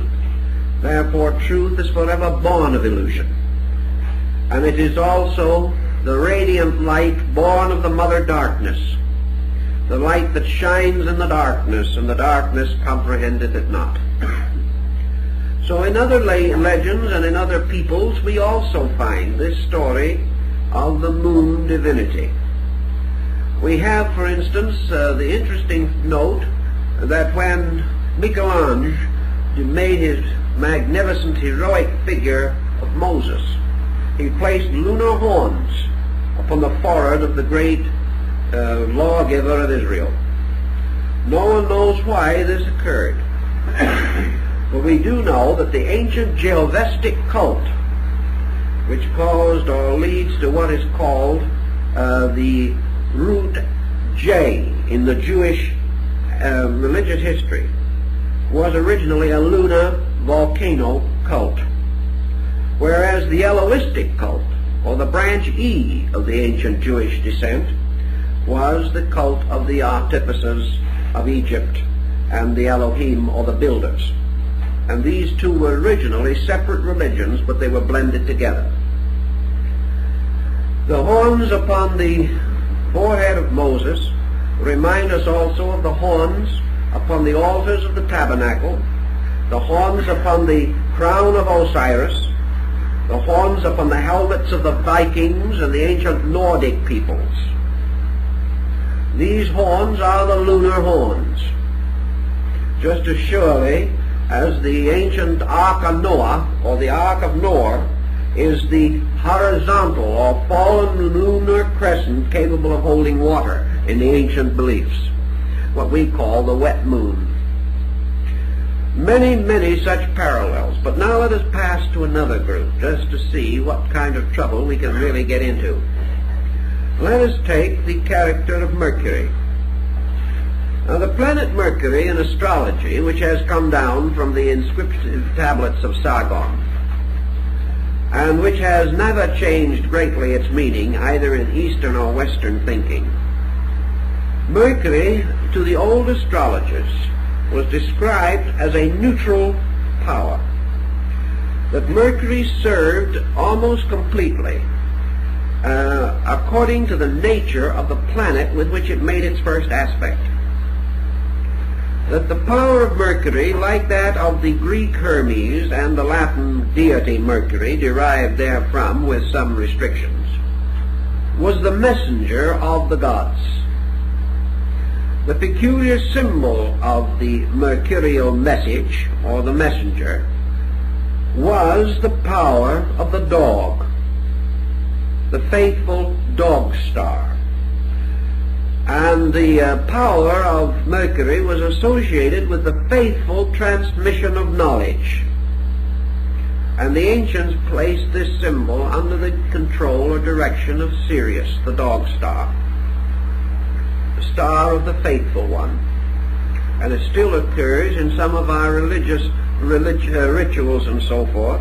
And in the Quran, one of the animals that was permitted to enter heaven was the faithful dog that went into the cave with the 7 sleepers of Ephesus. Now, the 7 sleepers of Ephesus is another interesting legend relating to the 7 and this recurrent number. In this case, the 7 sleepers, the 7 powers of the soul, and the faithful dog, the body, all went to sleep together. In the study of Mercury, we also go into our Hermetic analogy, and we come upon the sovereign symbol of Mercury, which was the original Egyptian deity Thoth, T-H-O-T-H. Thoth is actually the root of our word thought, and has to do with the principle of mind. Thoth was regarded as the author of the great body of sacred writings, more than 40,000 volumes. We are not to assume, of course, that these were the writings of one person, but the writings of one mind distributed among all living beings. Universal mind writes all things. The Thoth, or Throuhg, of the Egyptians later became the Thoth Hermes of the Osirian cycle, and this in turn the Hermes Trismegistus of the later Hermetic teachings which arose in Alexandria about the beginning of the Christian era. Thoth's symbol is a stylus and a writing tablet. He is the symbol of the faithful recorder of things. He is the one that receives the messages of the gods and faithfully preserves them for all time. He is therefore the symbol of the messenger. He arises as Merodach in another group of religions, Babylonian. He is also preserved to us under the form of Nebo, the deity from which the great kings of Assyria and Babylon, such as Nebo-Belshazzar, derived their name. They based their names upon this deity Nebo. It is also interesting that when Moses died, he died on Mount Nebo. And Nebo was the Mercury of these people, also represented with the stylus and the writing tablet, and in the Babylonian cuneiform described as the Lord of the writing table. The Lord of the writing table. And Moses died upon Nebo. And Moses himself is remembered particularly because of the 2 tables of the law. These analogies get dim in interpretation, but the roots of them are very important. In India, the planet Mercury is called Buddha. And this is another very interesting situation. Mercury is also associated with the day Wednesday in the Nordic mysteries, associated with Odin or Wotan. And Wotan again occurs among the Quiches of Central America as their ancient navigating deity. Mercury, or Buddha, is represented in one of the Indian Buddhistic paintings as seated in the midst of the planets, acting as their messenger or servant. Buddha's power as Mercury therefore ties with the possibility of the philosophy of mind. And we know that Buddha, from the beginning of his ministry to the end, preached the danger of the wrong use of mental energy. Mercury in modern astrology is said to show the relationship between the mental energy of the individual and his ability to express himself through the sensory perceptions. Mercury, therefore, rules the five senses, which Buddha calls the five hindrances. Buddha was locked to a struggle to the death, practically, with the problem of those parts of man's constitution which are under the control of Mercury. Thus, the religious symbolism and the philosophical symbolism tie together. The 7 days of the week, of course, are another interesting example of the septenary. And in the septenary we have another curious point. If you go around the world following the sacred days, you will find that for one of the religions of the world, every one of the days is sacred. This is a good point, because it might remind us of the fact that all 7 days are equally sacred in the first place, and that it is only our own limited virtue which forces us to restrain our good deeds, particularly to one day, because we haven't enough of them to go around. It's like, Mother's Day or something. Only Dave can really work up a lot of enthusiasm on the subject. The whole thought is wrong. Now, for instance, in the Muslim faith, Friday is the sacred day. In the Jewish faith, Saturday. And in some of the early Christian faiths, Saturday. Now, if we want to go back into the fight, we have to realize that we still have in the Christian world a tremendous struggle going on as to whether Saturday or Sunday is the correct day of worship. The other 5 days we're sure of, and here we have 5 out of 7 again. And 2 that we can't be quite certain as to what they should represent. But Venus is the ruler of Islam. And the crescent of Islam is not the crescent of the moon, it is the crescent of Venus. And as far back as 2,500 years ago, the observers in the valley of the Euphrates have discovered that Venus is never visible to us as a circle. It is only visible as a small moon, never full, but attaining maybe 2/3 or 3/4 of its fullness, but never complete, and usually visible only as a crescent. So the crescent of Islam is the crescent of Venus, as is indicated by the 5th day of worship, and also by the color green, which is the sacred color of Islam, which is precisely the color which was assigned by the ancients to Venus. So each religion, seemingly, breaks down upon this pattern. Here we have Friday, the religion of Venus; Saturday, Friday, the religion of Islam; Saturday, the religion of Israel; Sunday, the religion of Christianity. And if we study carefully and go back through the records, which is quite an imposing task, but it can be done, I have gone through it, we find every one of these days was essentially related to one of the great planetary mysteries. Now, you have seen perhaps, or at least have read in the paper, the story of the 7 wonders of the world. I'm sure if you saw the picture, you are as completely uninformed on them as you were before. It's a nice idea, but it did not quite gel. Too much economy in the wrong places. But anyway, we do know there were 7 wonders. And we do know that these 7 wonders, whether anyone recognized it or not, were the 7 wonders of the 7 planets. Now let's just see how that worked out. We'll consider the wonders of the world. Remember now the key words of the 7 planets in astrology. Saturn, the ancient symbol of death. Among the wonders of the world, the mausoleum of Halicarnassus, the great tomb, built in memory of the dead. The next one, Jupiter in the planets. the Olympian Zeus, one of the 7 wonders of the world. The next one, Mars, fire. The Pharos of Alexandria, the great lighthouse. The 4th one, the sun, Helios, the Colossus of Rhodes, the great figure of the sun god that stood over the gates of the city, of the harbor of Rhodes. Venus, the hanging gardens of Semiramis, queen of Babylon. Mercury, the great pyramid of Giza, sacred to Thoth Hermes, the master of the mysteries. And the moon, the temple of Diana of Ephesus.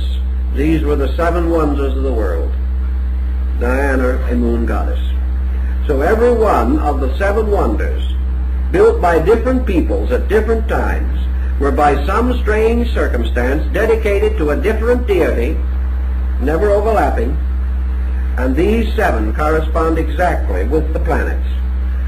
And there can be no question that somewhere underneath that there was an intent or design of some kind.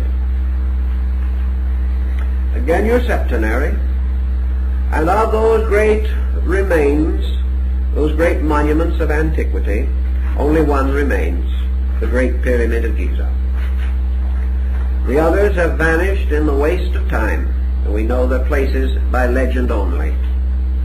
We believe that part of the old ruins of the hanging gardens of Babylonia may exist, but we are not certain. So here again we have what were called the pentacles, or the magical devices of the great creative septenary. And it would seem to me that developing of this idea might have been very interesting in connection with this motion picture that I mentioned, because it would show an ancient knowledge of astronomy and would also have revealed the mysterious fact that these various nations and peoples of different beliefs and of no great friendliness among themselves had all united to adore the 7 powers of the soul. And each had chosen a different one. And each had chosen the one that was related to his own religion, showing that at that time there were 7 of these groups, each worshipping one of the 7 planets, powerful enough to undertake and complete the enterprise referred to under the story of the wonder, which one of the 7 wonders it may be. So here's another case where these planetary symbols have moved in on us. And we can keep on going, and we can find them in Polynesia. We find them among the Eskimos. We find them everywhere.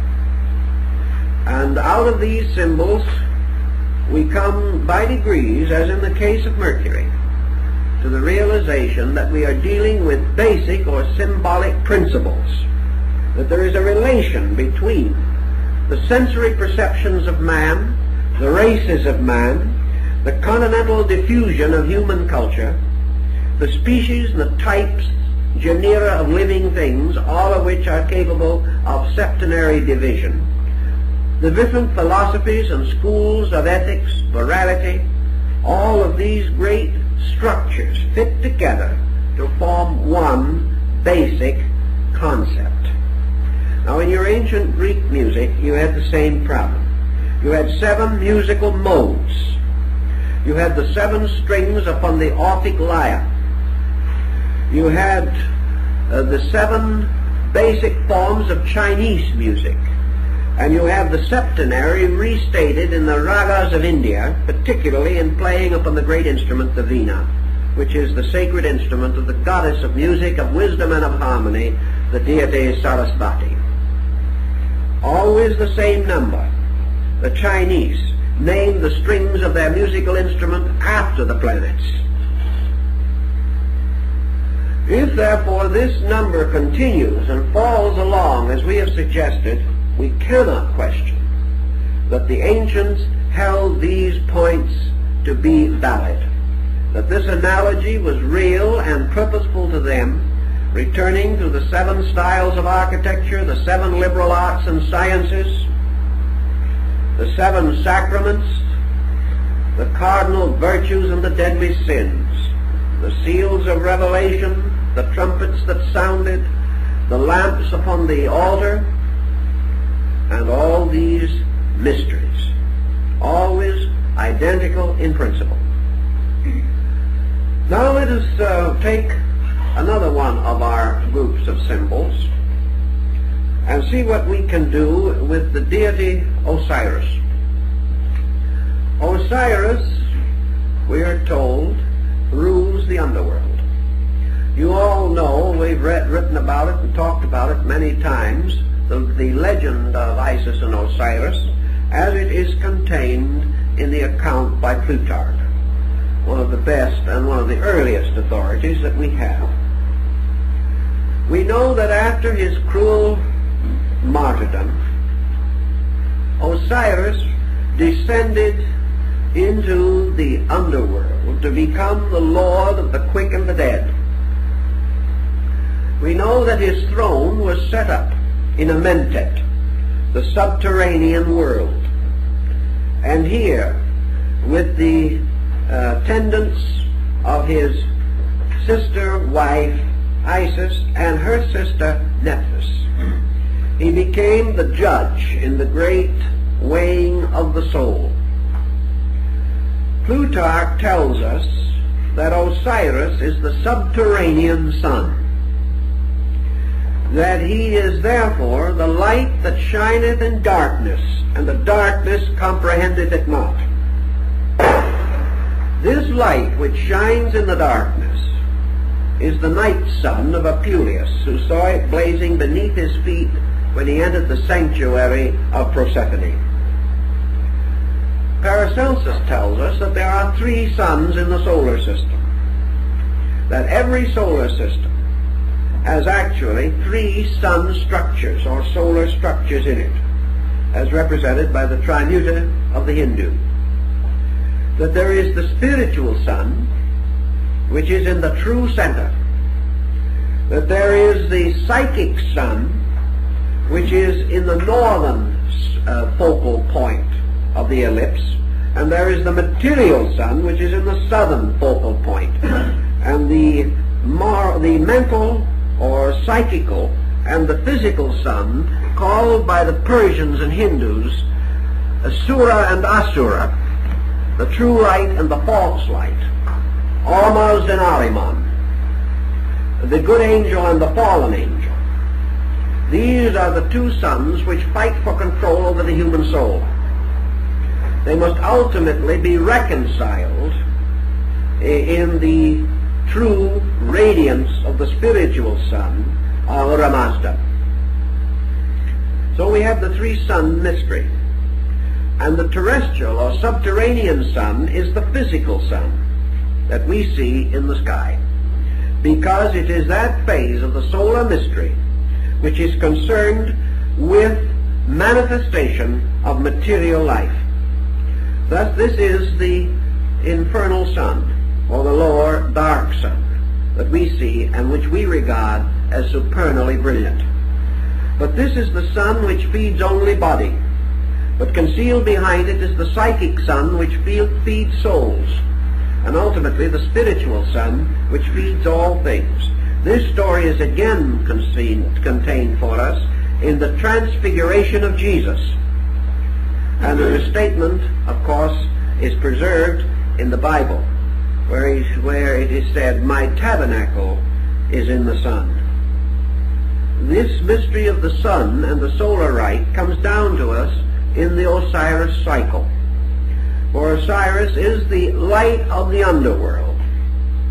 And in man, this light of the underworld corresponds to the solar energy within himself, with his heart, and with the life principle, as it is physically disseminated through his constitution. Now in man himself there are 7 organs, 7 vital organs, which the ancients associated with the 7 planets. The heart, which is the center and the archetype of the body, is called in Buddhism the Septapanar Cavern, or the cave of the 7 rooms or parts. For the ancients recognized 7 structures consisting of auricles and ventricles and related parts. And of course the auricle in the heart is also the oracle of Delphi. For it was from the heart that the great oracular manifestations were revealed. As the man thinketh in his heart, so is he. The heart is therefore the oracle, placed in the center of man's earth, which is, of course, the omphalic stone at Delphi. In this mystery also, the Hindus tell us that there are 7 parts of the brain, and Albertus Magnus gives us also the septenary division, that the 7 planets are posited again in the brain as their polar positive extremity, and that also, as the earliest researchers indicated, there are 7 sections of the human eye, and that every part of the body is septenary. We know that there are 7 important ductless glands, forming the endocrine chain, which still represents the most mysterious structure of the body. And I was talking to a doctor not more than 3 months ago, and he said, yes, we still think in terms of the 7 ductless glands, although we have a tendency to gloss over it, for the reason that we understand 5 and know nothing of the other 2. We have the same problem again coming up. The pituitary and pineal, while we may not say we know nothing about them, we do know something, but we do not know enough about them. We know a considerable amount now about the pituitary, but the Sabbath gland, the 7th, the gland of the arch of the entire system, the keystone, is still an almost impenetrable mystery. This 7th, by the way, is the eye, the mysterious internal or all-seeing eye of the mysteries, which is again the symbol of Osiris, as worn upon the throne crown of of Isis. So these problems come back in great mystery to us. But Osiris, as the subterranean sun, his body filled with eyes and plumed with the crowns of the north and south, or the extremities of existence, is part of a great solar cycle mystery. And his relationship to Typhon and the destroyer is not difficult for us to restore if we think a little. Quetzalcoatl, the feathered serpent deity of the Mayas, is another Mercury god, or another Hermes. And under the heading of Hermes, we have practically all the messengers of the gods. Now let's give a little thought to our old friend Jupiter.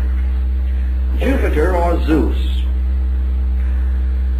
One of our problems today is that we are almost totally ignorant of the most interesting mythology that we come in contact with, and that is the Greek.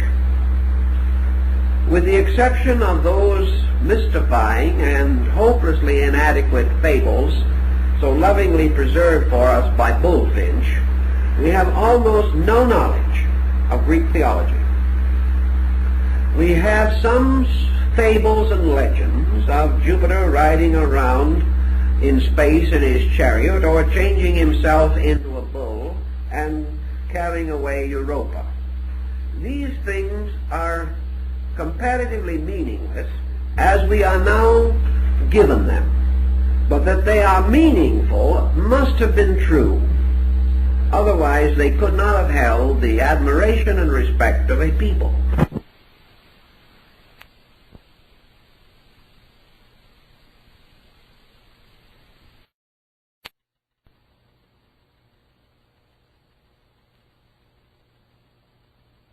The creative power of the material world,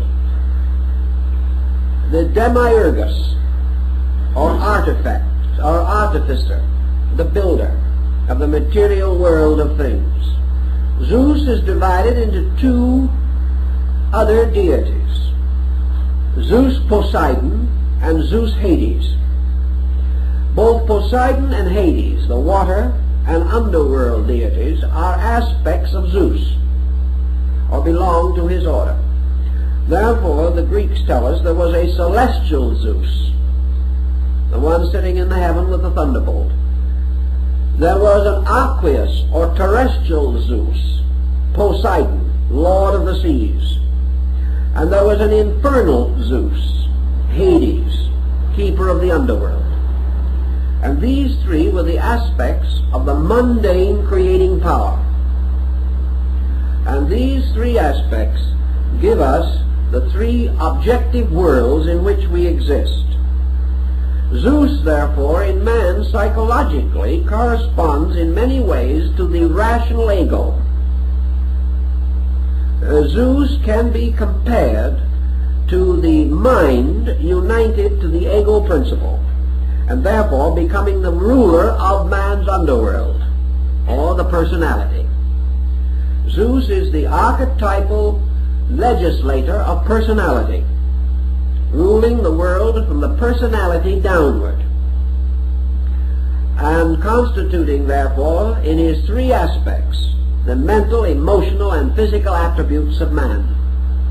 Also, these attributes as we find them in the universe. Man being only a miniature archetypal pattern of something greater, or a miniature of a greater archetypal pattern.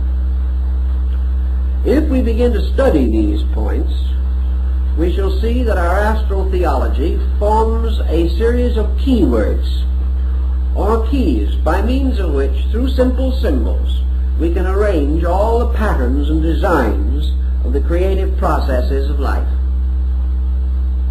Now, if we go back to the early legends, for example, we discover that Zeus, representing the third created power, the power of the material world, was required or forced to overcome the titanic forces. Now, in Greek mythology, there was a group called the Titans. And the Titans are the ones who stole Dionysus, or Zagreus, the son of Zeus, took him out into the fields of space, killed him, boiled his body, and ate the flesh.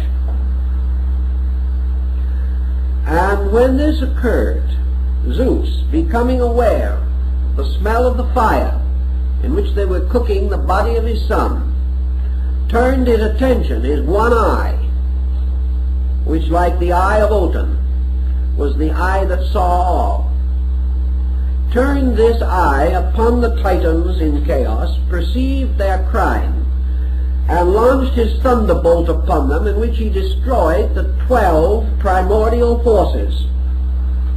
He then took the ashes of these forces, containing within these ashes the burned blood of his own son, and from these ashes formed the bodies of mankind. Therefore, man contained within himself the 12 titanic principles and the blood of Bacchus, the blood of the atonement. For the wine of the Eucharist is the blood of Bacchus Dionysus, the god of the vine, represented usually bearing the vine or grape-wound staff surmounted by the pine cone, which of course was the symbol of the endocrine chain, with the pineal or pine cone gland at the upper end. Dionysus, therefore, becomes the blood of the god in man, and the sacraments and ceremonies relating to this are part of the Greek mystery of the Eucharist.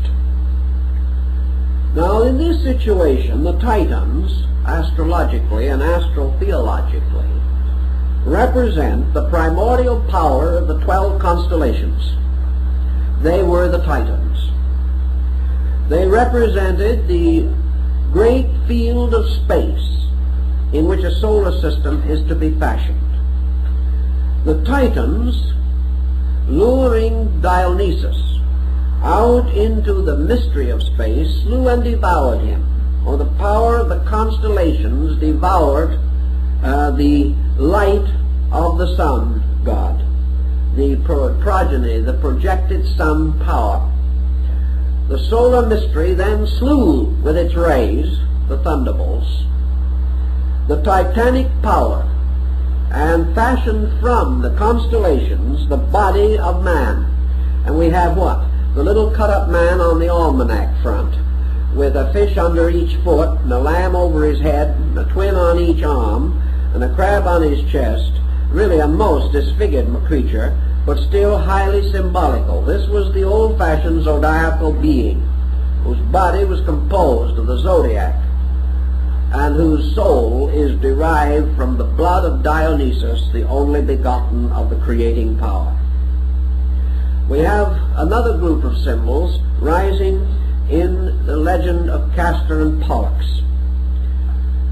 We are told, for instance, in the primordial Greek myth as is preserved for us in the Theogony of Hesiod, the great creating or creation myth, which almost everyone interested in these subjects should read Hesiod.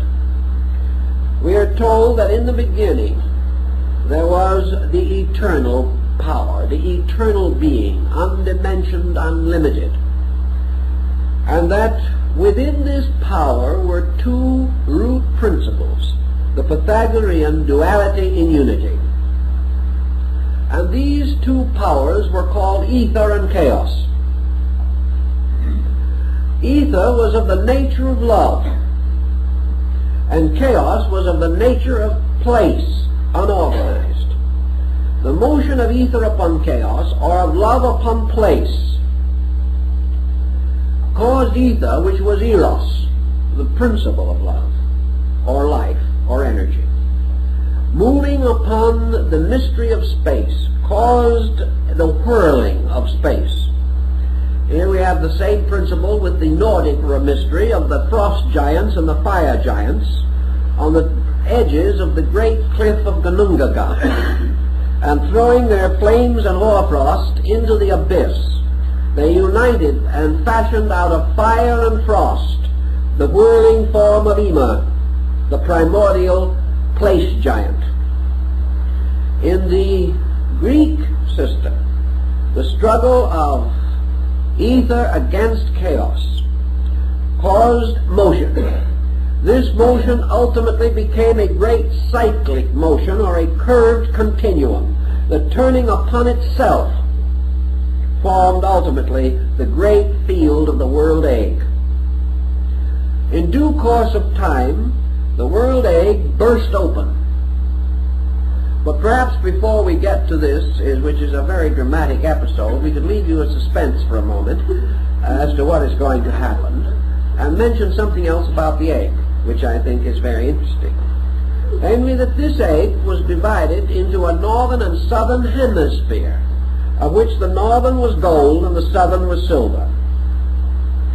Remember the use of the egg symbolically, and the colored Easter eggs by the Druids, and still the use of the sacred egg at Easter by the Greek Orthodox Church, in which the presiding priest gives each member of the congregation an egg as the symbol of the resurrection. Now this is an interesting thing, because the use of the egg symbol goes back to the serpent egg of Britain and the Druids and many other mysteries.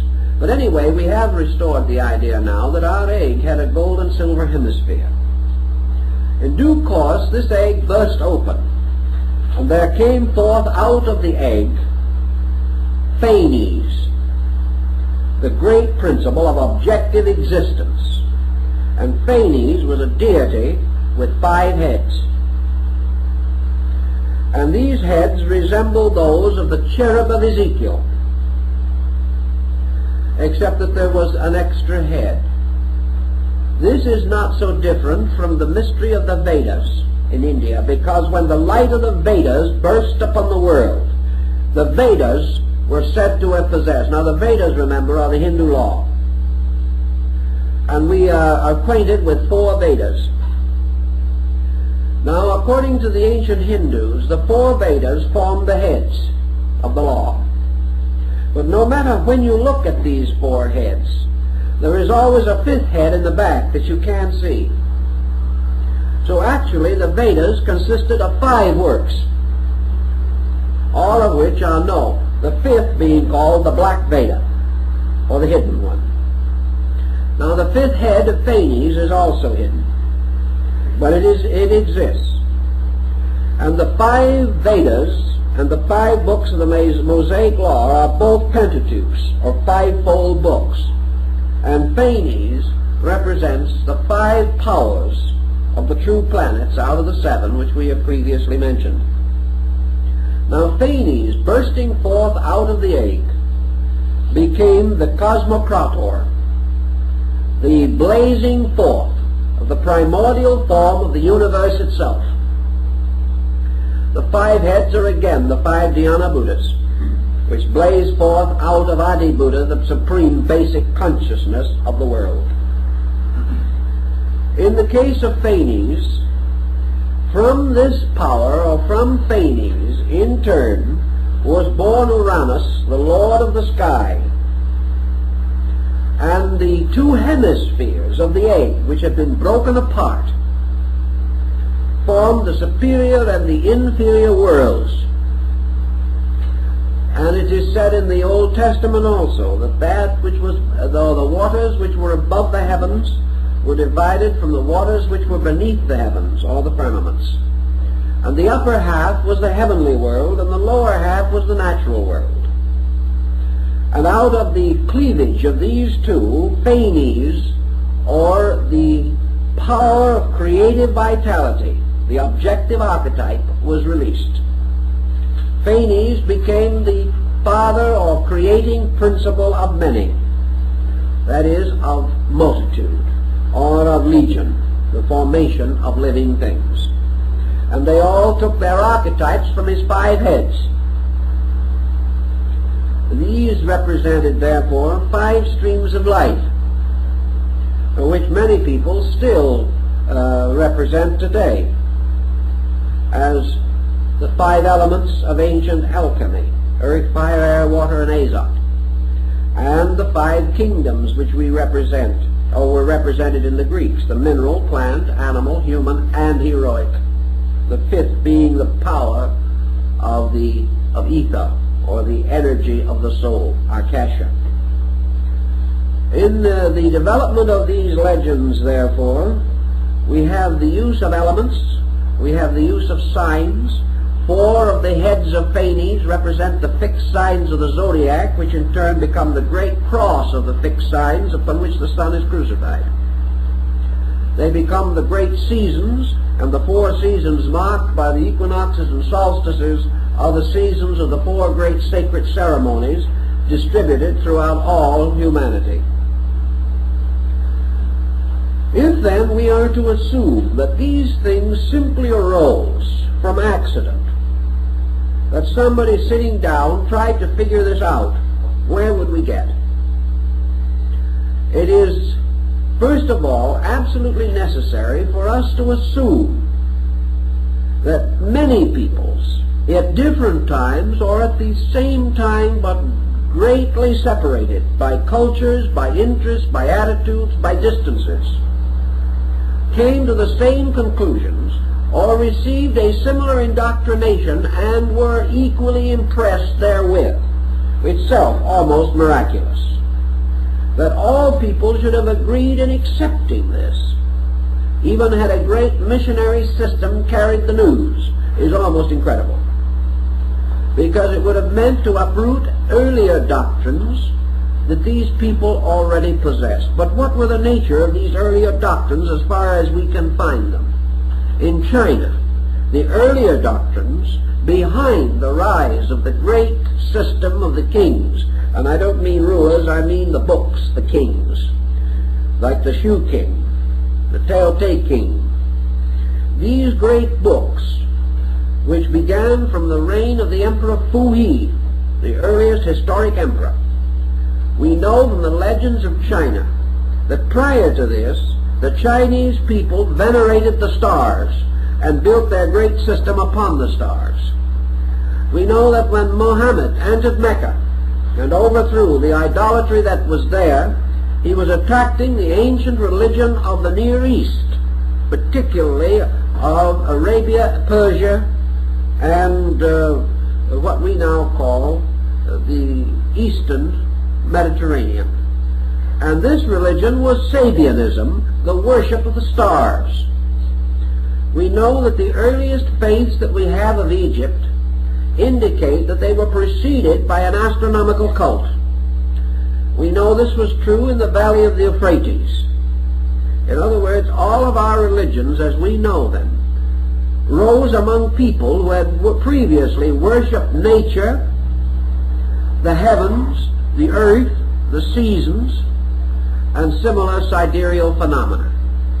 When the great Arya migrations in India moved down from the Trans-Himalayan area across the Indo-Gangetic plain to occupy India as we know it today, they moved in upon the Dravidian culture which already existed there. And Max Muller says the Dravids worshipped elements, planets, and stars.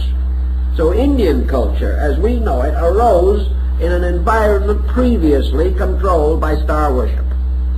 How does this happen? Where was this star worship? These people were not astronomers as we know them. They did not have the equipment. They could not have known the universe as we know it today. Yet their background was the worship of heavenly bodies, elements, and things of that nature. Several groups of researchers have tried to solve the basic mystery that this presents. And we always come back to the same inevitable. Namely, that the impression of these patterns arises from the constitution of the human being himself. Therefore, within the psychic field of man, as Paracelsus so broadly hints, there must be a concept according to the number 12, the mysterious dodecahedron, or 12-faced symmetrical solid, which to Pythagoras was the symbol of the universe. This has to exist as an archetypal energy symbol within the human being, the ultimate recognition that all things that happen within 12, or within a 12-fold diffusion of potential.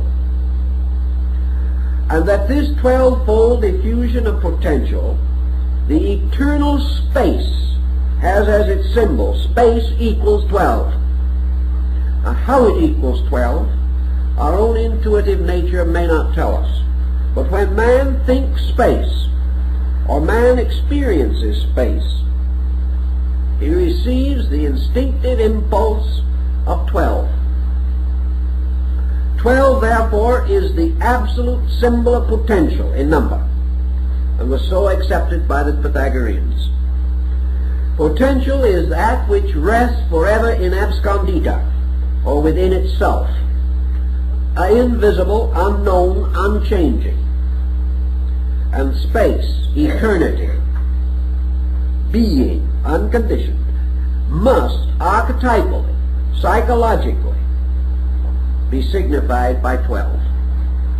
The motion of potential into potency, the emergence of things, causes the 12 powers to burst forth into the form of a septenary. And one of the greatest mysteries of ancient Hindu mathematics was the possibility of dividing the 7 creative gods equally into the 12 creative powers without a remainder. And that was a fine mathematical problem, and it was solved. It is possible that 7 can be distributed evenly through 12, and at the same time neither the 12 nor the 7 fractionalized in any way. This was one of the old calculations of the Hindus. I've seen the calculation made. It can be done. But by this means, therefore, 12 eternally moving into 7 causes a septenary, no two parts of which are the same.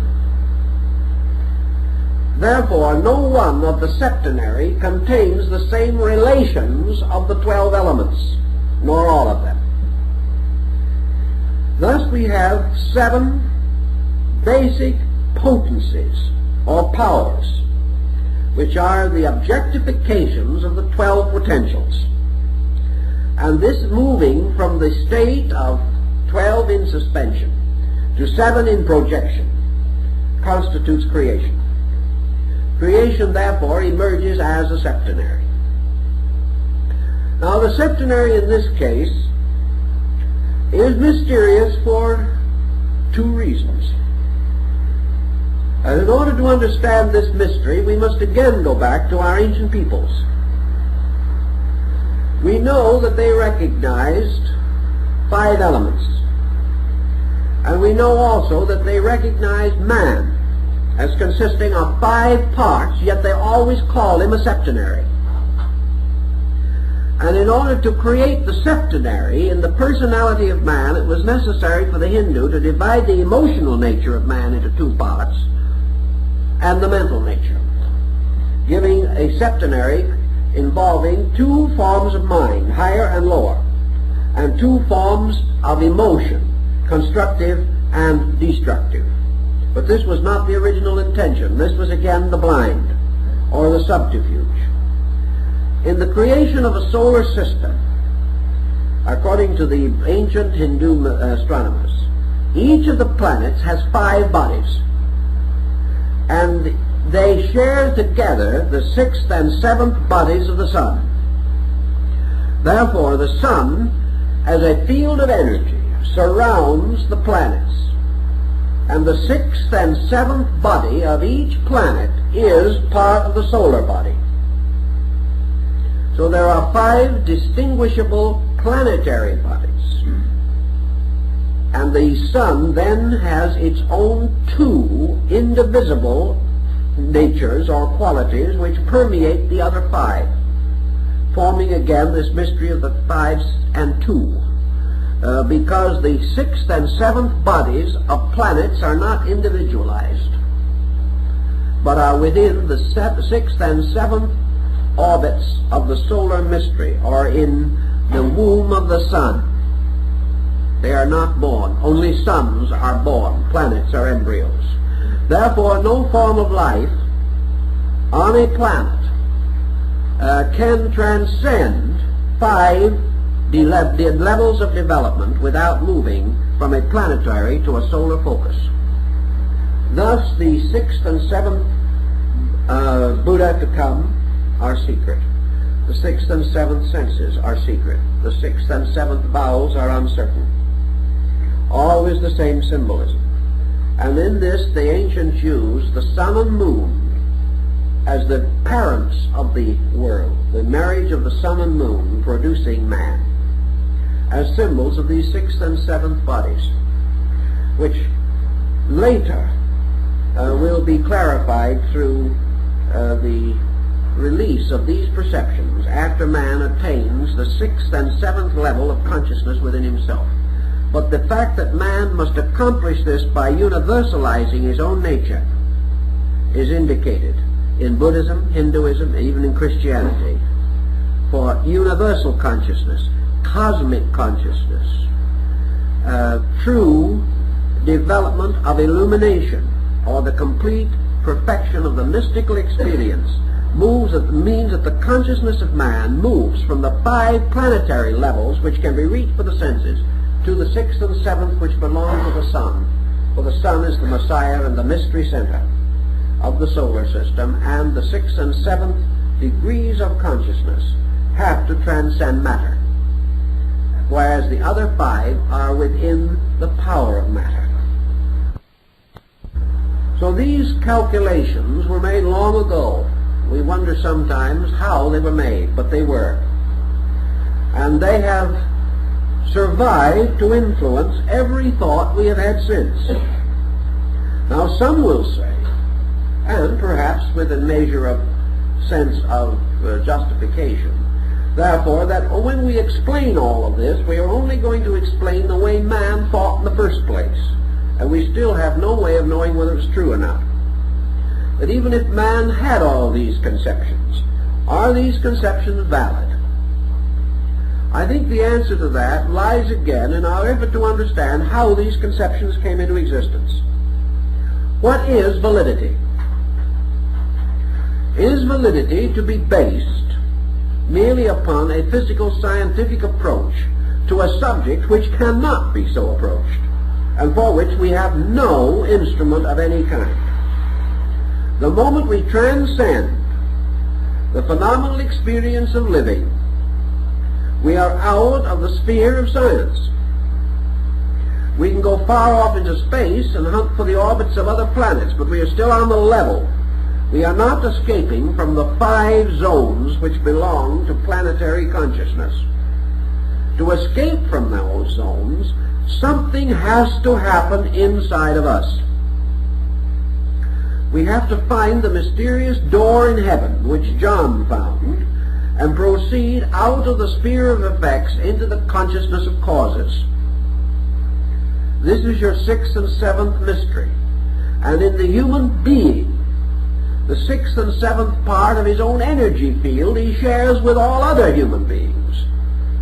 That is why it is possible for man to attain not only brotherhood but identity. This brotherhood cannot be attained on the lower levels, but if man has a certain experience of consciousness, he can become unified with all others of his kind, because in every species the 6th and 7th part of the septenary constitution is shared by the entire species. Thus we all move from individuality to universality as we ascend. Man seeking for these integrities, for these values, can therefore only find them by the personal experience of these causes. So this brings us to another interesting group of analogies. The ancients believed that when the law, the Torah or the Veda, or whatever you want to call it, was placed into the hands of the great messianic teachers, of which 7 are of particular interest and integrity as the founders of the great religions of the world, that these powers not only fashioned the bodies and structures of these religions, but as one of the old Rosicrucian adepts symbolized in an ancient work that he did, he represented this mystery by by 2 interlaced triangles in the form of a 6-pointed star with a dot in the center. In each case, he placed one of the planets in the center and the other 6 in the circumference points. And changing the center one each time, he found that with 7 he could bring all of the planets once to the center, and then he would have a circumference, and in no 2 cases would the circumference be exactly the same, because a different one would be in the center.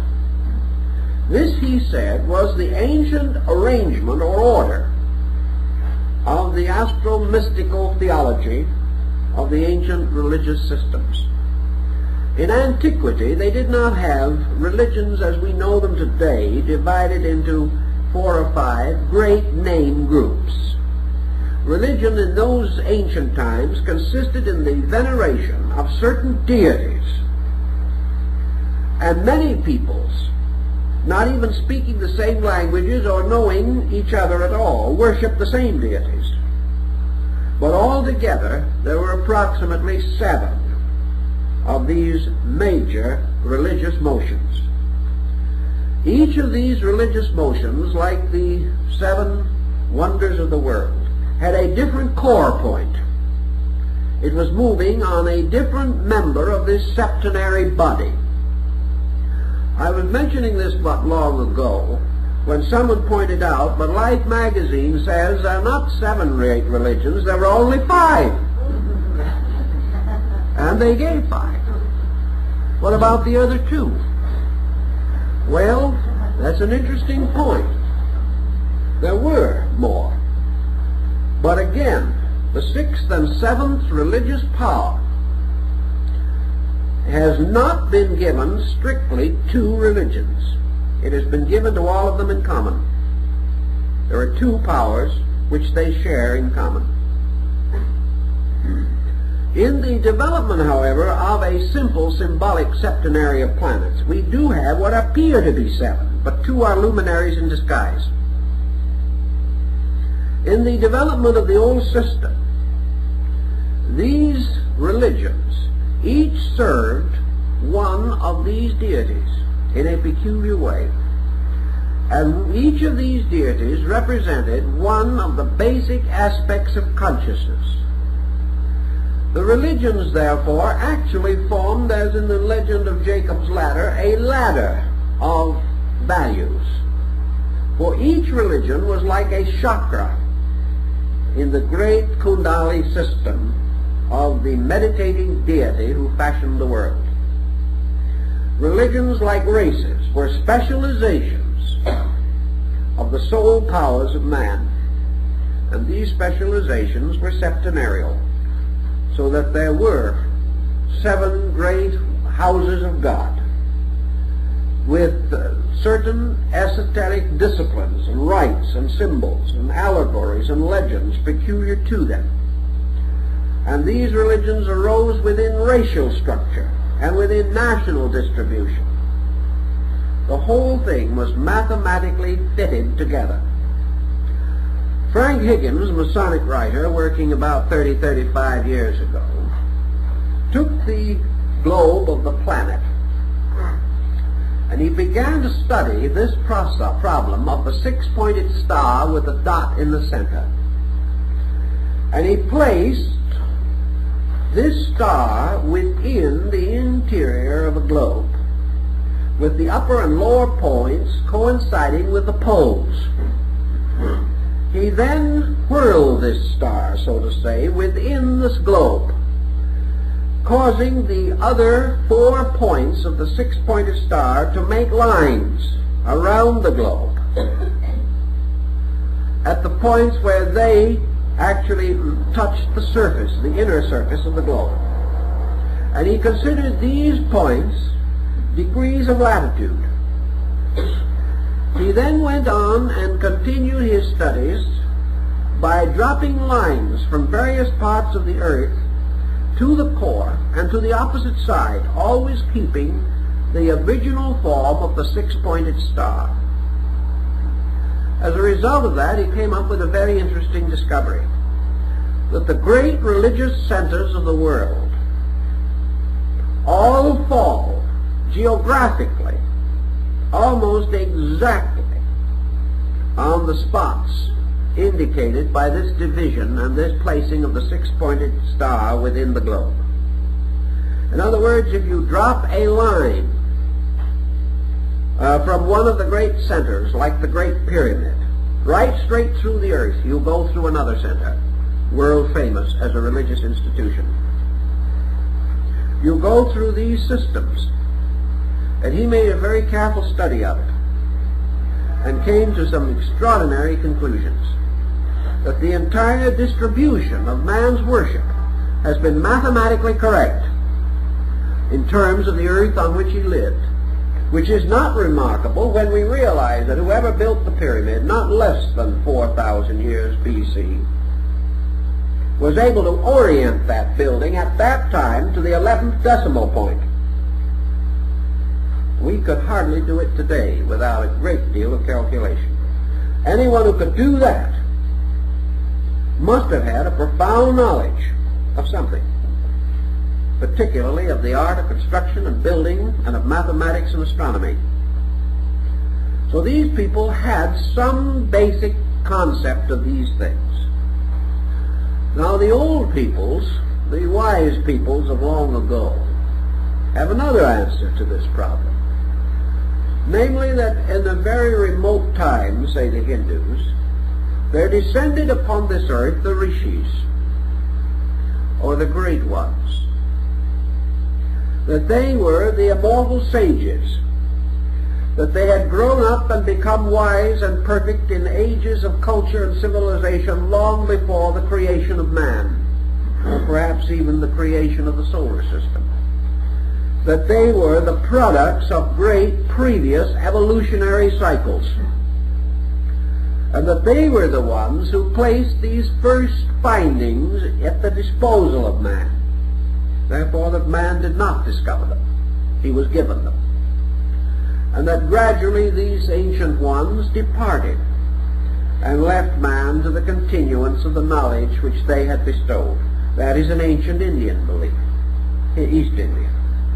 There is also the story that the ones responsible for these achievements of man were essentially the lunar ancestors, or the Pitris. and that they belong to the previous cycle of life prior to the creation of the earth, which was while the moon was a live world. And that from these distant and remarkable sources this knowledge came. We say this is legend. But we're still confronted with the problem of how were these things discovered? And why is it that with thousands of years of work we have been unable to disprove them with all that we claim to know? And that step by step, as we move forward, we go back to Plato, back to Pythagoras, and back to these ancient calculations. We have our choices. We can psychologically say that these ancient ones, the rishis and the sages, represent the potential of our own superconscious. We can say that before man developed his own sensory institution, which we call personal consciousness, while man was still without an objective integration such as we know, that he was still not ignorant, because the preconscious, or that which came before the objectification of his present intellect, contained so much more than his present consciousness is capable of estimating. Man's consciousness, like the little nursery rhyme, sort of came out of the everywhere into the here, and it knew much more when it was everywhere than it does now. Therefore, that man's superconscious or preconscious state was one of extraordinary intuitive awareness, and that the so-called rishis, the ancestors, the ancient teachers, were really his own superconscious parts. And that while he was still without intensive physical integration, these internal resources were available to him. He could consciously know inwardly, because what the Tibetan calls the eye of the Dhamma had not closed. We had not locked inner vision. Now, assuming psychologically for a moment the possibility of this line of thinking, let's see what has since happened. For the last several thousand years, man has gradually been developing a colossal neurosis. And this neurosis, as anyone realizes who thinks about it, is an abnormal situation arising from false thinking, false standards of value, and misuse of energy. All these things together add up to make the trouble. This neurosis places man under such a pressure of objective intellectualism that he can't even keep quiet. His mind has become a tumbling ground for whimsies. He is full of notions and opinions and very few actual dynamic facts. Let us assume, therefore, that this great objectification of man, in which his internal moved outward to meet the pressure of environment, has developed a kind of mask, a persona, in which he has built a wall of defense around himself, and behind this wall he has passed into a state of intensive frustration and neurosis. Thus, by degrees, the very faculties which should have saved him, should have assisted him to master the world, have turned upon him and destroyed him by their own false use. As a consequence, he is now restricted almost completely to a traditional descent of knowledge passed on from one person to another, or to a series of scientific discoveries which can never escape the three dimensions. He has lost this power of knowing the ancestor, of communing with the rishis or the saints. He cannot talk with the gods. He is not of that race in which the gods, as mentioned in Genesis, walked in the garden in the cool of the evening. The trouble is, the evening now with man is not cool. It is a tempestuous world in which subtle things have very little possibility of expression. It might well then be assumed, as possible that man, locking himself in an intellectual complex, which is very deep, very sound, very terrible in its implications, has simply locked the inner power to know. Therefore, that he can no longer conceive of how anyone else had it open or was able to know, but that from man's own preconscious, which is man's link with the universe, man intuitively knew, because he was able to name and recognize the facts of things, which we can no longer do. So we have several choices now. Either that man, in his ingenuity, was able to make these objective analogies and disseminate them in one way or another throughout the world, and that man, perhaps having a kind of mind not so different from the mind of any other man, that all men might have come to the same conclusions even though they had no contact, and that in a certain degree of the rise of a culture, its people always come to identical findings.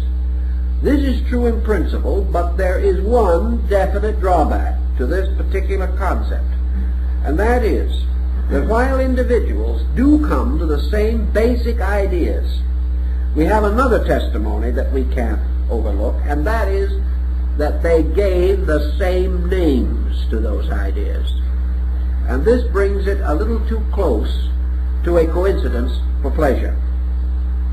We cannot assume that man, by this method of common learning or common induction, would come to such absolute detailed similarity. You might come to the same general idea, but he would clothe it differently. Now there's another point in connection with that. We know that mythology has been clothed differently because of longitude and latitude, and that peoples with different religions and in different lands and in different distributions of climate have used different symbols for their religions throughout history. Therefore, if they lived as the Nordic people did in a very severe climate, their doctrines took on the severity of that country, whereas those living in tropical or temperate zones had much less stress in their ancient religious symbols and legends. Yet regardless of zone, regardless of climate, regardless of all other factors, the beliefs of these principal cosmological factors were never changed or modified by climate or anything else. Also, there is a very interesting situation in which the astronomical phenomena of the Earth, seen from different points, differs. And yet, the symbolism which is developed by these different people is the same and has not been deflected by these historical, astronomical, sidereal differences. So we have to go even deeper than this to find the answer. And the only answer that we seem to be able to locate is that man's solar system is a cell, it is a structure, it is a witness to law. That the ancient analogies of the Hermetic doctrine were basically correct. That man can understand the solar system because he is one. And that the solar system can be experienced by human consciousness because man's consciousness is a miniature of it. And therefore that man has within his own awareness that which is analogous to everything outside of himself. Thus, through the study of his own nature, he can come to grasp the laws by means of which universal motions and energies are maintained. Thus, he can experience a structure vaster than himself, because the pattern is identical. The difference is quantitative, but the qualitative factor is the same. And Pythagoras pointed out in his mathematical studies that when quantities differ sufficiently, we suspect the difference of qualities, but this is not true. But that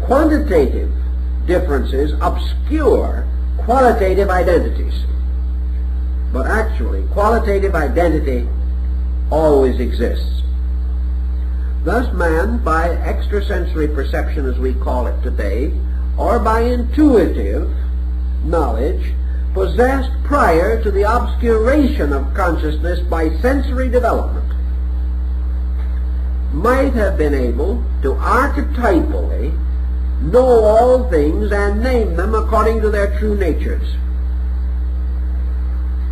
Then when he finally went to sleep in objectivity, these subjective things passed backward into a kind of dream state. Then your religious mysteries and your great mystical institutions and your ancient ceremonial rites came into existence, and they were rites of dreams. They were created to artificially force man away from the objective focal awareness to which he had become addicted. The ancient priesthoods worked with trances. They even used narcotic drugs. As the American Indian mystic did, they used fumigations, and a very common device among ancient people, fasting, by means of which the sugar content in the brain was reduced, causing the tendency to psychic phenomena. But all of these things that were done, like the reveries of the psychological analysis, were disciplined efforts set up by religion and philosophy to release the preconscious state of man's knowing through initiation, through ceremonies and rites, so that man could again attain the availability of the true knowing locked behind false knowing. If such could be conceived to be the case, I think we would then understand this archetypal system and recognize that our so-called Astro Theology is simply a shorthand system, a system of symbols, by means of which the individual, by using symbols for ideas, can mathematically and geometrically restore the basic formulas of existence. And he has warmed these formulas beyond mathematics by bestowing upon them not only number, but moral, emotional, mental, and ethical dimension. Conveniently doing this by creating divine beings to symbolize number. These beings are gods in the Greek and other pantheons, the great orders of divinities of ancient worship, which are actually symbols of living mathematical focal points, endowed with the qualities of those points as well as the quantity or mathematical distribution of pattern, on the basis that the ancients maintained, namely that every mathematical formula was also a moral structure, a living thing, not merely a dead pattern. All this type of thinking might give us a clue to the archetypal astronomy and how it has affected our religions and why it cannot apparently be removed from religion, and how religion has continued to build on it even though it has ignored it, and continues to preserve it even though it might preach against it. And so, denying these things in many instances, religious and philosophical systems continue to use them, never for a moment intending to stop using them, because the pattern, the circumstance requires this formula, although we do not like to acknowledge where it came from. So out of these considerations, perhaps, we'll get ourselves ready for some more heavy weather next week.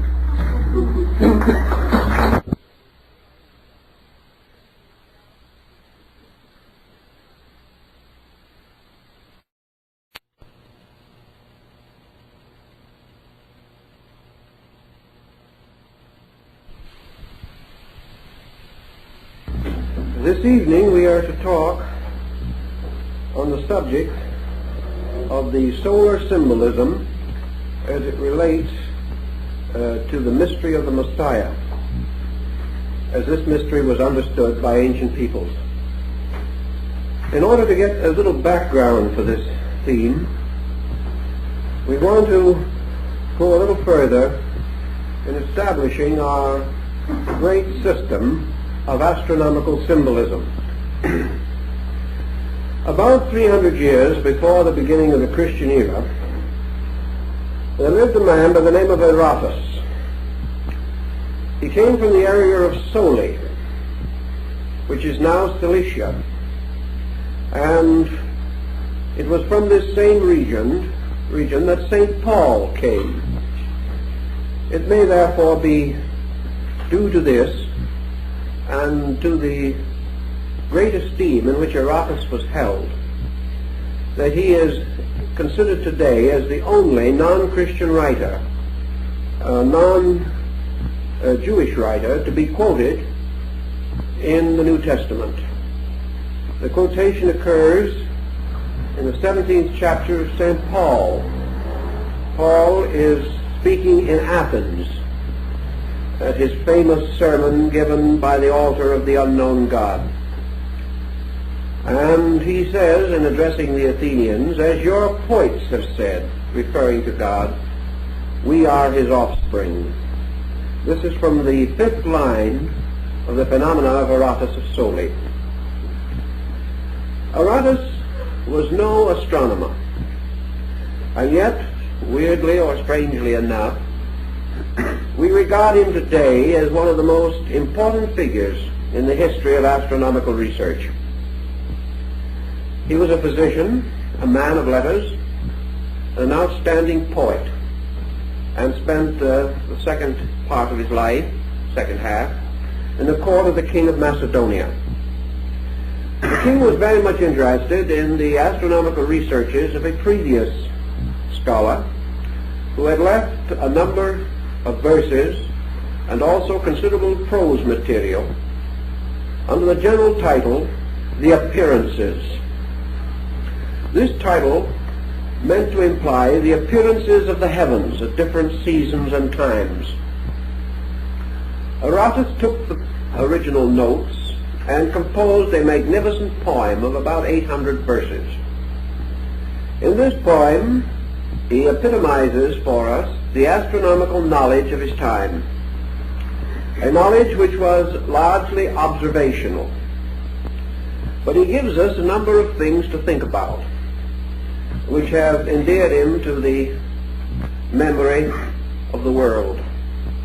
First of all, he indicates through his poem very clearly that at this time, his day, the great system of constellational symbols which we know now was already thoroughly established. He also tells us in the poem that these symbols had descended to his day from a remote and unknown antiquity.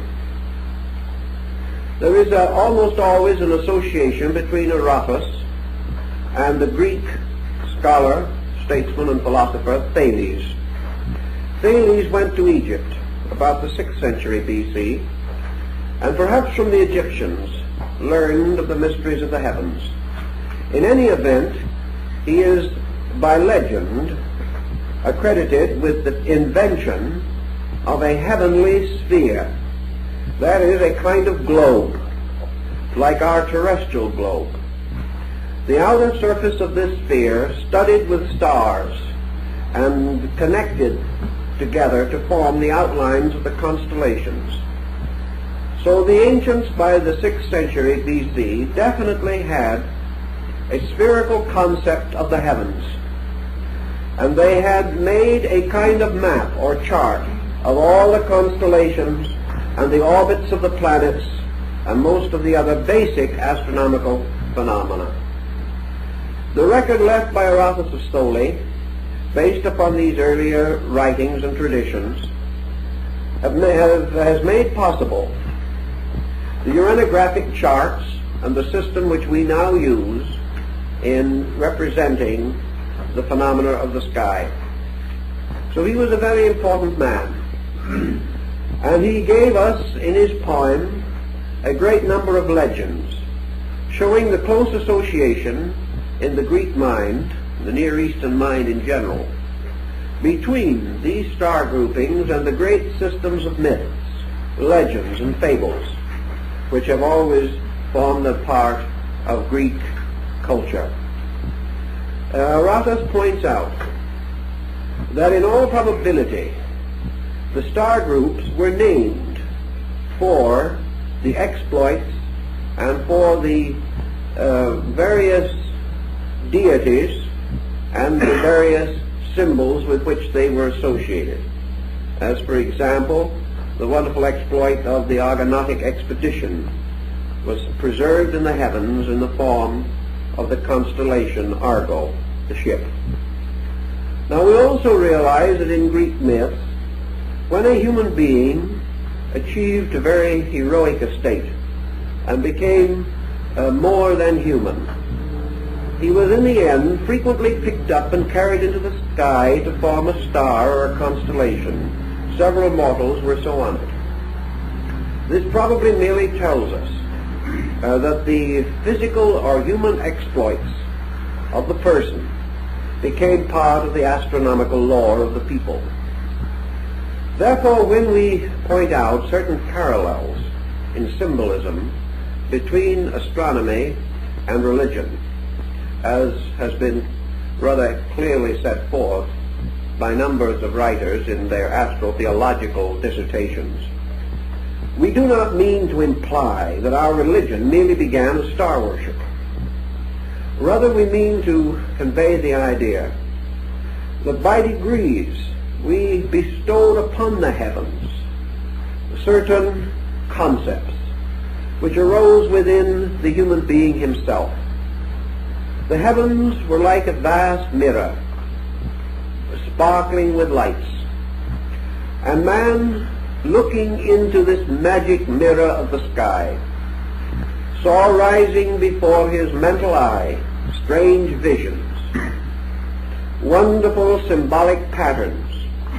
And the more he meditated upon these, the more he filled them in out of his own understanding, until the strange dark mystery of night became indeed a processional of wonderful figures, symbols, and devices. By degrees, man interpreted the lives of deities and of heroes in terms of the sidereal elements and factors. In his study of the heavens, man was immediately impressed by that powerful star which was for him the giver of life. That star is the sun. Men of old did not worship the sun.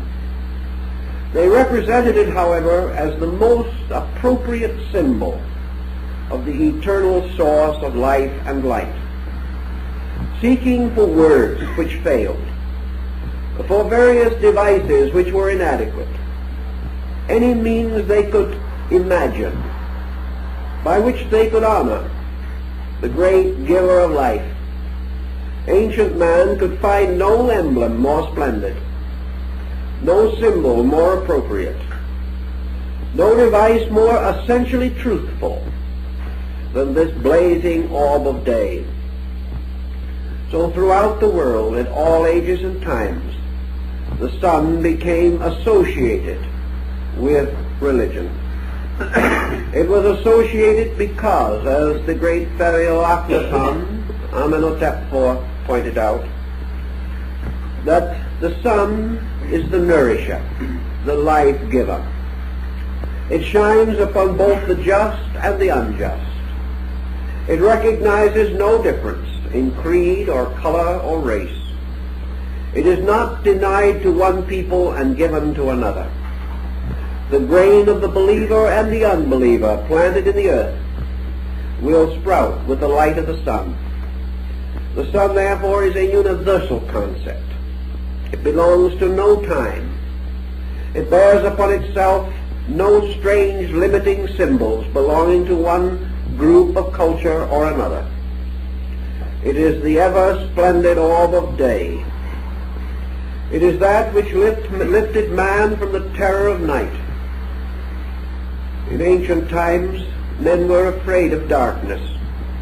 They huddled in their caves and huts through the long, dark hours of night, fearful of strange animals and of disasters which came to those who wandered about in darkness.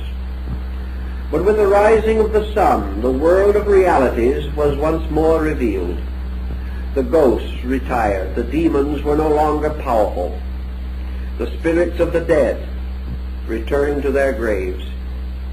And just as the story of the crowing of the cock heralded the end of the dance macabre, the strange dance of death, so the dawn, heralded by the Chanticleer, brought with it ever renewed hope of good times, of happiness, and permitted men to see the faces of each other without doubt or worry.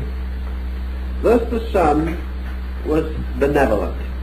It warmed those that were cold, and while sometimes the tyranny of its rays caused great heat, for the most part in temperate zones where these philosophies were developed, it was a friend,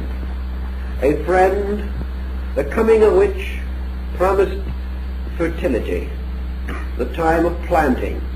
It was also the friend that brought the ripening of the harvest. It was also the friend whose departure in winter was a cause of the deepest regret. And the rebirth of this friend at the vernal equinox was the subject of continuous universal rejoicing. So the sun in itself was a wonderful and beautiful emblem to ancient man. Now the Egyptians, looking about them by the side of the Nile where the sandy bank flowed down to the water, and where there was in good season much mud, which was the life of Egypt, observed a very curious thing. There was a little insect, a beetle, called the Scarabassaka.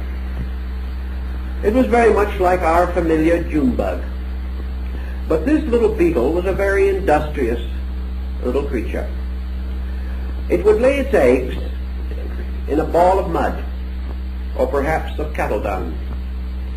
Then it would push this ball with its hind legs backward, usually up some slight incline. And when it had reached the top of the little incline, the beetle let go of the ball, which rolled to the bottom again. It then went down and rolled the ball up again. Now this might seem to be merely a fragment from Dante's Inferno, but actually this little beetle was gradually rounding the shape of the ball. It was taking this rough earth and gradually producing a pellet as perfect as a child's marble.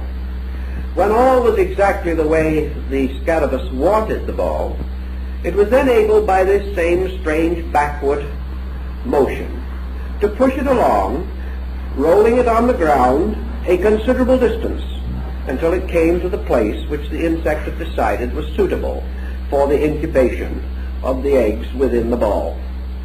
Throuhg says the Egyptians believed that this little beetle actually rolled the ball into the Nile, or, as by symbolism, returned the seeds to the water of life. This beetle, therefore, was a very interesting figure to the Egyptian mind, and they could not divorce the idea that this little ball rolled along the ground was very much like the sun being rolled across the sky, that the sun was a kind of a body which contained the seeds of life, and these seeds were rolled up the hill from dawn till noon and rolled down the hill from noon to night, a great arc of the sky. The Scarabaeus, therefore, became known as Khepra. And Khepra is a very interesting word in Egyptian because it has two distinct meanings. It is one of the titles of the sun god, and figures of the deity Ra as Khepra sometimes are shown with the scarab over the head.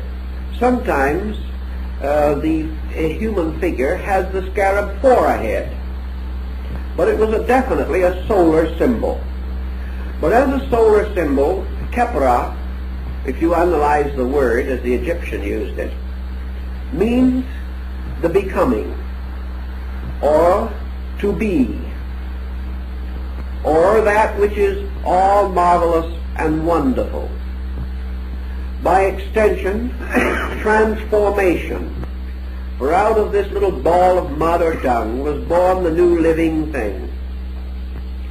It was the old sun god dying each year and being born again in the mystery of the annual resurrection. In their glyphs, the Egyptians sometimes represented the sun with the beetle in the center. And at some seasons the beetle's wings were spread in beautiful color, and in other seasons the wings were folded under the stony shell. The British Museum has one of the most magnificent scarabs, I suppose, in the world. It is of green basalt, representing the god Khepra. And you all know these little scarabs that we sometimes see in rings and things of that nature. Well, the great one in the British Museum is 5 feet in length, magnificently carved as the symbol of the deity of the sun. In their practical religion, of course, the Egyptians made use of the scarab for a number of devices. One was to replace the heart in the embalming of the mummy. What is called the heart scarab is usually about 3 inches in length and was placed in the cavature in the body left by the removal and separate embalming of the heart. This scarab was inscribed on the reverse with lines from the Book of the Dead. These lines were in the form of a prayer, asking that the great gods of Amentet should hear the prayer of the heart of the deceased and carry him safely through the mystery of death into the beautiful world of everlastingness. The scarabus was therefore the symbol of the resurrection. It was a creature that seemed to belong to the earth, but it could spread its wings and fly off into the sky. It was an ungainly creature, but beautiful in motion according to the Egyptian concept, forever rolling its little ball back to the sacred Nile. Thus this became a very important solar emblem, and the great ship of the sun is shown supported by the claws of Khepra, the scarab. And the pharaohs wore this device as a symbol of their spiritual and temporal authority. Now we have a sun symbol, the scarab, representing not only the orb in the sky, but everlastingness, the resurrection of the dead, the restoration of the soul, the purification of those who passed into the other life. Therefore, the scarabus was hymned as the symbol of the God who preserves, the God who is ever mindful, the God who lifts all things from darkness into light. By this same type of parallel, the sun itself gradually came to be not only an emblem of life in the sense of the great generic quality of existence, it became the symbol of the restoration of life. It became the symbol of hope, of the restoration of all things that were dark and mysterious. As it rose in all its glory, it was the victory of wisdom over ignorance, of soul over body, of good over evil, of truth over error. In fact, it was the symbol of the total resurrection of the perfect world, represented by and personified by the great God of the sun himself. In Egypt also, the sun had many symbols, and in the wonderful hymn to the sovereign sun, the Emperor Julian describes one of the most famous of the figures of the sun in the later religion of Egypt. This was Asarapi, whom we know as Serapis, the great divinity, the guardian of the Alexandrian libraries. And we have some record from early time as to the nature and appearance of this deity. The Serapeum, which was his house in Alexandria, North Africa, was a splendid building with a high domed center, and with extensions like the transepts of a church, moving outward. And this place was filled with books, the great records, the recordings and reports of men from the earliest times, books upon stone and clay, books upon papyrus and other strange materials, originally some of wood and metal, and a little later some upon the skins of animals. Over this great library, which was said to have contained more than 400,000 pieces of recorded material, presided the wonderful symbolic figure of the Alexandrian Serapis. We do not know too much about the origin and meaning of the word. Serapis was not originally an Egyptian deity. It is quite possible that he came from Asia Minor. In any event, some temples and records about him have been discovered in Syria and the Lebanon. In any explanation, however, he came to Egypt and became one of the principal deities of the great Greek dynasty of pharaohs, the Ptolemies. Here in Egypt he found congenial resting place, and a beautiful figure of him on a magnificent throned pedestal stood in the center of the library. The head of Serapis was a strange and noble one. Long hair hung upon his shoulders, and a forked beard. Most remarkable were his eyes, which the ancients describe in detail. With all the majesty of this person, the eyes were those of a man of unutterable sadness, a strange, brooding face. And as one old writer said, that as you stood and looked at it, you could almost see tears springing up in its eyes. It was called the Weeping God. And yet it stood in all this learning with this strange and incredible sadness. The sadness as though it looked out with infinite solicitude upon a world of suffering. The robed figure of the deity was mysterious also, for some believe that it was an androgynous being. Certainly it was not intended to represent the muscular or heroic type, but the strange, sad, slender scholarship that went with the sadness of the face. Serapis bore upon his head a basket filled with living grain and all the symbols of growth. In one hand he held an instrument resembling a ruler or measuring stick, which was used to estimate the inundation of the Nile, so vital to the survival of the people.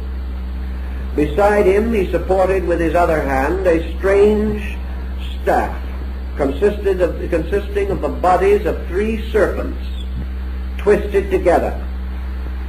And these 3 serpents each had a different head. One of the heads was that of a wolf, another was the head of a lion, and the third, presumably, was the head of a bird. The wolf was called the head of the past, the lion of the present, and the bird of the future. And thus time was twisted together into a strange staff, which was used to support the mysterious figure of the deity. Serapis ruled his world, and the meaning of his name, perhaps from Asur, a form of the word Osiris. Asurapi could be the bull of Osiris, the Hapi or Api being a form of Apis. There is, however, another derivation, namely that it came from a word seraph, meaning to shine, the glorious. And we find the word in the Old Testament, in the Bible, also in the New Testament, as a symbol of the order or hierarchy of the seraphim, meaning the shiners, or the glistening ones. In any event, he was a shiner, because around the head of this sad, mysterious person was a magnificent aureole of sunburst rays. He was a solar deity. He was the sad, dying son of autumn, the son who descends into the underworld and knows the experience of death. When the time came and the great library was stacked during the period of Theodosius, a mob broke into the Serapeum. For some time the mob remained at a distance, almost unable to approach the figure. They were frightened, they were awed by it. But mobs and panics have no respect for persons or for gods. And finally they attacked the statue, tore it down, demolished it, broke the pedestal upon which it stood, and finally burned the entire library. When the ashes were cold, and men began to search for the remnants and remains of their own vandalism, the church historian Socrates, not the Greek philosopher, the church historian, says that under the pedestal of Serapis, when they excavated after the destruction of the building, was found the monogram of Christ. Well, this is peculiar because that pedestal stood there and was placed there long before the beginning of the Christian era. But in any event, that Serapis was a solar divinity, we know. That this divinity was also regarded with some favor by the early Christians, we also know. For we are told by Clement of Alexandria, the ante-Nicene father, that when the bishops of the church went to Alexandria, they held their services first in the temple of Serapis and afterwards in the church of the Christian sect. This deity, therefore, is another strange and wonderful link with the great mystery of the solar god. We cannot attempt a long and detailed study of all the solar divinities, but in every instance we find in the faiths of men the emergence of what Carlyle calls the hero myth. Now, the hero myth comes in so many forms, from the most classical and abstract to the most common. Under the veiling of a story like Little Red Riding Hood is the old hero myth. For the wolf in Red Riding Hood is also the same wolf that was on the serpent staff of Serapis, an ancient symbol, a symbol of the devouring by darkness. For the wolf lurked in the night. It lurks in the night of the past, and many a man has been devoured by his own past. It is a ravishing wolf in the conscience and in the souls of men, just as we are also destroyed and broken by our history in many instances, for we can never escape the limitations imposed by authority and tradition, which are also powers of the wolf. In the same classical grouping, however, we go through Grimm's fairy tales, we go through the legends and stories collected and preserved by Hans Christian Andersen, and we go back to the great classic myths. Here we find the story of St. George of Cappadocia fighting the dragon. This is Apollo slaying Python, another form of the solar myth, where it is always the solar hero who must destroy the dragon of darkness, must save man from the sins and evils of existence. The solar myth also gives us Samson, whose strength was in the locks of his hair, especially in 7 locks. And these 7 locks, of course, are found in the Gnostic philosophy, where the 7 rays of the great leonocephalic lion, the rays of the nimbus, end with the symbols of the vowels and also with the signs of planets. So the 7 locks of hair are the 7 planets, which distribute or are related to the mystery of the strength of the sun god. Samson, of course, is a very thinly veiled reference to the sun. Hercules, likewise, performing his 12 wonders, was a solar hero. And in a little different way, but no less important, we have Achilles and the strange legend of his mysterious death. We also find in the Nordic rites the Sigurd saga, Siegfried or Sigurd becoming the solar hero.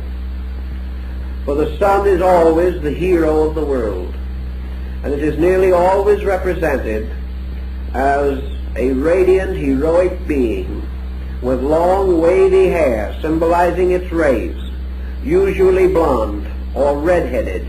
Moses is said to have had red hair. This strange, reddish, golden light, the symbol of the mane of the royal lion of the sun, the lions that decorated the throne of Solomon, the lion of the tribe of Judah, the mysterious royal family of the lion of the Shakai family in India, which gave rise in due course to the birth of Buddha. The lion is another great sun symbol. The exaltation of the lion represents the sun entering the sign of Leo, at which time it tames, captures, or slays the celestial lion, dressing itself in the skin of the lion, and then presents itself as the hero to mankind. The skin of the lion being, of course, the 30 degrees of the constellation of Leo, where the sun is enthroned. Thus these symbols go on and on. But during the course of time, the symbolism changed to a measure because of the shifting pattern of human belief. In China, the Yellow Emperor walks the golden road of the Zodiacal band. He is the same hero, and practically every dynasty of the world traces itself back to a sun god, like the Rajputs of India, who regard themselves as descendants of Surya, the god of the sun, in his wonderful chariot drawn by the four-headed horse. These four heads, again, of the horse are interesting because they represent the four yugas, or divisions of time, which are measured by the march of the sun. Chrysostom, the great saint of the Eastern Church, declares that the motions of time are represented by the horses drawing the chariot of the sun god. Always these emblems return, but you have to realize that in ancient times, man did not know of sin as we think of it today. Man did not live in a world in which there was the concept of personal responsibility for evil. In the first place, man knew very little about good and evil. He found only comfort and discomfort, life and death. Gradually he evolved to a point in which he began to worship gods and godlings and to populate the firmament with mysterious spiritual beings. When he did this, he still did not have any concept of personal evil. He did not believe that the gods were punishing him directly for the things that he did, not in the early time. He believed that the gods ruled their world in their own way. Men were not too important in the life of gods. The gods created a beautiful world. Man could do with it as he willed. And if he willed to do badly, that was his own fault. The gods upon their Olympian heights gazed down untouched and unmoved by the acts of men. Then one of the earliest of the solar heroes, Prometheus, was introduced.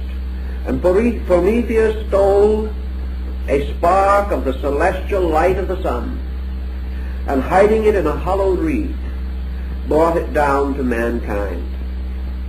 And the gods, because he had broken their covenant and their will, punished Prometheus, and bound him and chained him to a rocky crag of Mount Caucasus, and placed a vulture to gnaw upon his liver. And Prometheus, the friend of man who brought the sun into the life of man, was one of the earliest of the sun's soul figures. For after his strange and wonderful sacrifice, the gods could no longer destroy men at their pleasure, because the spark of the divine fire which he had brought now blazed within each human soul, and man had achieved immortality by disobedience.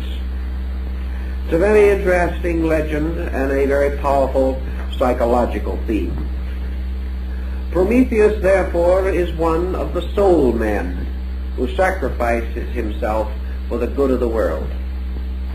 The story of the sun, as we said, can be traced in your Nordic rites in the Kalevala of Finland, and in the wonderful massive stone carvings of Central America, Yucatan, and also in the paintings and glyphs of the North American Indians. Always this wonderful theme has to do with the light giver, the light bestower. Osiris in the Egyptian ritual was sometimes represented as a mummified body lying upon the lion-like couch of death, and all over his body grain was sprouting. He was therefore a symbol of life coming forth from death. The mummification of the Egyptian dead was a comparatively late introduction. That is, it came only after the great cultural system of Egypt had reached considerable height.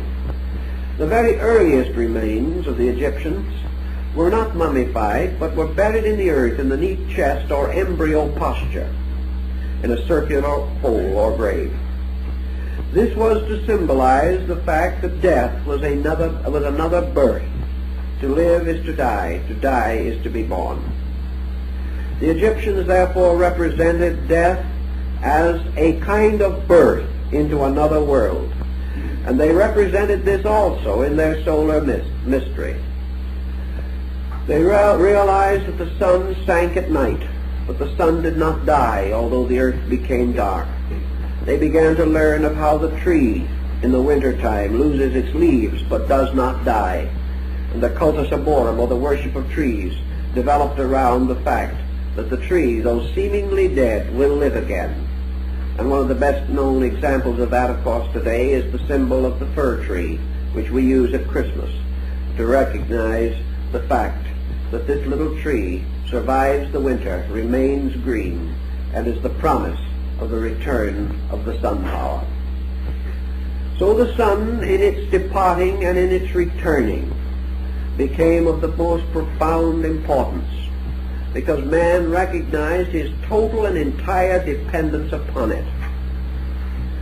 Now, man also had certain moral qualms in his own heart and mind, and he began to realize that the sun deity, or the sun principle, the light principle, was in a strange way an unselfish benefactor of all things.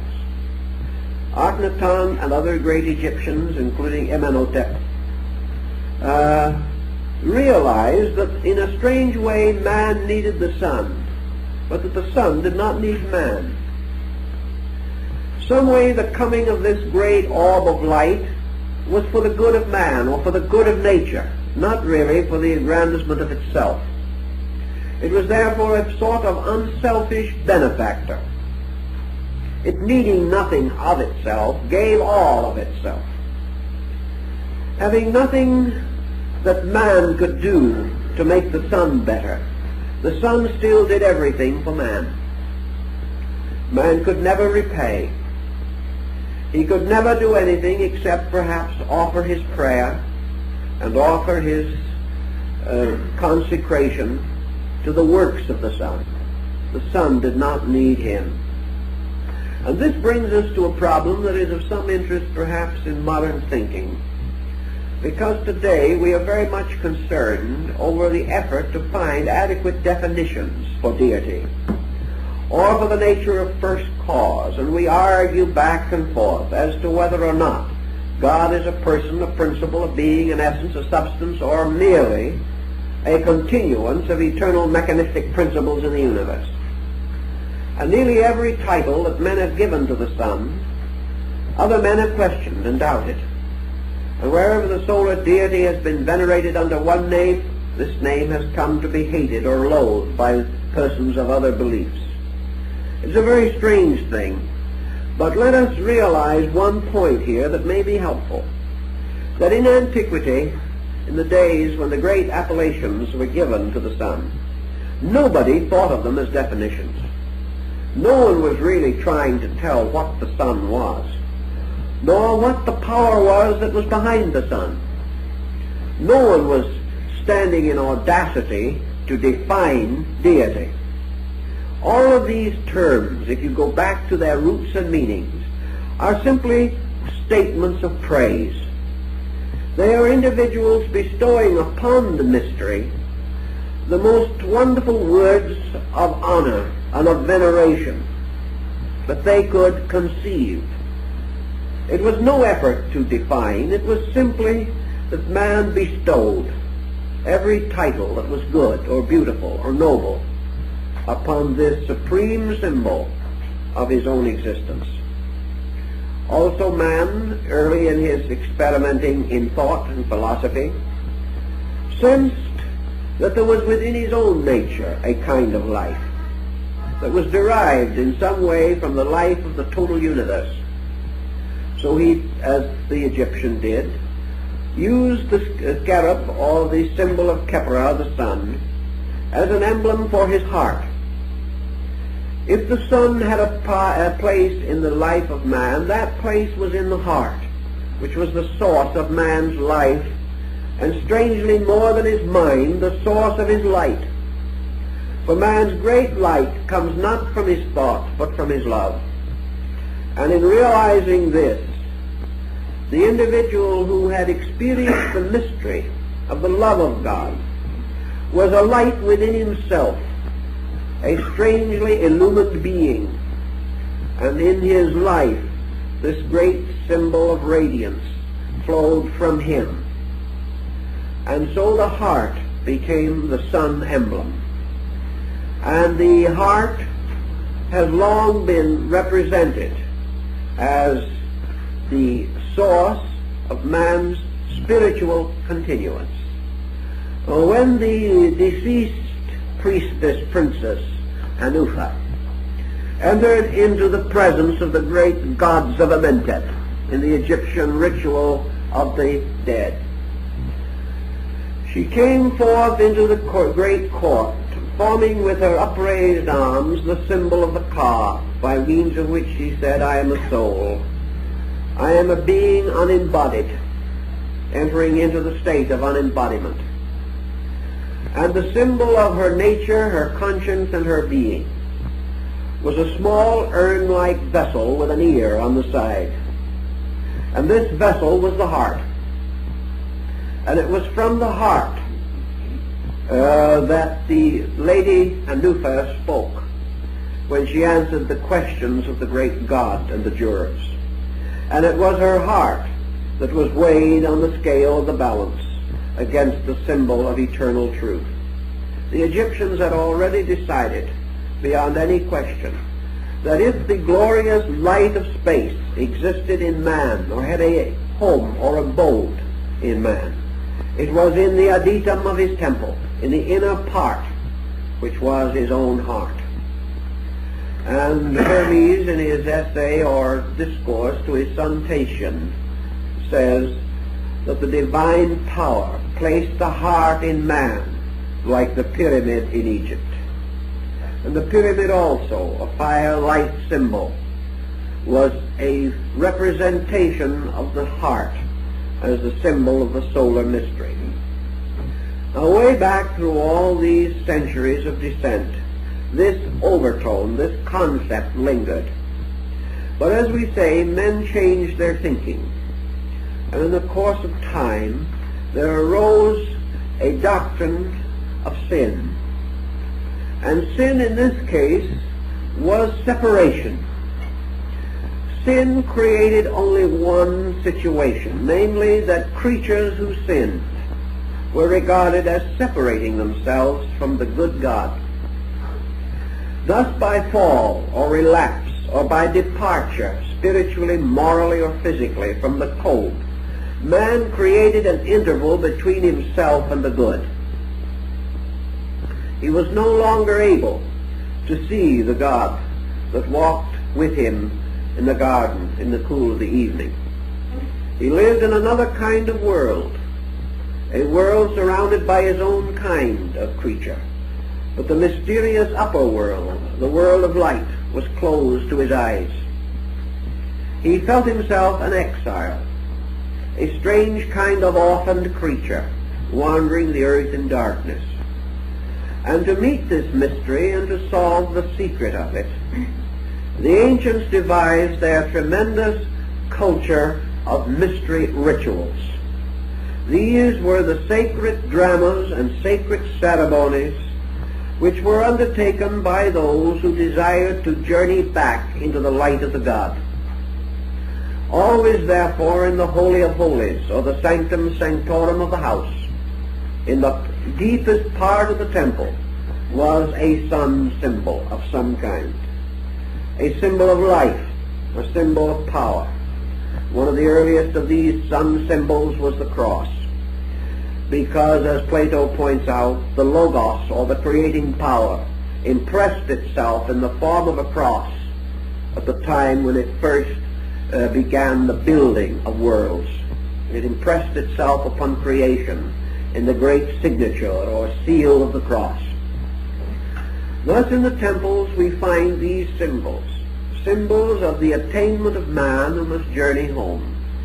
This journey home was through the darkness of ignorance, through testing and trial, and finally the ascent into the lighted sanctuary where, surrounded by the priests and those who had already attained, the candidate was invested with the great solar emblems, the emblems of his own regeneration and restoration. It was then also that he was given the little white stone, upon the inner surface of which was inscribed his mystery name, for he was born again. He had come into the light of truth. The old systems of the mysteries extended probably from 2500 to 3000 BC, down almost to the beginning of the Christian era. And then we have what Voltaire refers to in his description of the Samothracian rites, the mystery of a brother who was slain by his brethren. And we find in the old mystery rituals the solar emblem, the candidate representing the sun god, passing through a terrible tragedy of betrayal, of assault, of murder, of martyrdom. We find this solar emblem brought forth as a lamb to the slaughter. We find it betrayed. And we look back over the history of the world and we begin to understand something of this betrayal. In many of these systems or symbolisms, the betrayal was the result of the action of three persons who were determined to destroy the solar emblem, or to usurp the power of heaven. Consider therefore now that the sun god, Kepra or Serapis, ruled over the great sanctuary of wisdom. For in the great library of the Serapeum were the talking stones that told the history of the world. Here were the records of ancient times and of the achievements of men, the dreams and hopes that were old even 2,500 years ago. Therefore, Serapis was the symbol, in a sense, of the records of man's progress, passed on as a priceless heritage from one generation to another. The record of man's struggle, his uprising out of darkness, and his coming forth by day out of the night of ignorance. And in this sense, the sun deity finally becomes the actual symbol of truth, becomes the figure of a reality which is the total of essential knowledge. It is therefore quite understandable how the decline and corruption of the mysteries could be considered as an assault upon the body of a god. Just as Serapis was broken from his wonderful pedestal and smashed to 1,000 bits, so the ancient system of learning, which was the essential principle of united knowledge, was torn from its ancient sacred footing, cast down, destroyed, broken, scattered by the embodiment of three powers of darkness, powers that we call ignorance, superstition, and fear. It is the ignorance of the mass the superstitions of false faith, and the fear of temporal power.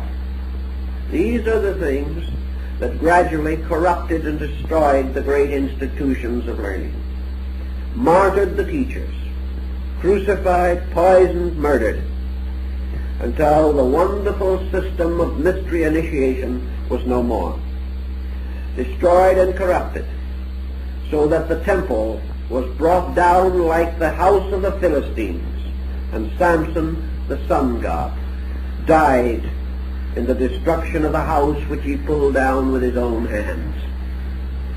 So the house of wisdom, when it fell, carried the symbol to darkness with it, but also resulted in the fall of the house of the Philistines.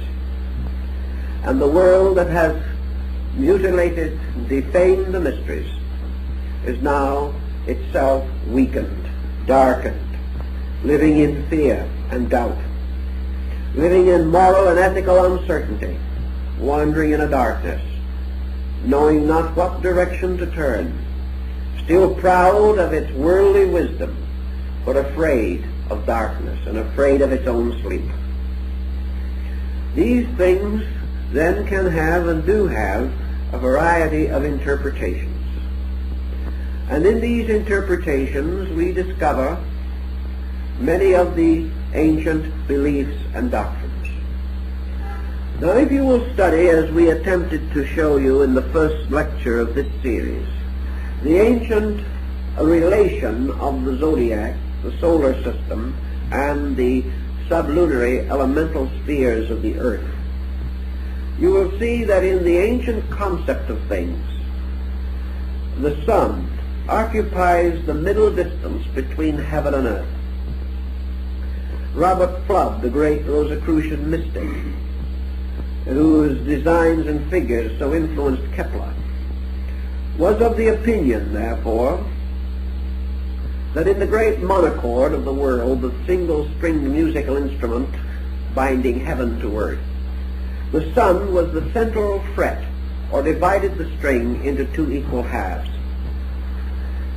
This also was found in the Gnostic and Greek mysteries, and in the mysterious lute of Orpheus. If the sun, therefore, be suspended in the very center of the great system of intervals, known in Pythagorean astronomical music, it would be like man, as described in Goethe's Faust, as standing twixt heaven and earth, dominion wielding. Above the orbit of the sun, to the ancients, was the superior world. Below the orbit of the sun was the inferior world. The sun was not only the symbol of the deity, particularly of the only begotten, for the sun, S-U-N, and the S-O-N form were almost interchangeable from the beginning.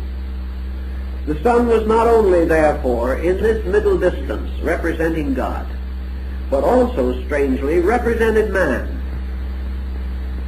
Man, some way, belonged to the order of the sun, because he himself stood like Serapis, with his feet upon the earth and his head in heaven. Man possessed the power to turn his outward senses downward into the confusion of the material sphere, but he also had the power to lift his inner sensory perceptions and apperceptive powers upward and inward to behold the mystery of his own Creator. Man is the only animal that we know that seeks to understand God. Perhaps others do not have to seek. Perhaps in their souls they know. But man has created an entire part of his life built upon the profound aspiration after truth, and even the corruptions of ages cannot prevent the gradual motion of man towards the emancipation of his life from ignorance. Thus man has the power to understand mysteries of the Spirit, even as he has power to understand the wonders of the body. Thus, between the two extremes, suspended in a world of rarefied internal atmosphere, man has something that psychology and the Greeks both call the ego, the focal point of selfness. And this ego is like a sun in the center of man. And it is this sun which is in some way stationed halfway between illusion and reality. This symbolism should be of considerable interest to psychologists, because they have taken in many instances the attitude that the ego, or the center of self-awareness, is the ultimate, that it is the highest part of man. The ancients said no. It is one bearing witness. It is one who stands in the midst, a psychopompus, an hierophant of mysteries, not a god, but a servant of the gods, not the master of destiny, but the attendant upon destiny.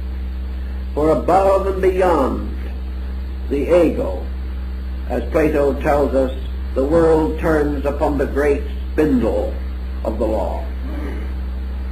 If then man has a spiritual core within himself, recognizes his kinship with the solar mystery, he then realizes that the light that comes from within himself lights the lower world, and that man's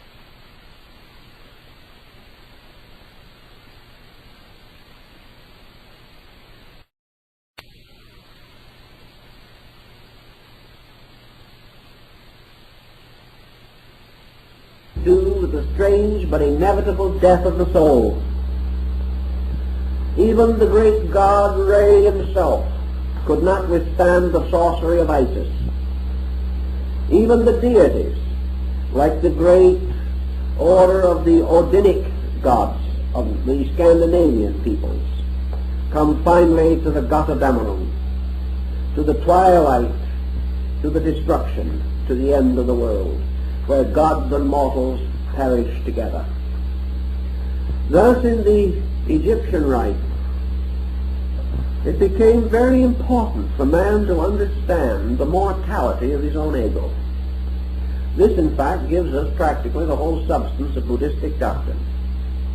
The Egyptian believed that immortality of the soul had to be earned, that this solar symbol carried not only the promise but the duty, the burden. For in every case the sun performs its labor for the benefit of men and dies in the service of the men it seeks to aid.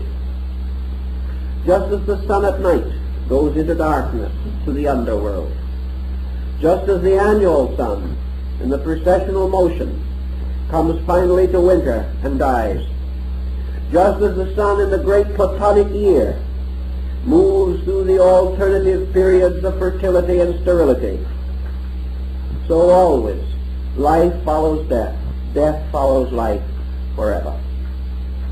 The ancient was a fatalist on this particular point. But when everything seemed to die, the time came to remember its birth. When everything was born, it was then timely to remember that it must die. Always we should remember the opposite, because each of these stages is bound completely with the other.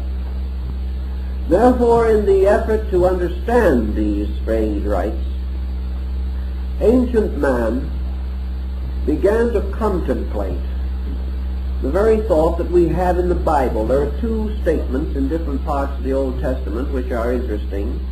One says, "The soul that sinneth it shall die," and the other says, "But the spirit shall return to God who gave it." Therefore, the soul and the spirit are not the same thing. The soul is the splendid light of the revealed sun. The soul in man is the witness to the Father. The soul in man speaks through Osiris, another solar mystery god. And it speaks through Horus, the only begotten of Osiris. And the God tells us that when we look upon the sun, we have seen the Father which is behind the sun. And we realize that in the Egyptian ritual, the soul, as the only begotten, comes forth as the redeemer of the body, just as the annular sun, reborn each year, makes available to man the immediate participation in universal life. The Egyptian was fully aware that all the life in space did not come from our sun. He also was aware of the fact that the sun as we see it was not the source of life. It was merely the one who comes forth, the witness. It is the voice crying in the wilderness, "Prepare the way of the Lord." So the sun becomes the symbol of the evangelist, the manifestor, the witness. And it is the perpetual reminder that even the light of the sun, like the flame of the lamp, bears witness to a deep and mysterious fuel, and the light can blaze no longer than the fuel provides.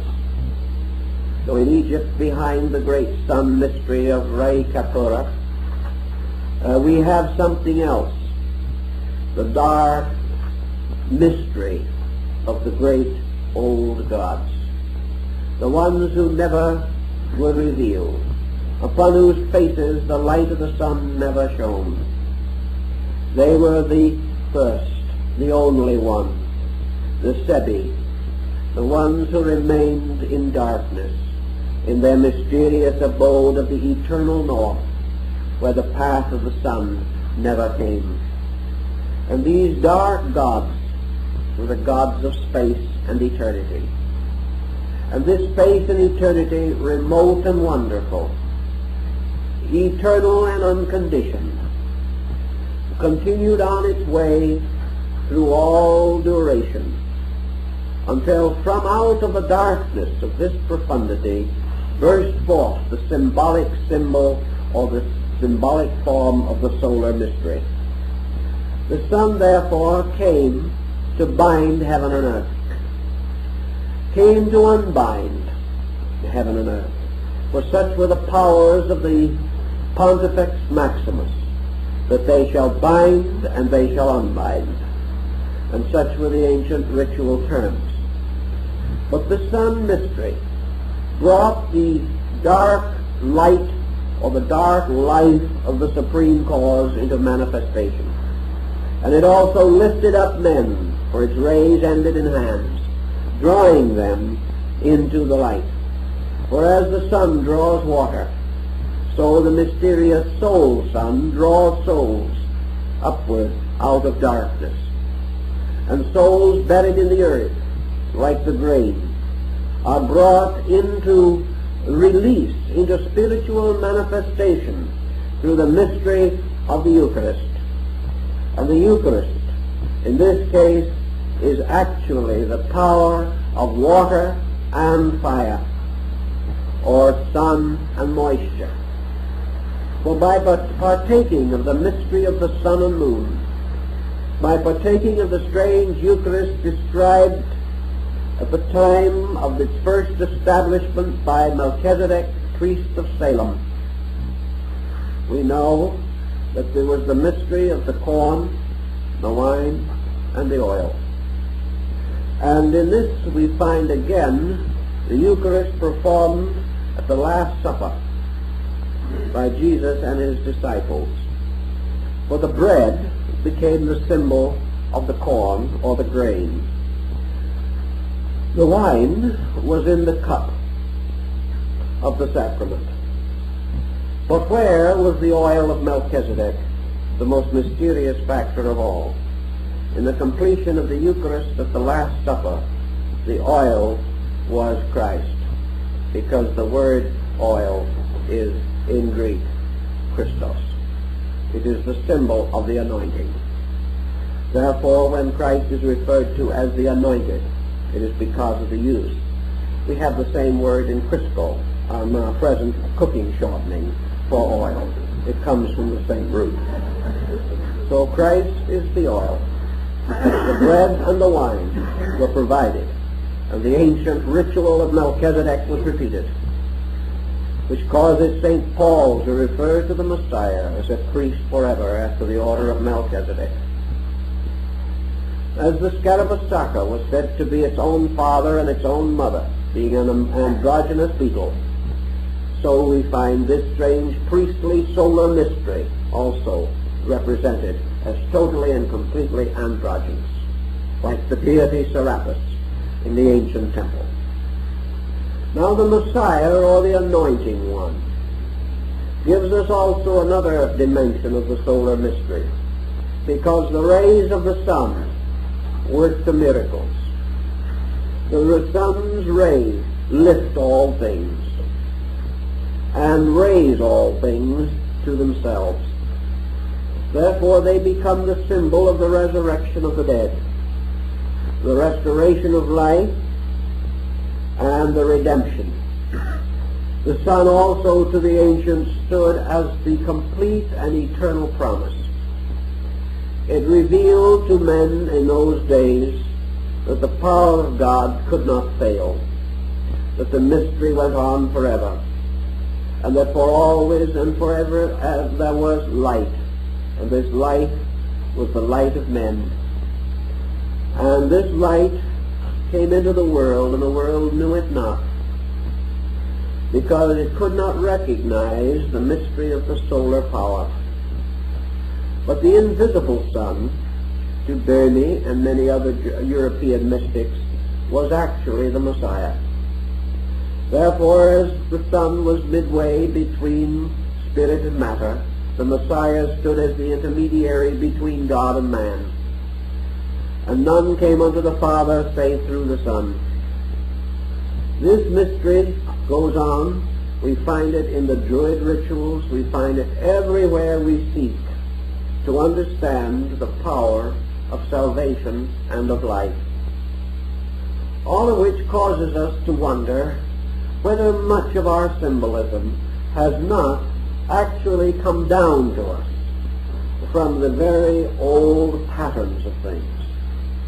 We do not understand the symbols today in this context.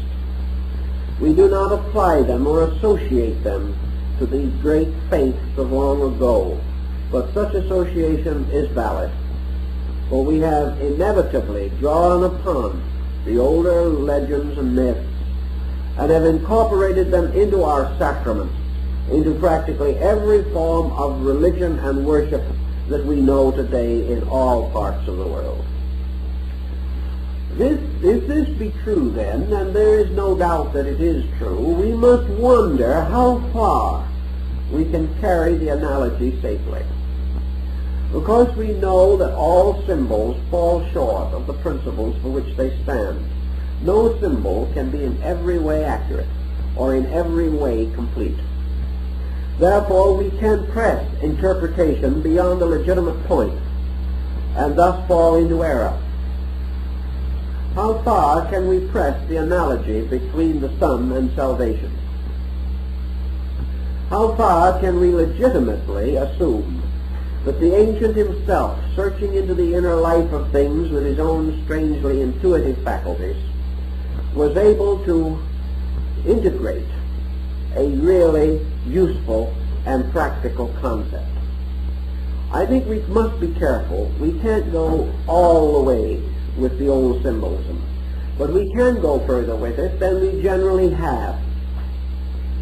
And in one case particularly, I think it is valid for us to consider, and that is the part of the old ritual which dealt with the raising up of the human soul into union with the sun. Now, in the Egyptian ritual, when Ani, priest of Pharaoh, entered into the underworld, he ceased to be Ani. He ceased to be himself. And from that time on, he is referred to in the ritual only by the name of the god. In other words, he becomes Osiris. To help the early reader in the dynastic days who might have trouble with this concept, the scribe enters in here and there into the text words or something in this arrangement. He said, and now the Osiris which had been Ani, scribe of Belial, does certain things. The Osiris that had been Ani, the soul that had been Ani. Now this Osiris is again our Asarapi or Serapis, and therefore the deceased becomes a kind of godling, and as such he enters into the presence of the great deity. He comes in the likeness of the God himself. He comes beseeching and asking in the name of that which he is like. Now this is very important in religious thinking, because it brings out a point that perhaps we have totally neglected in our modern way of life, namely the problem of the individual creating the necessary attributes of his own soul, so that this soul can bear witness for him in the afterlife. We assume today, rather smugly perhaps, if we have beliefs at all, that the soul is one of these things that takes care of itself. If it has been good enough, it will have a fortunate hereafter. If it hasn't been good enough, there's nothing much we can do about it except hope for the best. Now such an attitude toward the soul would not have been any part of ancient man's concept. He would have assumed a very simple point, namely that man, moving inevitably out of this life, goes into the sphere of Amentet, goes into the underworld of the night sun, goes into the abode of the winter sun, goes down into the earth, beneath which the sun disappears at sunset. Therefore it enters into a strange darkness, a strange internal or invisible sphere. Now you have probably remembered, for some reason or other, that nearly always the ancients placed their after-death abode under the earth. Now we have no reason to believe, for example, that hellfire and damnation is just below some of the deeper shafts of the Standard Oil Company's oil wells. And we have no reason to believe that if we dug down to the other side, we would find perdition in the core of things. This is not a particularly reasonable concept. Yet ancient man always considered that at death the individual went down, that he left surface and went toward center, in this case of the earth. That in his conscious periods he lived in the light of the earth's surface. When he died, he was buried in a mound or grave beneath the surface of the earth. Therefore the underworld was down there. The Chinese believed it. The Egyptians believed it. The Greeks believed it. Always this world was beneath the grave, or perhaps actually was in the grave mounds themselves. Man went down into the world of the dust beneath his feet. The Egyptians believed, therefore, that in some mysterious way man went down into the place of judgment.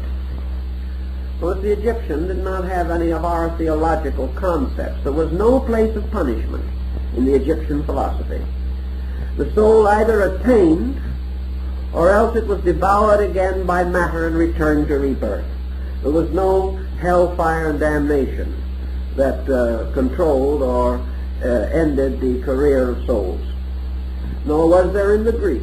The worst that they threatened was a shadowland of ghostly continuance.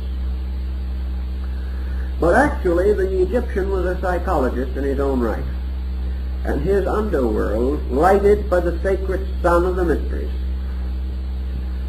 was something inside.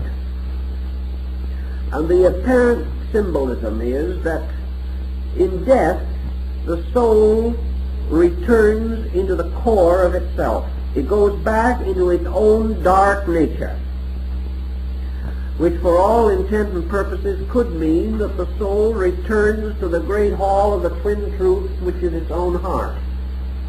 The journey was inward, from the surfaces to the center of things. And in the Egyptian ritual, the dark world of the soul was the inner life of the individual. When the body was gone, when the senses were gone, when the manifesting links and bridges between consciousness and objective physical existence, when these bridges were broken, the soul did not cease.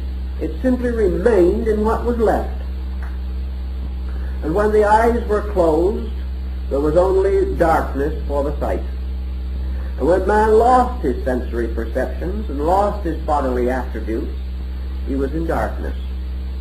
He was in the darkness of his own inner life. And in this darkness, he could no longer be gladdened by the light of the physical sun. He could no longer see the great ball rolled across the sky by the Scarabasaka. He saw no phenomenal things of any kind. He dwelt within himself. And he turned, as the Egyptian tells us, and prayed in a strange aloneness, prayed for the rise of the sun, of the dawn, inside of his own nature. He must therefore depend for light upon the light of the soul, upon the light of the subterranean sun. And this subterranean sun was quite an interesting thing. It had two lives because it represented man's objective psychic center of egoism. When man slept, he died and went back again into his own inner life. When he awakened, he came forth again, like Keppra in its glory, rising over the mountains of the east. So objectively in the daytime, the sun lighted his outer life. At night, it had to light the inner world of his experience. In life, it lighted again the outer. In death, it had to light the inner. So man depended in his state beyond the grave upon the sun in his own self or life. Now, as the physical globe of the sun represented our objective consciousness, so the mysterious power behind the visible symbol, the soul sun, represented man's internal psychic existence. And the Egyptian was very much concerned with making sure that the sun of the soul shone brightly in the darkness of the inner life. It must be brilliant and strong that the plains of Alu may not be in darkness. Now these planes are these little things that psychologists refer to as our introversional areas of activity. The individual extroverts in life. In death he introverts. In life he pours forth out of himself. In death he returns again to live with himself. To live with the qualities and principles and attributes which are peculiarly his own. And there he comes upon the God of the mysteries. For if he explores the underworld and is faithful and moves through this labyrinth of mysterious tests and trials, he comes finally to the sanctuary, to that temple which is the house of hidden places, ruled over by the master of the secret house. And here he comes into the presence of the midnight sun, the internal sun. He sees then within his consciousness a sun blazing in the firmament. And according to the Egyptian, he has a strange experience. For just as surely as materially and physically, when he opens his eyes, he sees a vast world around him, so psychically and mystically, when within his own nature he opens his eyes, he sees a vast universe within him that extends as far and as wonderful as the world around us seems to be. And in this inner mystery, there comes the rising of the sun in glory. And the Egyptian represented this in the state of the blessed soul in contemplation, seated quietly in adoration of the great gods. The soul suddenly sees the dawn of the disk of the sun, and Kepler suddenly opens its wings, filling the sky with iridescent light. This is the soul of the mysteries, which the ancients considered as the messianic sun. This is the sun in the soul, which is for the salvation of men. And this sun in the soul has to be earned, it has to be made possible.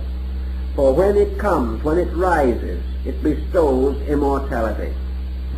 For as the ritual of Egypt says, there can be no death when the sun in its risings bestoweth its light. So immortality is the rising of the sun of the soul, or the messianic sun in man. If therefore we remember the remarks made by Paracelsus, which we've discussed in a previous series, he said there were three suns, one that lighted the body, one that lighted the soul, and one that lighted the spirit. This would be in conformity with the old mysteries, and he probably learned this in Constantinople. In any event, the soul sun is the Messiah, which is for the salvation of the nations. It is the sun of the soul rising over the body. For the final victory to the Egyptians was not the victory of good over evil. This was important, but this was covered more or less by the great negative confession of faith, in which the virtues of the deceased were clearly enumerated. It was not the victory of even light over darkness. It was the victory of life over death. It was the total victory in the consciousness of man. It was the entry of the soul into the awareness of the everlastingness. It was man suddenly knowing, by the rising of the dawn light of aurora, knowing his own immortality, knowing his own eternity, and dedicating himself to the service of the greater in the presence of the lesser.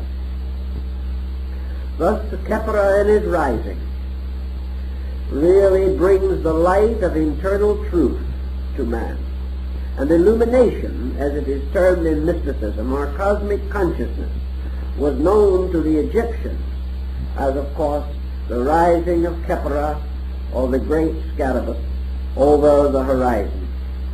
For it was the blaze of light that lighted not merely the outer forms of things, but the inner structure of them, so that their bodies were full of light. And that this light and this life was the assurance of eternal continuance. To achieve this end, therefore, the individual had to not only make his peace with the gods that rule the world, he had not only to give unto Caesar the things that are Caesar's, he had also to make his offering to the sun in its rising. And among the old manuscripts, one papyrus to the Queen Mother of one of the ancient serials is very beautiful, because we learn from it so much of the philosophy of these people, something that we know so little about, unfortunately. And we learn from these fragments the tremendous challenge of man seeking the path of light in his own soul. Not merely just doing good, but the strange state of being good.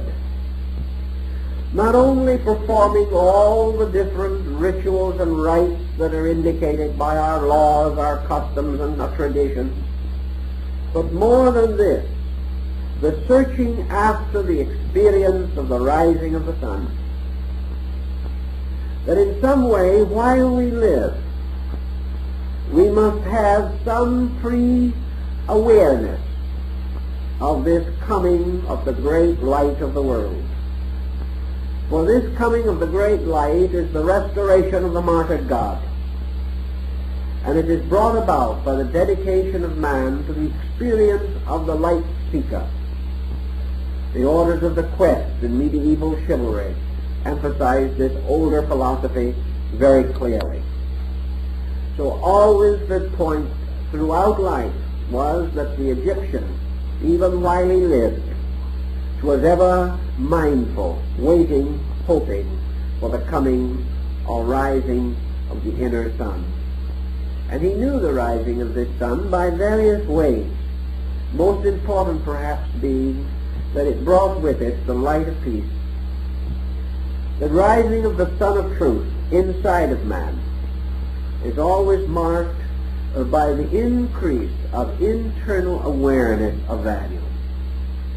Man gradually finds that this daybreak, this auroral dawn, as Damie calls it, ends the strivings and the stress. It ends also the shocks that flesh is heir to.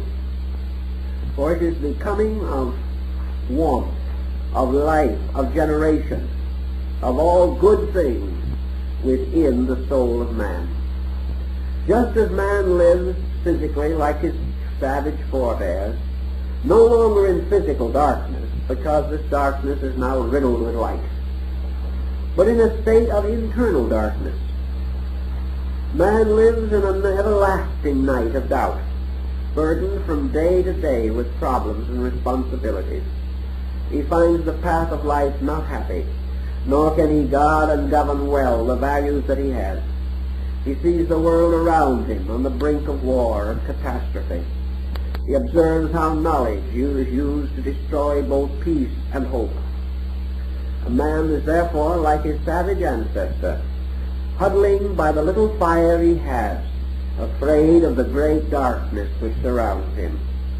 And the little fire is his learning, his knowledge, his faith, his hope, such flickering rays as he has been able to kindle out of the long, pathetic history of his kind. But when comes the great dawn, the darkness is no more. St. George slays the dragon with the spear of light. It is the same spear which, according to Omar, touches the turret of the Sultan's palace. It is this great light of inner understanding, the alchemical agent that transforms fear into faith, ignorance into wisdom, superstition into insight. These things man has to accomplish by the rising of Kepler in its glory, the restoration of the sun god within the strange mystery of his own life. To make this more seemingly understandable, the place of the sun in the Zodiac and its journey through the years, its labors, were all carefully studied and analyzed to get the analogies that would help to strengthen the doctrine. Man born into this world dies from the world of light, and therefore this is the entrance to the dark world of the mysteries.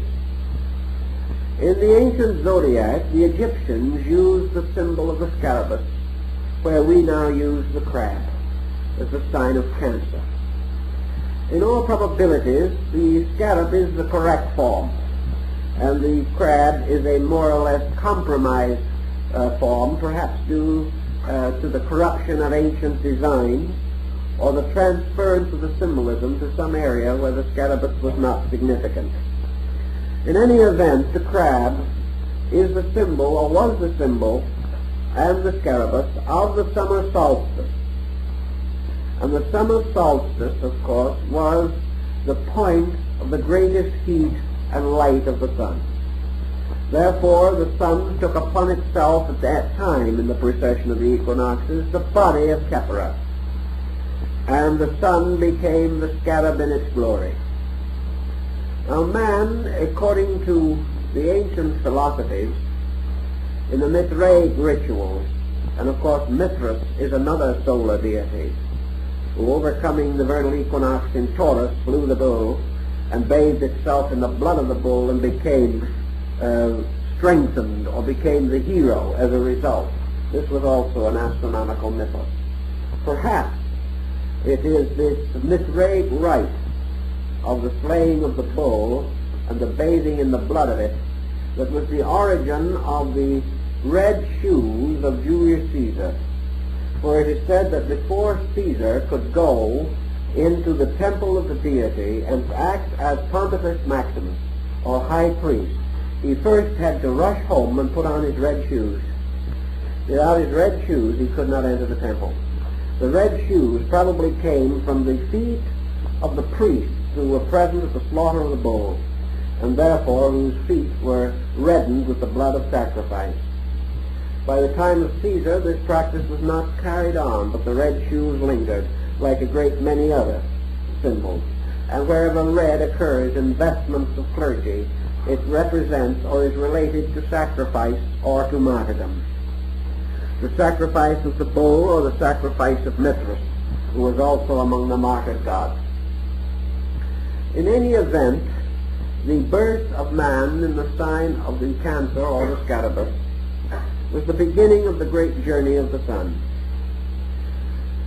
Now the sun carried on two journeys simultaneously. The first journey was its arch across the sky in the mystery of the year. During this journey, it passed from the sign of Cancer, which was the summer solstice, to the great autumnal equinox in the sign of Libra, and here the scales were set up, and the great weighing of the cyclostatia took place. Here was the dividing point in which life and death had to be decided. And the solar being going on courageously beyond the point of the autumnal equinox was set upon by the three fall months, representing in some instances the murderers or destroyers of the hero, or the circumstances of this destruction. And of course Scorpio, which was the first of these months, betrays the master with the kiss in the Garden of Gethsemane. The continual ritual finally goes on till the winter solstice, which is ruled over by the symbol of death. And death, here standing with its scythe and hourglass, is the reaper of all things. And here at the winter solstice, the great sun god dies. He is betrayed. He is carried to the great place of the skull, which is called Golgotha. And here upon Calvarius, which is a naked skull, the cross presumably was erected. And here the sun god is crucified over the body and remains of Adam, the primordial being. Now at the winter solstice, the sun seems to stand still for 3 days. The old astronomers were unable to estimate any motion of the solar body for 3 days. Thus at the winter solstice it is said that the sun goes in or descends into the underworld and remains dead for 3 days. It therefore passes, in the terms of its energy, into the abode of the dead, or into the abode of souls, and there it remains for a certain period. It also remains in a strange processional, for in the sacred rite, the body of the dead sun god was carried in a procession which bore it from the winter solstice to the vernal equinox. A procession of 3 days, 3 degrees, 3 months, according to the different symbols that are associated with the various faiths. Here again the mystery of the 3 days is restored, for at the equinox also the sun is not observed to move for 3 days. And at the end of these 3 days, at the actual moment of the equinox, the sun is reborn, rising as Khepera in its glory, promising the return of fertility after the long darkness of winter, in which the sun sleepeth, and all men rest, and the earth is without light or nutrition. It is the problem of the long night in which life returns to the other world. After the vernal equinox, the sun marches in its splendor. It overcomes the ram. It but it rises above the power of the bull Apis. It comes under the power of the Dioscuri, Castor and Pollux, and again reaches its magnificent arch enthronement in the sign of the scarab. Now the Egyptians say that there was a mysticism to this. They pointed out even in those ancient days that when men die, they often, most usually, die in the night. And that when they die in the night, they most often die in that part of the night which just precedes the dawn. This is an old legend or an old fable. It is not necessarily universal, but the ancients believed that there was a certain tendency to a pattern here. They therefore further believed that in the so-called night part of the 24 hours of the day, or the night half of the 12 months of the year, the sun, by its mysteries, changed its vibratory pole. And therefore, while it is winter or darkness in the outer world, the sun becomes the particular illuminator of the inner life of things. Therefore, as man's objective concerns are advanced most rapidly in the period from the vernal equinox to the autumnal equinox, the diminishing of the physical sun is attended by the increase of the sun of the mystery, and therefore that man's internal life is strengthened most during the period when his material energies are least exalted. So the Egyptians considered the period from the autumnal equinox to the vernal equinox, through the winter solstice, to be the period of great soul building. It was here that man's inner strength became greater than his outer strength. It was here also that because of the darkness or winter that had fallen upon his world, his ordinary and common labors were not fruitful. He could not go out in the snow and do the tasks of planting and reaping. And remember, all these things began in the agrarian period of our culture. Therefore, in the wintertime, man had to remain under the shelter of whatever protection he had. He had to search for civilization in communion with those near to him. He had to invent and devise activities which were not similar to those of the summer. He could not hibernate like some animals. Thus we may say that man's material progress was advanced in the summer, and his intellectual growth was achieved in the winter. If there had been no winter, we might still be in the Stone Age, because the winter was the time which men had to fill with an activity that was not material.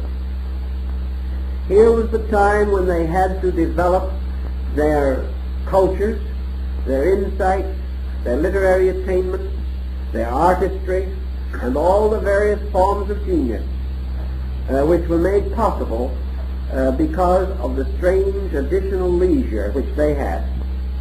If they provided themselves as well as they could during the good season and had put away the tithing of the 10% for the next year's seed, they then had security through the winter months. And this security was man's first leisure. And this leisure was the beginning of man's civilization. So in the long winter months, men grew as soul beings, or had the opportunity to so improve themselves. The Egyptians went further than this, however, by analogy. They insisted that there was actually a difference in the spiritual vibration and energy of the sun, by which the psychic life of man was most rapidly advanced at this time. That therefore man inwardly grew. The dark inner nature of him received the light of the sun that was taken from his body. His material life grew less. His spiritual contact grew greater. Therefore, the greatest and most important event in the entire spiritual cycle of the sun mystery was reserved for the winter solstice, the midst of winter.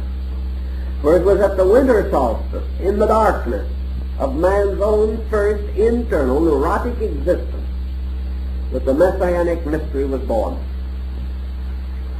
It was in the midst of the darkness of his own inner life that the first rays of the sun of the messianic dispensation, the sotar of the gnosis, was first heralded, and the three winter signs as three wise men came to pay homage to the crib of the child.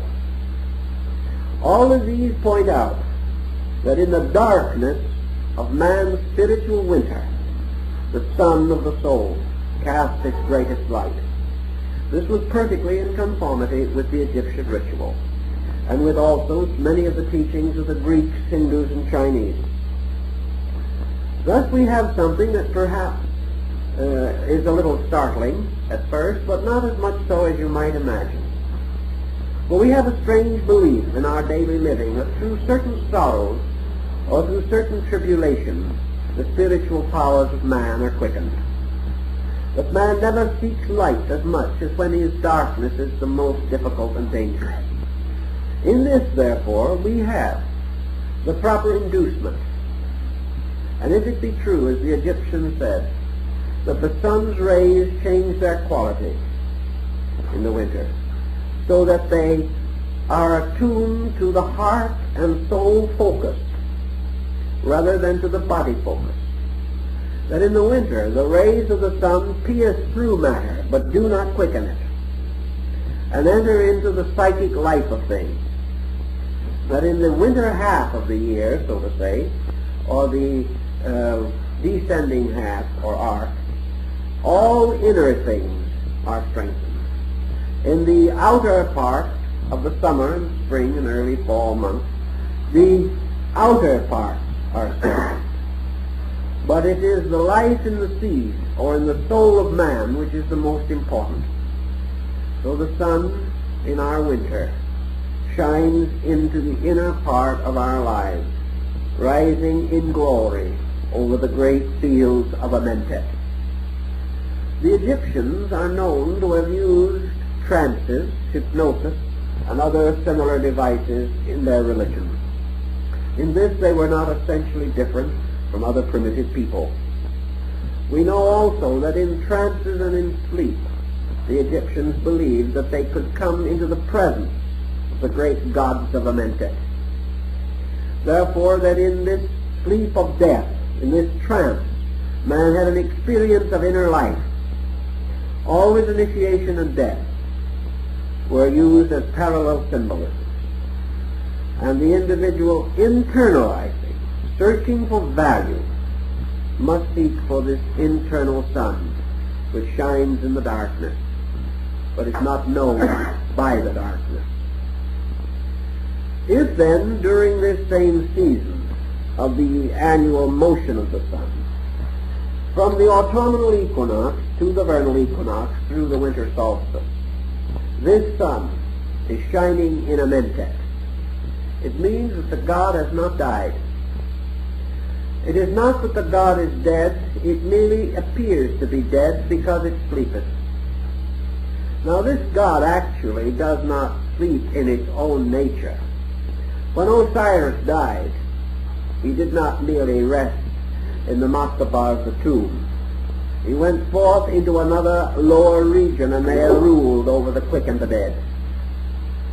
In the same way, the soul of man in sleep does not merely lie down in darkness.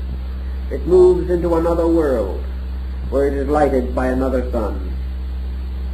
In the same way, man searching for value, passing through the ceremonies of the mystery ritual, is moving into another world which is lighted by the sun of the soul.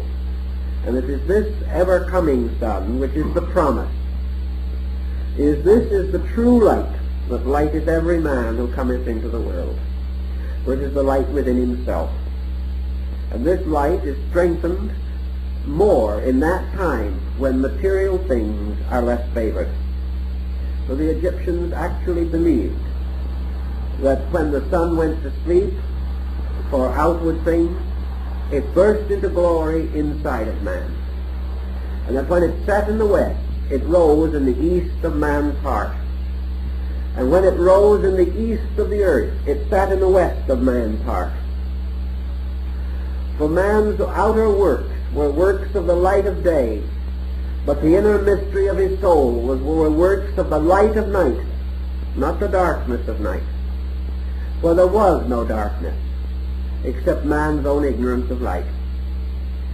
And each day, the sun rising was like his own consciousness.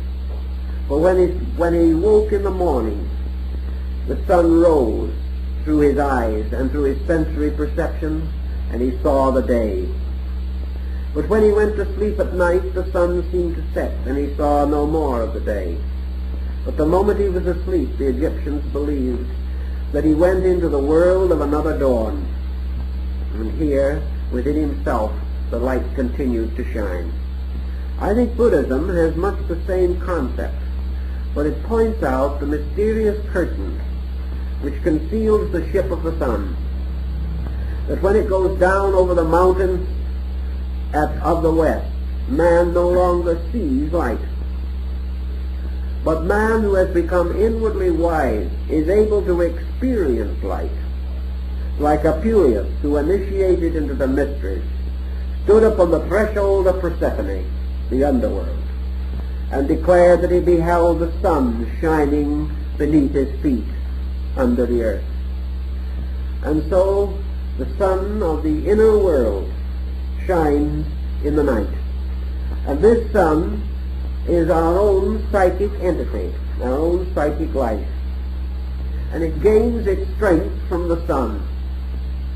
And just as the seed in the ground is quickened by the water and by the ray of the sun, so the seed in the soul, the seed of the tree of life and of the tree of the knowledge of good and evil, these seeds are quickened by the Eucharist of the fire and water of the sun. The Egyptian made much of this theology, and he declared that it could be set upon the great astronomical form and would reveal to us the deeper meaning of many of the common and familiar symbols, devices, and ideas with which we are concerned today. Now our time is up, and I think it's time for you to all commune with the sun in your own soul in the quietude of rest.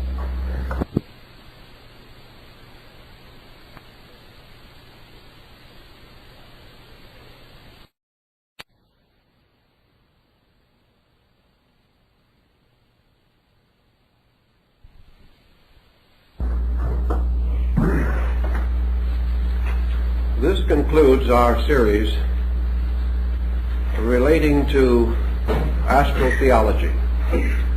And we hope that a few points have been made with sufficient clarity to suggest that the subject offers a key to the interpretation of ancient lore, and at the same time reminds us that the principles and values involved in the teaching are as valid today as they were thousands of years ago. Regardless of the times in which we live, the journey of the human soul remains the most important consideration in the life of the individual, and should be one of the great dynamics of the life of the collective.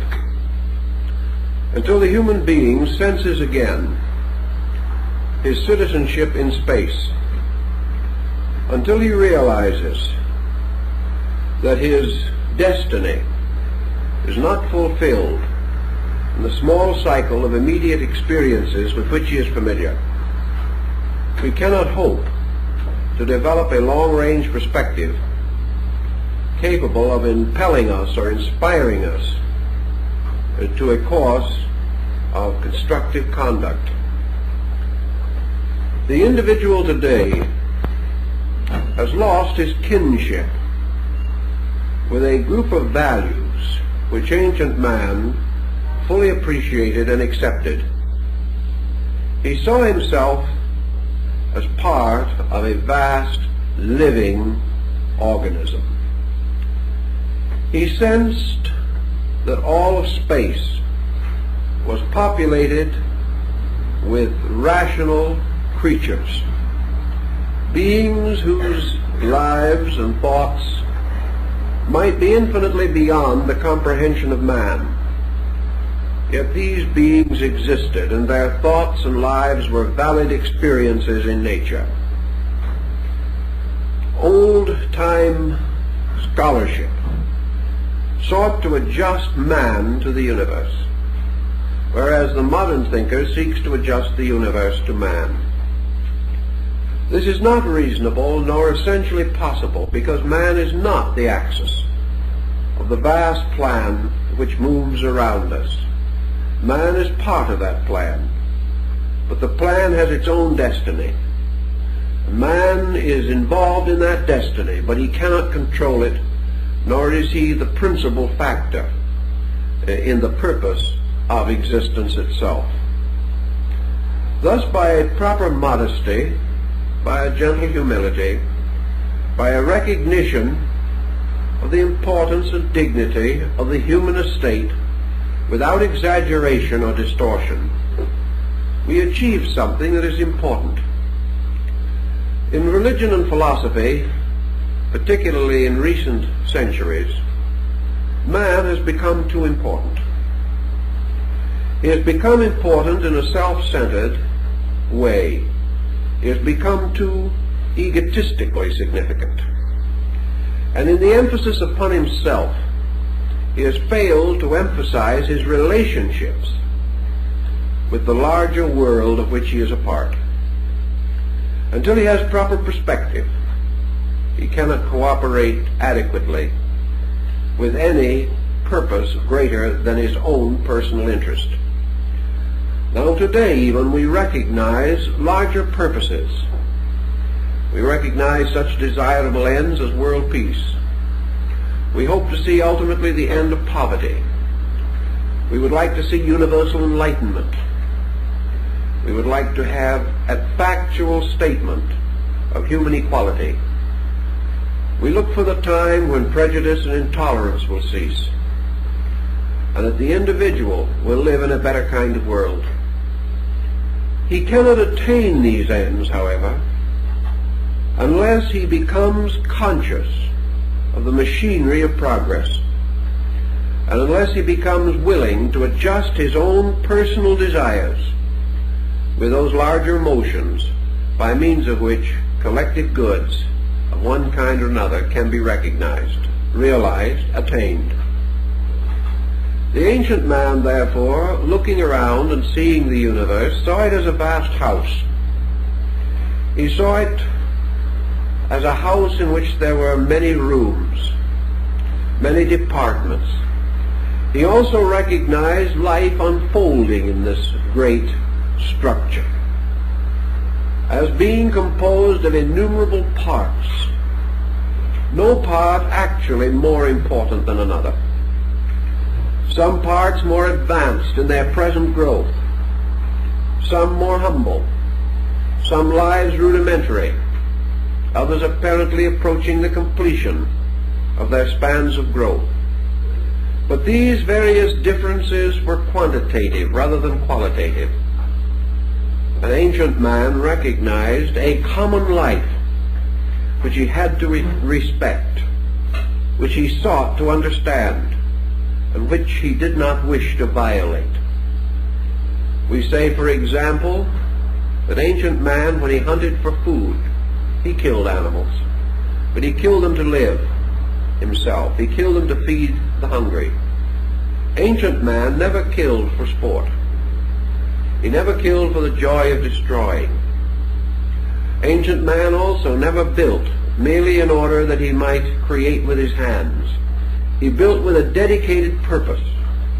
The things that he did, he sought to make important through the help of his gods, through the dedication to his religion, to his faith.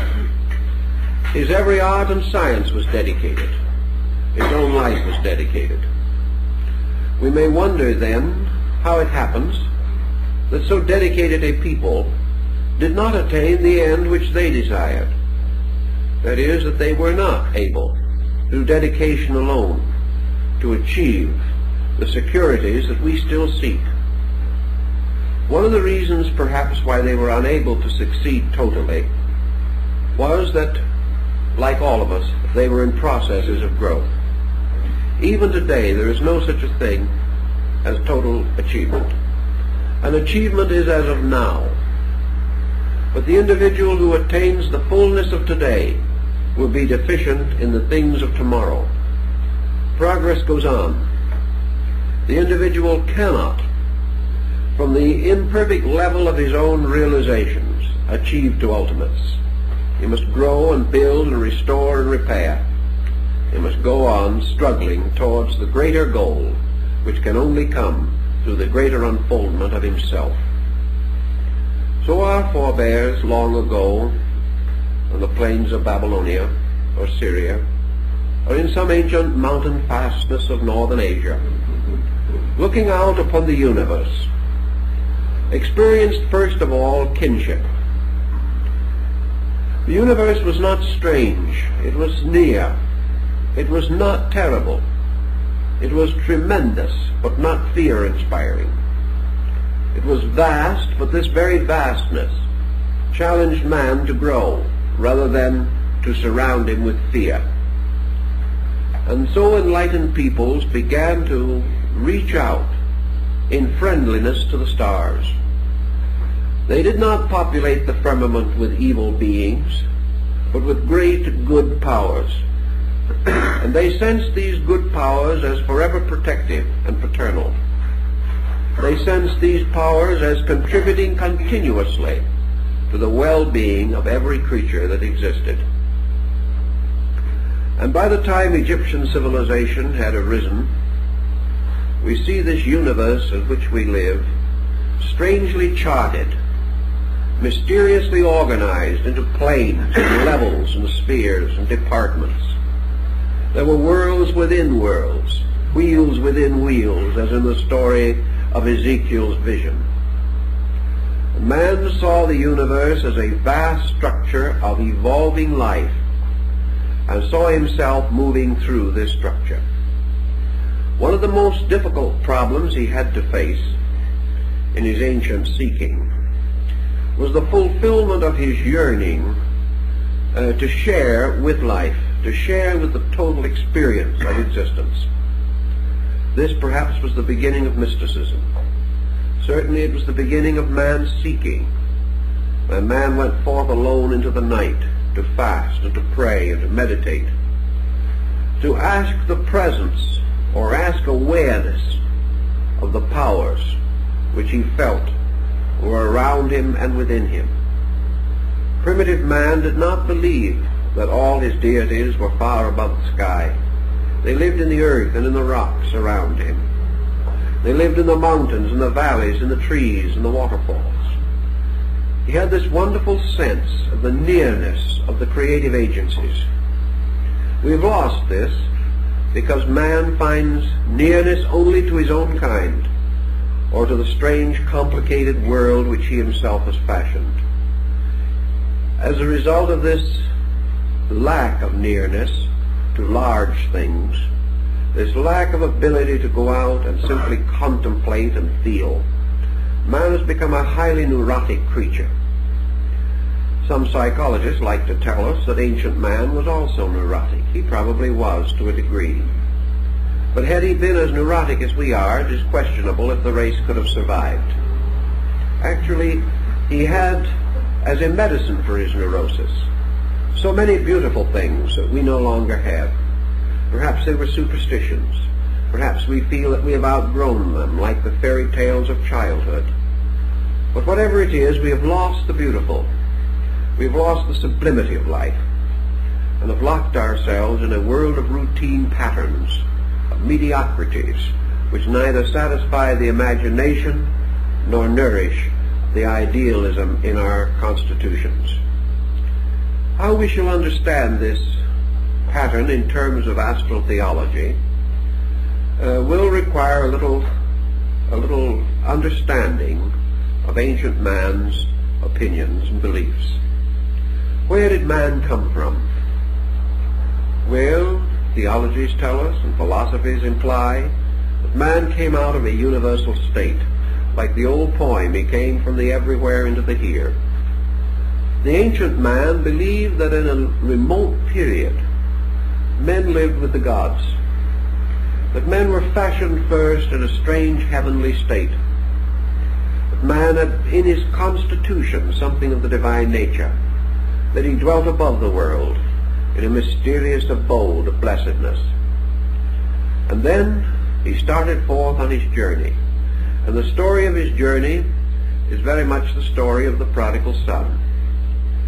Man's beginnings in the great cycle of existence have been variously explained. The Egyptians and the Greeks were of the opinion that man primarily sought experience consciously and willingly. These peoples did not have a fall in their theology, as some other nations had, this concept of man being driven out of paradise. Many ancient peoples and most Eastern peoples did not feel that this was true. Man was not an involuntary exile, nor was he punished for original sin. Man went forth as an adventurer. He went forth to conquer the unknown, because such is the nature of man. Such is the nature of life.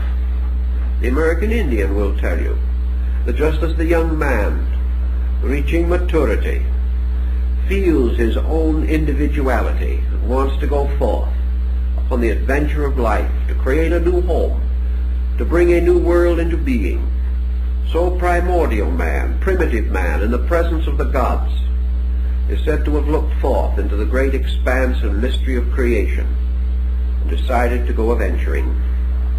He wanted to know what was beyond and below and around him. He wanted the victory that comes from effort, from victory over limitation. Here again we have the story of the prodigal son, because there was one son who stayed home, and the son or sons who remained at home took care of their father's house, were good and obedient children. And yet one went forth as a prodigal and wasted his substance in riotous living. He went down into Egypt, and he passed through great catastrophe and great sorrow. And finally he returned to his father's house, in this case as a penitent, as a repentant one. And the father was so happy at the return of his son that he caused the fatted calf to be slain to form a banquet. And when the other sons said, "Why should the one who has sinned be given all this attention, and we who have been good have had no attention?" the father, in rapturous emotion, exclaimed, "But this son was lost, and he is found again. He has been taken from us, and he has returned to us, and greater is the rejoicing because he has come back." The ancients built on that theme somewhat, with other modifications. They held that there was something more important than being happy forever. And this more important thing was to go forth and learn. And behind man's great cycle of progress and growth was not the arbitrary bolt of lightning or the flaming sword, but man's instinctive and native desire to go forth and learn. We are all learners.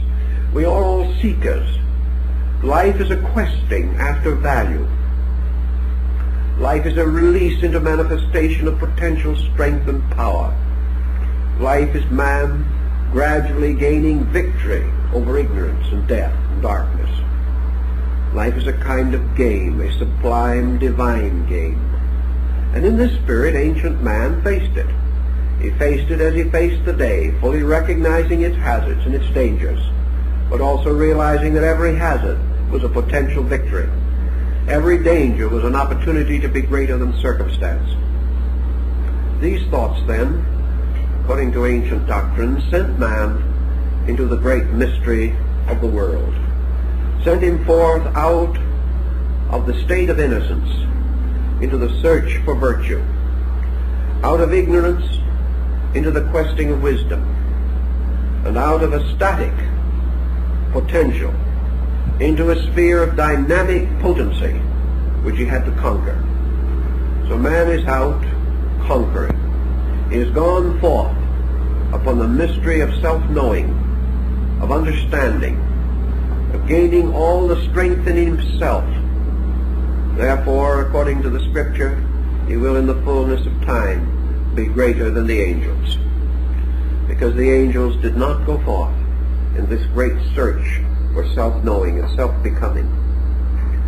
But in the old ways, these various steps that were taken were not regarded as we regard them, as stupendous episodes, as great problems to be greatly considered, any more than the growth of the child was a great problem.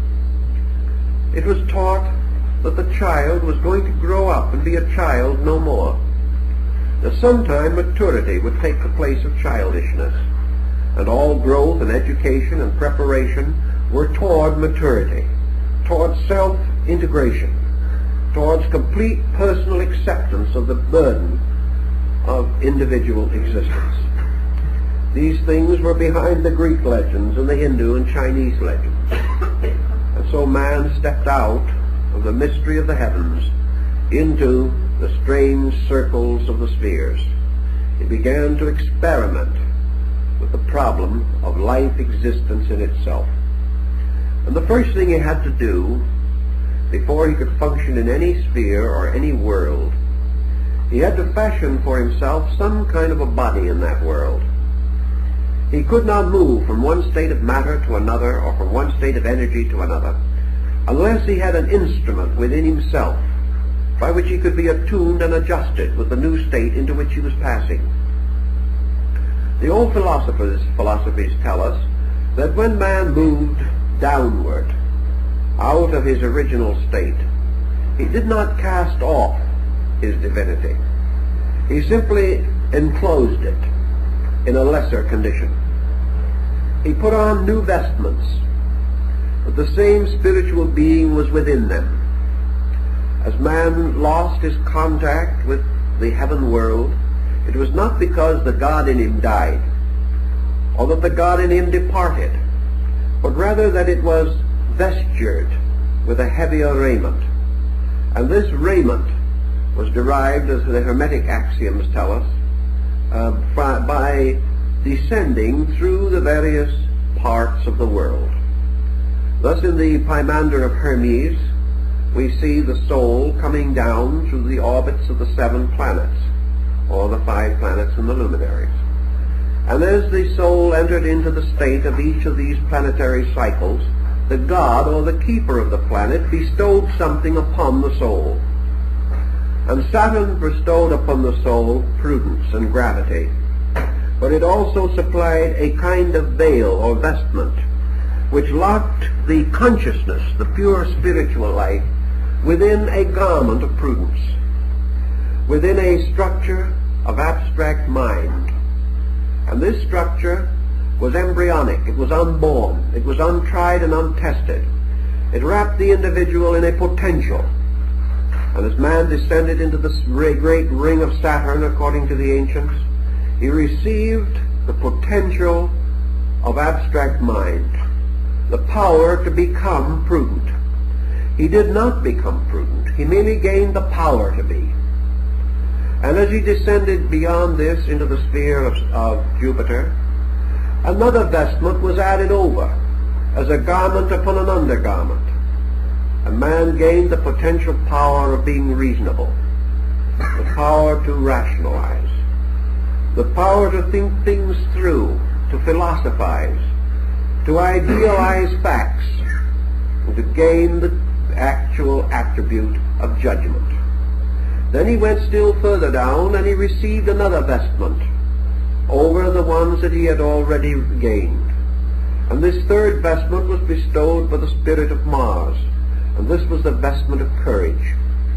The individual gained the power to become brave, to have patience, perseverance, to stand under the struggle and stress of things, to bear pain, to bear reverse with fortitude, to have the courage to dare, added to the wisdom to be silent, which he had previously received. Then he went still further, and another luminous vestment was imposed upon him, and he was surrounded with a halo of light. And in this next, or in the great solar arc, he gained for himself the power of vitality, the power of energy, courage, and to be sustained and supported by energy. Without energy, man's courage remains locked hopelessly within himself. Energy becomes necessary to courage. But he gained this mysterious thing that is said in the Bible. The breath of life was breathed into him, and he became a living thing, a living being. And his life came from the sun. And his life made him a dynamic creature, rather than merely the patient bearer of ancient mysteries. And from the sun he passed on downward still further, and he received from the guardian of the gate of Venus. He gained the mysterious power of beauty. He gained the ability to love, the ability to sacrifice with great tenderness of affection, the strange and wonderful ability to forget self in the service of the beloved. And this vestment of love was placed upon him, not as a mature instinct, but merely as a garment. And then he went still further downward into the mystery of things, and he came to the orbit of Mercury. And here was given to him skill and cunning, and the ability to use his hands, and to fashion and to fabricate things. And he was also given quickness, and according to the Greeks, wit was bestowed, so that he might bear the rest with patience. Without a certain wit, without a certain humor in his own consciousness, without a lightness from somewhere, all these problems and burdens might be too heavy for him. And then he came down into the orbit of the moon, and here imagination was bestowed. And imagination was the power that was sometime to break all the bounds and boundaries that held him, and to give him freedom and release into a larger life. And thus well covered with 7 raiments, one within another, until he was burdened and loaded and heavy with garments, and was now obscured so that he could no longer function easily, or even be aware of his ancient birthright of freedom and airiness and liberty. He was then, according to the Greeks, caused to fall downward into darkness, into the mystery of the sphere of generation, which is the earth. And here then he was born with the 7 vestments within himself, hidden from all sight, contained within and behind this thing which we call the body. And having entered into the sphere of generation, he became mindful of the gifts that had been given to him. He felt them moving through himself. He did not understand them, but each of these vestments was a power of his soul, a power of consciousness within him, an attribute, an aspect, an adornment, given to the soul by the stars, in order that the soul might find its way back home again. And so in birth, man, heavy with the gifts of the gods, which had become a darkness upon him, a burden rather than a release, was carried by the very weight of these divine gifts into the sleep of spiritual death, which we call physical awaking. And then begins the great problem of growth. Each child, growing from infancy to maturity, passes gradually through unfoldments, and these unfoldments are the releasings of the potentials of the soul. One by one, the locked attributes, the vestments given by the gods and planets, begin to become active through the manifestation of the individual. And little by little he comes into possession of the 7 powers of the planets in his daily life. He does not know exactly what these powers are, and most of all he does not realize that in a strange way these powers are all restrictions upon himself, because his pure consciousness has been continuously restricted, and what we call the gifts of the planets are actually limitations imposed upon us by these conditioned psychic pressures and factors. Thus man, adorned with all these benefits, is really the victim of his own adornment. He is less than he was in the beginning, because he is no longer free to express his natural consciousness. So he goes from the cradle to the grave, and in the course of life he learns to use these various attributes which he possesses on the physical level of life. He gains skill in judgment in some cases, or he becomes prudent, or his courage is sufficient, or his skill is great, or his imagination is strong. His affections may be ardent, and his vitality may blaze forth in the number and multitude of his achievements. But all of these things represent only physical expressions of these attributes. The mysterious vestments, the gifts of the gods, are still locked within him. Now the ancients said that just as surely as man in the course of life unfolds certain potentials and uses them for the development of his orientation here, just as surely as he can only attain here by bringing into manifestation things locked within himself, so man gradually becomes crystallized by what we call old age. Little by little these potentials and powers which he has close in upon him again. His prudence becomes over-caution and finally fearfulness. His judgment becomes locked by crystallization into intolerance, into opinion, or perhaps is not well enough developed to give him the power to judge righteous judgment.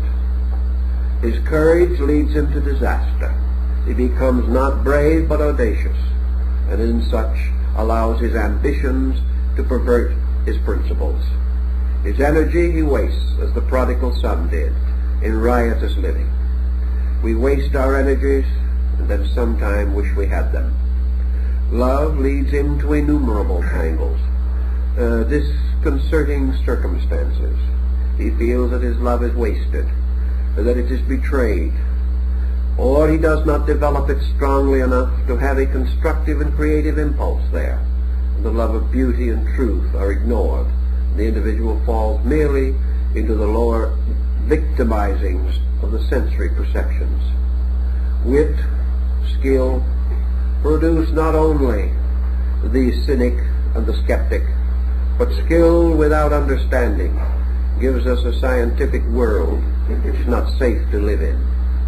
Imagination leads us into every fantasy and excess, into suspicion, into tyranny, despotism, into all kinds of terror in the night. So one by one, these powers of the soul, which should be blessed, which should give us the full measure of realization, betray us and leave us victim to the excesses which their perversions indicate. Such was the state of man when the ancients conceived the idea of creating the great ladder of the mysteries. This great method of release, not release for this life alone, not release merely for years or for days, but the recognition that what we call evolution is man's victory over all the limitations imposed by conditions upon the unconditioned consciousness within himself. So a great symbolical pattern was created which reversed the involutionary procedure. Man gratefully and gladly returned to each of the guardians of the spheres the gifts which they had bestowed. He outgrew these gifts. He rose above them. He transmuted and transformed them, and handed back the vestments and the adornments which they represented. There are ancient fables in the East about this. The fables of the king, who so adorned himself with his jewels and with his wealth and with all the symbols of his honors and dignities, that when he fell into a river he drowned because of the weight of his adornments. And this is what happens to man. Because of the weight of his adornments, he falls into generation and drowns in matter, becoming what we call a materialist or an unenlightened person. But the rescuing of this was by the long process of outgrowing conditioned existence. And to achieve this end, the soul had to consciously ascend through the 7 orbits of the stars, ascending as a star, the goddess, ascended from the dark threshold of the moon god up through the 7 gates to the upper world from which she had come. The journey back upward, like the mysterious story of Dante being led by Beatrice from the Purgatorio into the Paradiso, is always man's eternal psychic entity leading him back by his dreams, his aspirations, and his affections to the great spheres from which he fell, or from which he descended not by a moral fall, but by determination or decision to seek adventure, to seek things, and in gaining things to lose self. This is also the burden of Buddhism, that man, gaining all other things, has as a result lost pure consciousness, without which his journey to light cannot be perfected. In Astro Theology, then, the soul first sought to escape from generation, sought to escape from the mystery of death, or perhaps to escape by death from the mystery of this world, to come back to a state in which there was no longer any worldliness in him, to draw him back again into material existence. To escape from the world, he must therefore escape from worldliness. And what were the great pressures of worldliness, which had to either be overcome or man would be drawn back? In fact, he could never escape. Death was only an exchange from the visible to the invisible side of nature. Man never actually transcended the great material sphere of things, either in life or in death. He merely disappeared and appeared again by the ancient concept of rebirth. He was never away from worldliness until worldliness ceased within himself. Religion held this to be true, and most of your mystical theologies were derived from the ancient astrotheological symbolism of the soul beginning its journey upward by its effort to overcome the world. This is another meaning, of course, of the dragon slave, the individual overcoming monsters, the knight-errant going forth and rescuing the fair maiden by killing the wicked ogre, or the giant, or the monster, which had this maiden captured in his castle. The maiden, of course, is the psychic self, which must be rescued by the determination of the individual to overcome the giant of mortality or of materiality. And there is no way in which we can conquer the world. Perhaps there is a perverse psychology behind all this great belief that man could escape the world by conquering it. Perhaps the reason why we have had Genghis Khans and Hitlers and Alexanders and Caesars, Mussolinis and Stalins, is because the human soul has misread an archetypal symbolism. Man has sensed that he had to overcome the world, but because perhaps his own enlightenment was not great enough, he thought he could free himself from it by becoming master over it. He thought he could finally reach that condition in which he was free because he was a law unto himself. When he reached that security, when he bound the whole world in slavery to his purpose, then no one could contradict him, no one could deny him, no one could refuse him, no one could thwart him. Then he thought, I am free. But he never found that to be true.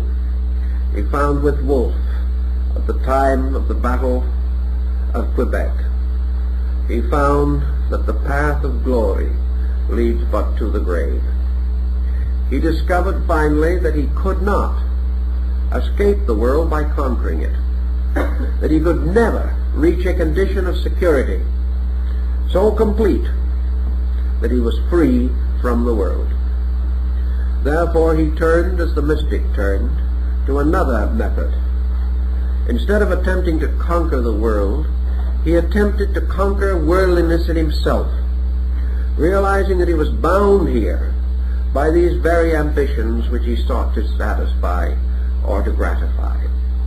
Consequently, by becoming desireless, by no longer responding to the allurements of the world, by no longer admitting the power of the world, he could perhaps escape from its tremendous, insidious effect upon himself. Ancient man, then, really believed that he had to be born again out of this world, if possible, born without death. That instead of dying out of a material state, he must die out of the materiality in himself. This was the second birth. This was the twice-born one who had achieved conscious liberation during life. It was a birth into a new state in which the Greeks said the hero dwelt. The hero being the person who had overcome the world as an experience of consciousness, was therefore free from it, because it could no longer be stimulated in himself. He would no longer hate. He would no longer desire. He would no longer sacrifice his principles for his possessions. He gained a certain detachment. How did he do it? Usually by becoming internally conscious in some way of something superior to the world. He could not escape while he believed in the world. But if by mystical experience, or by the strange disciplines of ancient esoteric sciences and philosophies, he was able to experience inwardly a freedom from this world, and realize that in departing from it as an experience of consciousness, he was not leaving the greater for the lesser, or the known for the unknown, but rather that he was leaving something that he had outgrown, leaving darkness for light, leaving things that are not true for things that are, gaining more than he could possibly lose, finding himself by sacrificing that which was not his real self. Buddhism taught this in renunciation, that the individual, through inward discipline, gradually relaxed away from the world, and having done so, he passed through the first gate of the mysteries, and was, for the beginning of his journey, a free soul, a soul searching light. And beyond this, he then had to pass through what the ancient Indians might have called the yogas.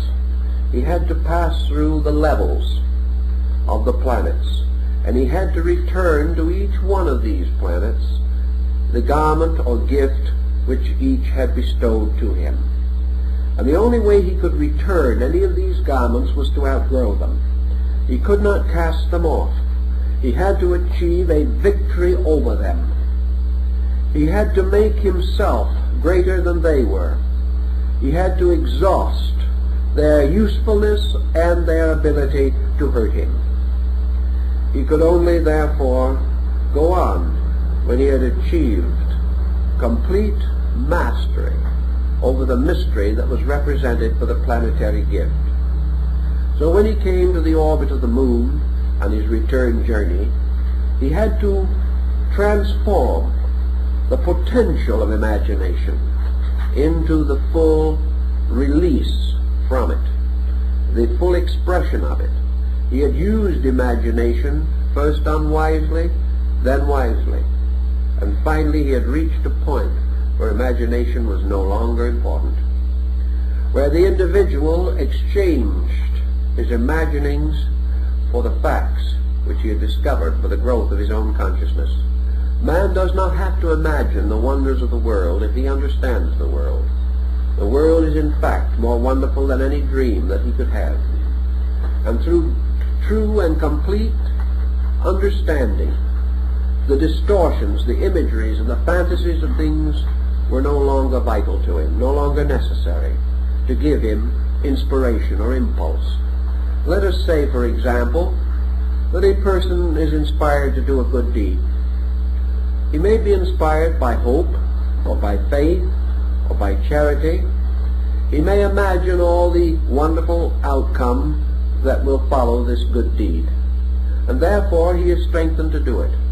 But when he is wiser, he will do that good deed without any of these overtones at all, simply because a certain action is lawful, right, proper, necessary, and the only thing conceivable. When he reaches this point, he can return the cloak of imagination to the lunar guardian who keeps it. He no longer needs it. He is not deficient in anything that imagination stands for, but he has released consciousness from imagination and into fact, and the fact is more beautiful, more wonderful, and more true than anything that he could imagine. Then he goes onward to the problem of skill, and to this little humor problem that we described. He must return to Mercury, the gifts which this orbit has given to him. And so we find that he returns to this level, that level of his mentality, which has to do with proficiencies of all kinds. He returns the powers which Mercury has, among them the arts and sciences, because these arts and sciences were all schoolrooms in which he studied, and having mastered the lesson, he no longer needs them. Having transcended sensory perceptions, he is no longer dependent upon them. He moves inward into the archetypal soul powers, by means of which he can direct his higher destiny. So he returns to Mercury these problems. And he also returns this element of humor. For this humor is no longer necessary to the individual who values things correctly, because the moment he values them correctly, they are sufficiently satisfying and sufficiently optimistic so that the truth is more joyous than any interpretation or any jest that we can create about it. And he returns in due force and time the emotion of love and beauty to the keeper of the orbit of Venus, because he has now discovered a transformation of emotion within himself. He is no longer subject to profane affection. He has rather transformed all personal emotion into compassion, or the great spiritual attribute of love. He has gained a soul power, and it is no longer necessary for him to use the instruments of trial and error which he previously knew. He then ascends to the sphere of the sun, and here he returns his energy, because he no longer needs to do as Satan does, rush up and down the world. He no longer needs activity as we know it, because the greater activity is a psychical quality within himself, beyond dimension. Vitality is no longer necessary. In its place is a simple directive. He is no longer burdened with body building or the need of energies and vitamins to maintain himself. All these things are necessary because of his own ignorance, and as he becomes wiser, he outgrows them. He then returns also his courage to the orbit of Mars, because courage is only necessary in the presence of the unknown. When the individual recognizes the immutability of good, he needs no courage, for he knows there can be no evil thing happen to him. And he returns to the sphere of Jupiter, the judgment which it bestowed. And last of all, he returns to Saturn, its prudence. And then, as the wonderful golden verse of Pythagoras says, the soul, freed from all these bonds and all these burdens and all these raiments, rises in its own pure nakedness to return again to the world of light from which it came. It has, however, passed through a strange experience, a strange transformation, because in the Greek philosophy the soul that descended in the childish ignorance of the unknown around it and within it. But the soul ascending has ascended by conscious, intentional victory, step by step. So the innocent, childish soul that descended gives place to the strong, mature, virtuous soul that has decided all things and has chosen to cling unto that which is good. Thus the journey of the soul through the spheres gives man the power of decision. It gives him the right to choose to be right. And as a result of that, it gives him good destiny. It gives him the right to earn a destiny, which cannot be earned unless all factors composing it are voluntary decisions of his own. The gods could preserve man in innocence, but only man himself, given the opportunity to do both right and wrong, can achieve to the state of virtue, which is the determination to cling to that which is right. So this journey was a kind of initiation, and all your initiation rites and ceremonies of ancient man were based upon this story, based upon man gradually achieving victory over the 7 parts of his own soul, restoring their attributes to the universe from which they came, and resurrecting victoriously from the 7-fold body or psychic entity which contained and locked him within itself. Now in China we have another interesting simile, which was also well known to the ancients. Namely, every time at the service of the fortunate New Year, during the great period of the Manchurian emperors, the streets of the Forbidden City, the great wonderful road of state in Peking, was strewn with the sand of Gobi to connect the imperial city, the vermilion city of the emperor, with the temple of heaven of the fortunate New Year. And here in simple white robe, on the day of the ceremony, the emperor, alone and unattended, walked the yellow sand of Gobi from the imperial palace to the altar of heaven. And here before heaven he made his offerings. Here he offered himself as the living sacrifice for the well-being of his people. And in this ceremony it was said that he followed the will or dictates of the ancient emperor Shanti, the imperial heaven. For this emperor, who was more or less the golden emperor of the sun, walked the wonderful gold sand strewn band of the Zodiac, and the great annual journey to the feast of the fortunate New Year was part of the astronomical mystery in ancient China. We've already mentioned the perilous journey of the sun through the signs of the Zodiac. Among the Greeks and Persians particularly, this perilous journey was again revived in connection with the human soul. The soul or psychic self was therefore regarded as performing 12 labors. A man in his journey through the great spiritual year of his destiny, the year composed of the length of time that took him to move from ignorance to wisdom, from mortality to immortality, accomplished this by means of 12 labors. And these were the labors of Hercules, and they were also the mysterious voyages of Simdad the sailor, and they are contained very beautifully concealed, but quite clearly stated in the Odyssey of Homer. These legends and fables were all derived from the mystery rituals. In the Egyptian rites there were 12 deities, 12 ancient gods who sat in judgment. These 12 gods passed upon the virtues and vices of the human soul. They were the testers, the triers, the guardians, and only those who could pass successfully the examinations given by the 12 gods of the old road were permitted to pass on into the blessedness. Now these 12 gods or guardians of the old road, of course, relate to the solar mystery. And as man became a little more sophisticated in his astronomy and a little more aware of the mystery of the year, he likened his own spiritual cycle of life to this story of the annual journey of the sun. So man started out with the firm conviction that this mystery revealed to him the things he had to do.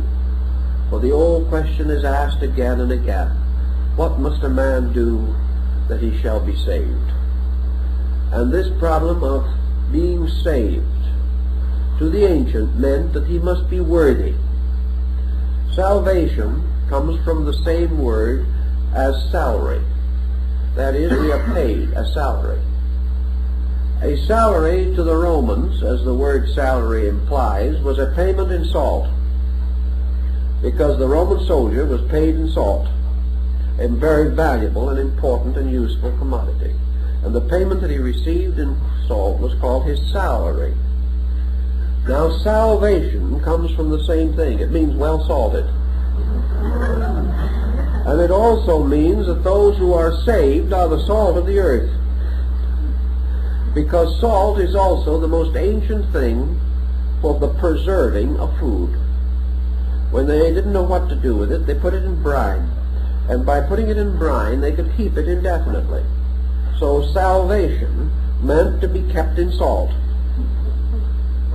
Now, we have hardly that idea of it anymore, but it has its useful points. Because if the salt shall lose its savor, wherewith shall it be salted? And in the scriptures we hear a great deal about it. Now, in ancient days of royalties, particularly in England, they had a very large salt cellar.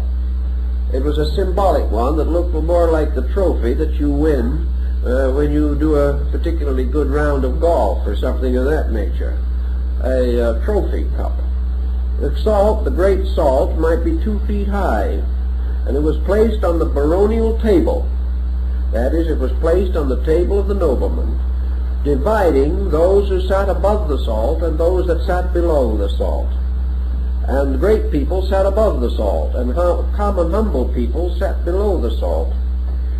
And the interesting point was that the sign of poverty was that you did not have enough salt. The salt was a luxury at one time that belonged very definitely to the great and the privileged. And those that were above the salt were supposedly the salt of the earth, although from what we can learn of English history, it wasn't always quite literally true. But here we come to this point. What must a man be to do to be saved? Salvation had to do with preservation. And preservation had to do with man performing certain dangerous tasks and surviving wonderfully these hazards and these tests. And in order to achieve these ends, he had to show his courage.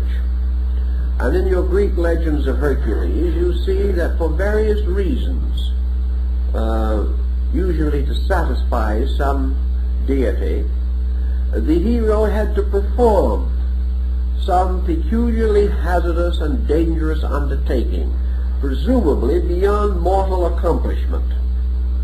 Well, this problem is quite obvious. The attainment of even a reasonably enlightened standard of living is almost beyond human accomplishment. It is little short of a magnificent example of heroics of some kind. We do not see the swords flashing or the helms with their brilliant plumage. We do not hear the crash of battle, but every achievement that we make is a struggle against pressures, struggle against a many-headed hydra. For as we lop off one bad habit, 7 more grow from the blood. Everything we try to do confronts us with mythological situations, just as remarkable and dramatic as those in our ancient fairy lore. For all folklore deals with archetypal symbols, symbols of man's struggle for security. So in the ancient Greek and Persian rites, in the temples, the band of the Zodiac was stretched across the sky. Sometimes it was made into the mosaic floor. Very often it was traced upon the robes of priests and upon the garments worn by neophytes. Apuleius wore the star-spangled cloak when he went in to the mysteries. These stories had to do with the journey, the perilous journey of the soul through the 12 tasks that had to be performed before a man can be saved. And these 12 were represented by the zoans, or the animals of the zodiac. And these animals in turn were each of them an emblem of some ancient law or principle, a hieroglyph, signifying a positive and negative attribute. Each one of these creatures was either a constructive or a destructive force. Each one had its privation and its success, and it also had its moderation. The work of the hero was to pass the test without in his own turn violating a principle. If he violated one law in order to keep another, he became hopelessly involved in a labyrinth.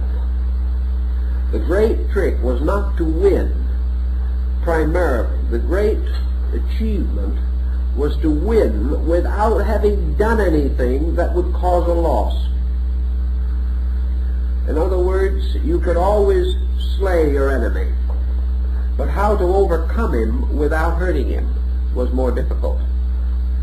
You could always be angry at evil and oppose it, but how to oppose it without being evil yourself, that was more difficult.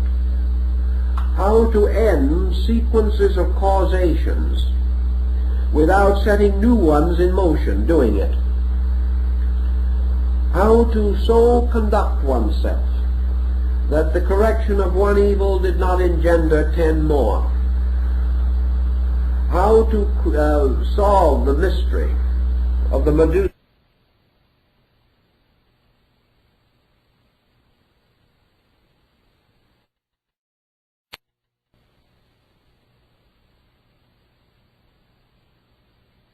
Pattern of the stars as its guide.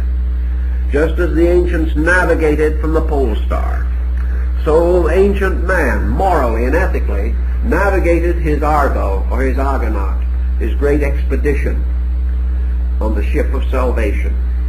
According to the map of the heavens, he had to keep the laws of heaven. He had to follow the stars of heaven, and he had to follow in faith, and he had to withstand the tempests of circumstances with a greatness of spirit, or he could not succeed. Much of this is beautifully concealed in the part of the 5th book of Virgil's Aeneid, where we have a further description of the initiation ritual. So we will assume that after all these thousands of years, man still must walk the strange star-spangled road of the Zodiac. He does not walk it in the sky, but as he walks it through a series of qualitative experiences in himself. So we will begin now with the sign of Aries, the ram. We've already indicated the religious significance and the great institutions of the mysteries that were created around these signs, so we will not consider them at the moment. Now, when we do think religiously of the ram, however, we think of the Lamb of God, we think of the scapegoat of Israel, we think of the offering of the ram of Ammon. We have many various meanings. The 7-horned ram of Revelation stands out, and the ancient ram's horn, which blew the covenant, we also remember, and the ram's horn trumpet of Hindle, which called to the last great war in the Nordic mysteries. This ram's horn cup, in which the Eucharist of the ancient Gothic rites was celebrated. All these tell us interesting things and remind us of the universality of symbolism. Actually, the great key, it seems to me, of Aries from the standpoint of the moral virtues of man is courage. Courage, which belonged to the planet Mars in the previous cycle, belongs also to Aries, which is the essential dignity of Mars. It is where Mars is peculiarly enthroned. So courage is the beginning of the journey. Without courage, nothing can be achieved. Ulysses has to start forth in courage. Hercules had to have courage. The seeker after truth must have courage. Now, what is the root of courage in man? What gives man courage? It's hope, imagination, dreams, convictions, or perhaps even more than these things, the great path of his people, the way of the good and the brave who have gone before. Courage is steeped in tradition. Courage comes from the authority of sacred writings. Courage comes from the inspired words of divine teachers. But man must have courage, the courage to do, to dare, to go on. So out of courage he must build and fashion his first instrument. And yet with courage he has other problems, because Aries also signifies combativeness. And here combativeness must be eliminated, because combativeness will lead to war, will lead to stress, will lead to ultimate perpetuation of the sowing of the dragon's teeth. So man must have courage without aggression. He must have strength without ambition. He must have dedication without despotism. He must have the ability to rise above obstacle without the inevitable tendency to enslave or destroy the rights of others. So the delicate test of courage rests with him. How to be strong yet kind. How to be brave yet simple. How to be great yet humble. All these mysteries play out in the conduct of human life, in which we must gradually identify this mysterious symbol of the competitive and combative animal with the Lamb of God, the symbol of purity and of truth. Thus, the animal of fire, the animal of war, the ram, also becomes the symbol of the Prince of Peace. And this is our victory, which has to be achieved within our own consciousness and experience.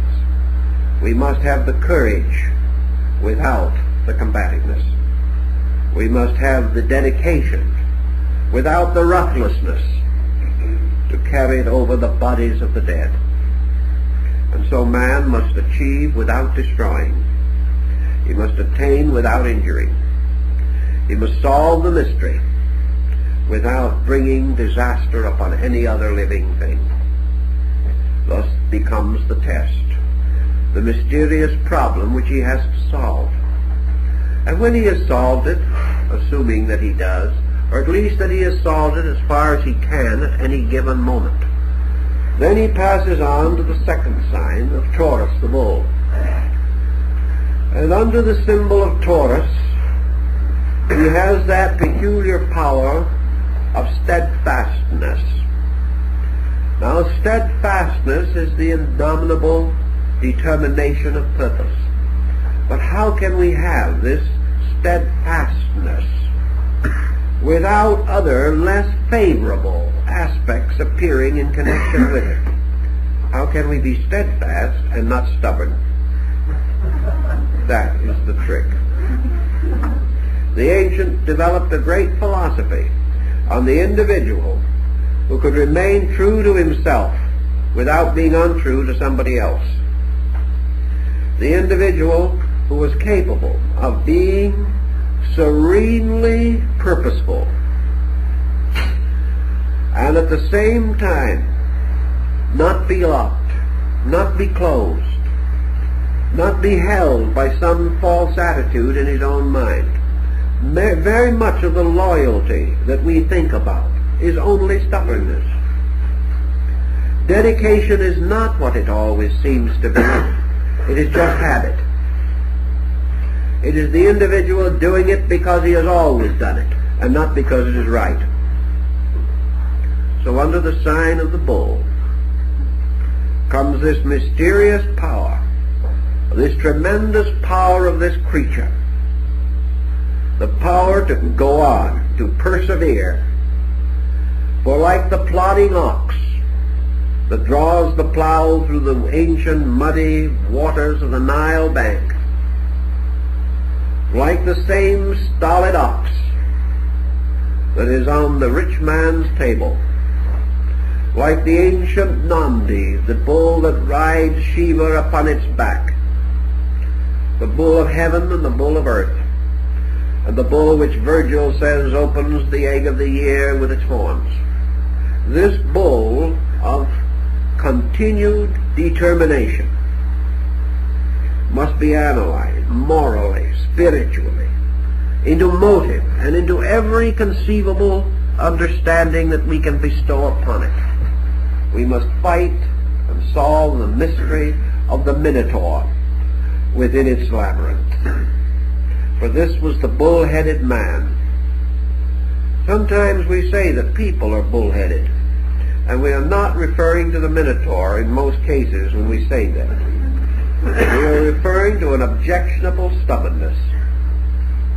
And yet in the midst of this symbol of the labyrinth, in the ancient Greek legend, the labyrinth of Crete, the labyrinth of the ancient temple, palace, here we have the world with all its strange and tortuous passageways and chambers, ruled over by the bull-headed symbol of stubbornness, arrogance.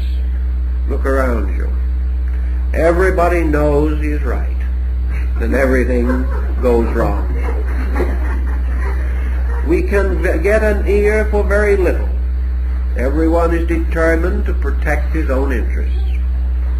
Everyone has closed his mind to that which differs from it, and each, smugly entrenched behind his own defenses, is concerned primarily with the security of himself and his group, and with old prejudices and unchangeable crystallized attitudes we seek desperately to prevent the growth of tomorrow or the survival of today.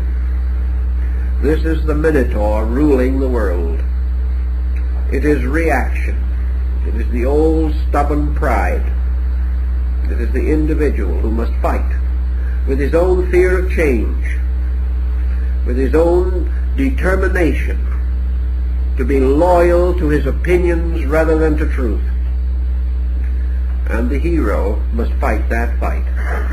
And it's a great fight, and everyone doesn't win immediately.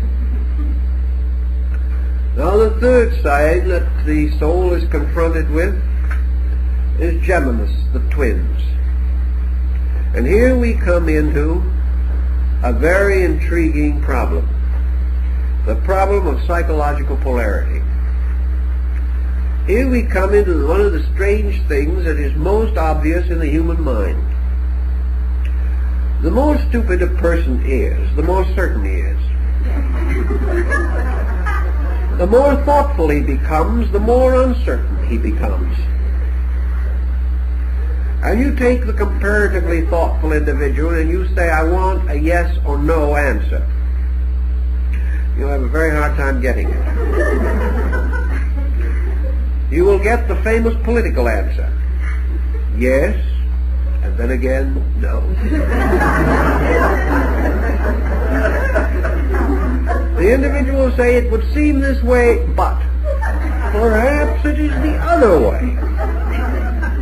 Why? Because we pass through a period in which, as someone said, we become broad-minded but a little flat-headed at the same time. We mistake uncertainty for generosity. We like to think we're liberal, but the fact is we do not have the answer. And because thoughtfulness gives caution, we have lost directive in a great many instances. So everything in life is polarized. And we have the various Aristotelian techniques of either and or.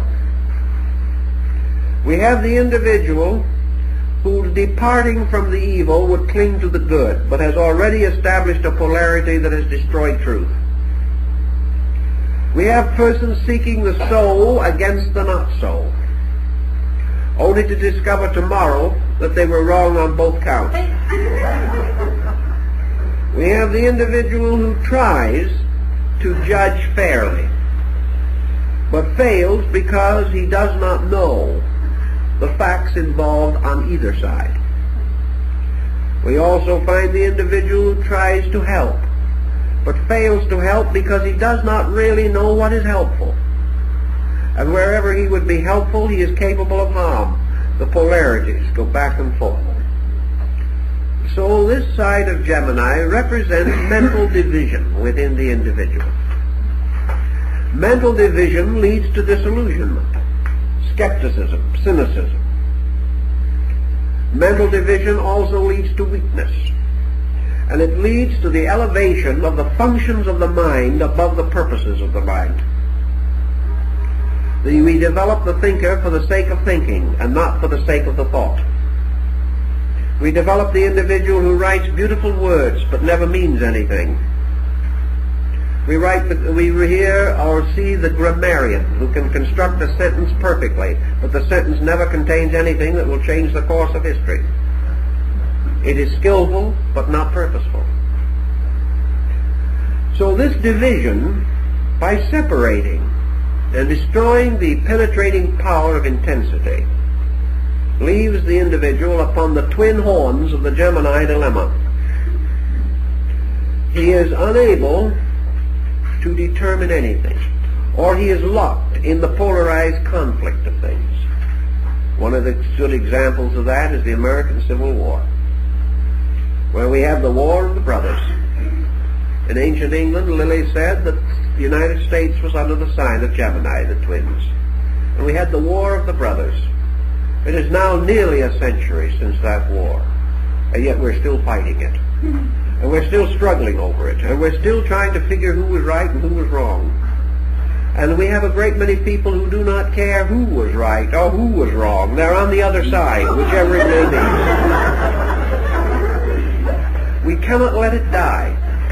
So Gemini gives us another thing. It gives us this division, it intensifies prejudice, and then it never lets anything die. It keeps on fighting the war after everybody's dead. It keeps on winning the argument after everyone else has gone home.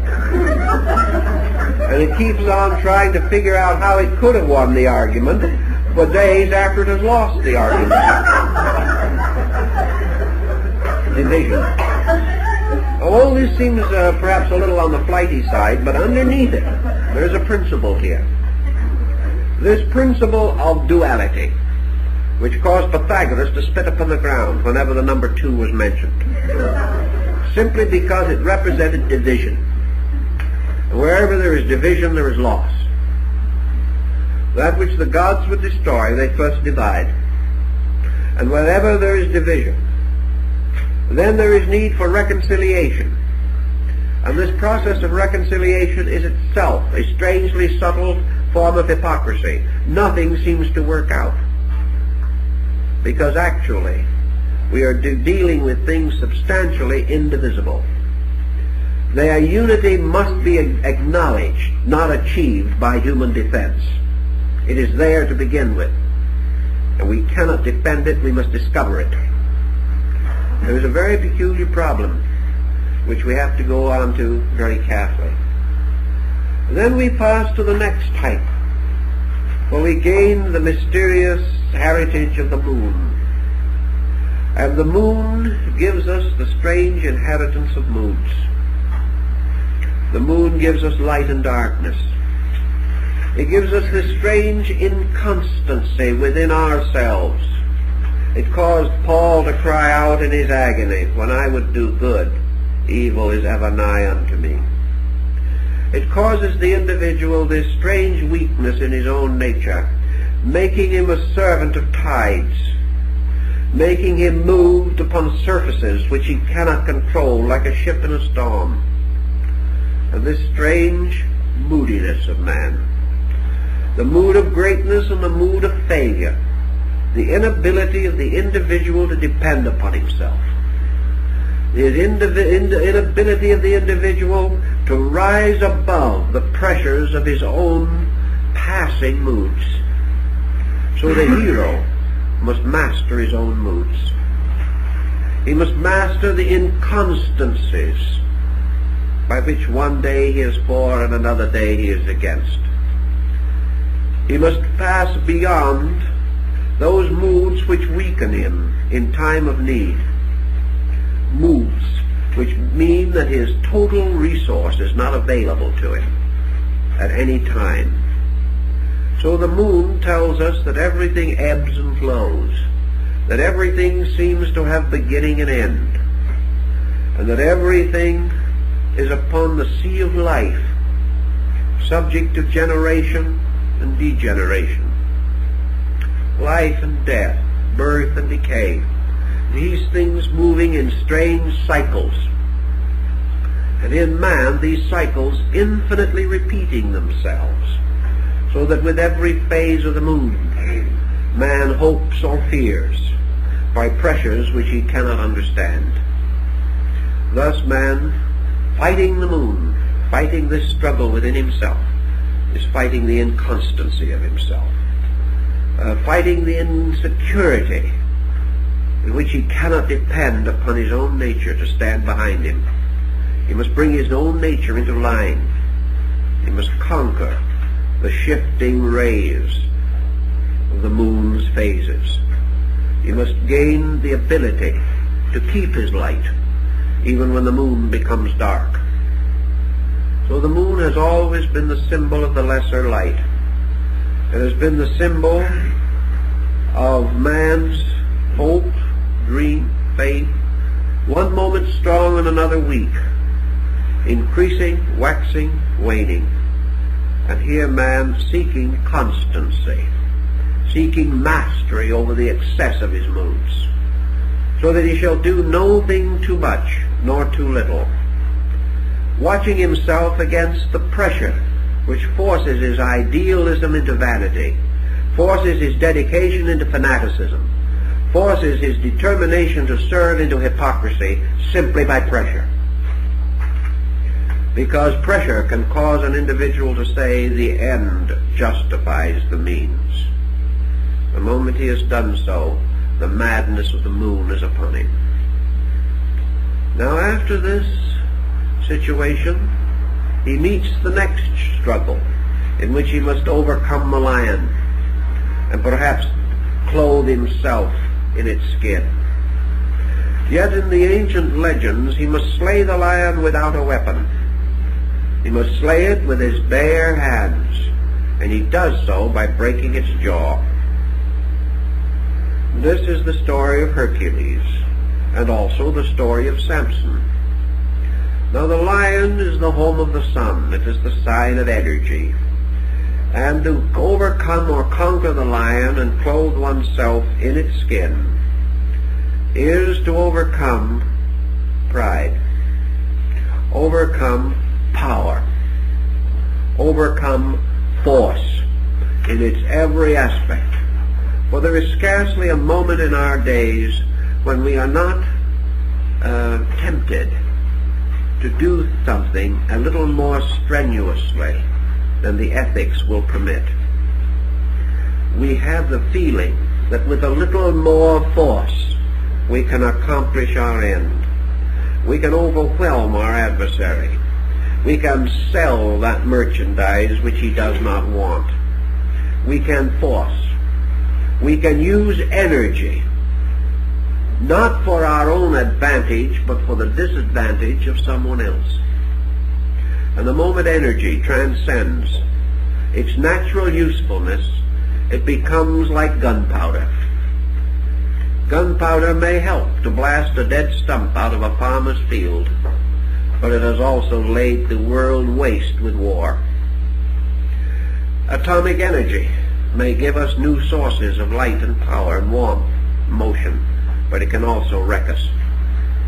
So that power within the individual, if harnessed to conscience, if bound to consciousness, as in the ancient fable of the young maiden binding the lion's jaws with her handkerchief, an ancient figure found sometimes on tarot cards. If gentleness can hold the power of the lion and the unicorn, we then understand something that is very important to us, namely that nothing that is good shall ever be attained by force. The moment you use force, the force becomes evil. Yet it is life without force, energy without pressure, action without aggression. These are the secrets that the ancients tried to tell us must be conquered and mastered and understood by the soul as it walks along the yellow road, offering itself as a gift to heaven. And we go on to the sign of the Virgin. And here we come to one of the most ancient symbols in the old Zodiac system. And we find it curiously associated with one great keyword out of antiquity. The conquest of the mystery of the Virgin, the capture of the girdle of the Amazon, has to do with the mystery of service. The crest of the Prince of Wales in England is taken from the ancient Germany in I serve. These were the last words of Kundry as she fell dead at the foot of the Grail. I serve. Service becomes one of the great problems of the labor. And to achieve service, one must understand the mystery of the world virgin. For service is actually bringing forth into life. That is the meaning of service. When we serve, we bring something forth into life. When we serve the need of our friend, we help to bring that friend forth out of darkness into light. All service is releasing life. In the ancient agricultural content or context, the Virgin carries the sheaf of grain, because if man serves the earth, it brings forth the harvest. Service, therefore, is making ready the way. It is perhaps sounded in the words of John the Baptizer, "Prepare ye the way of the Lord." For service is to prepare the way of life. Service is to prepare the way for those who do live. Service for the young is preparing them for life, preparing them to bring forth. Service of the strong, if we help a man in trouble, it is in order that we can assist him to bring forth out of himself those resources which are his true solution and which we cannot convey to him. Therefore, service requires great discretion. Service requires a wisdom almost beyond this world. But the symbol of service, or the Virgin, is the great question: what must we do in order to do good? And to answer that question requires practically all the wisdom of the ages. For usually our help is of a sentimental nature.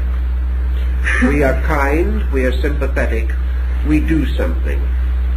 And because we do not know what we are doing or why we are doing it, we then sometimes come to a keen disappointment, for the person neither appreciates nor understands, and our good intention is imposed upon or exploited. It is because our good intention was not wise with the wisdom of the server. We do not know how to serve. So to struggle with the problem of how to help another, and at the same time not hurt him, for that is the rule, we must never hurt, reminds us again that the only way that we can serve another person truly, perhaps, is to help him to do those things which are nearest to his own soul. Try to find out what his need is and then help him do what he wants to do rather than what we want him to do. Otherwise our service goes immediately into dogma and into despotism. But the problem of service, of sharing without hurting, of giving without impoverishing, those are the secrets of the mystery of the maiden with the sheaf of grain. And the next time we stop in the great zodiacal circle we stand in the presence of the balance of Libra, the pair of scales tipped strangely and held by a strong angel with a blazing sword. And here man seeks the problem of equilibrium. For justice is always balance. Justice arises from fairness.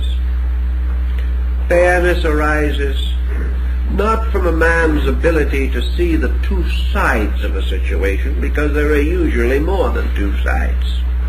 Justice consists in recognizing the law as it applies to all sides. Thus Pythagoras pointed out that virtue is not upon one end of the pan, one pan of the balance, and vice upon the other, and we do not weigh the living and the dead.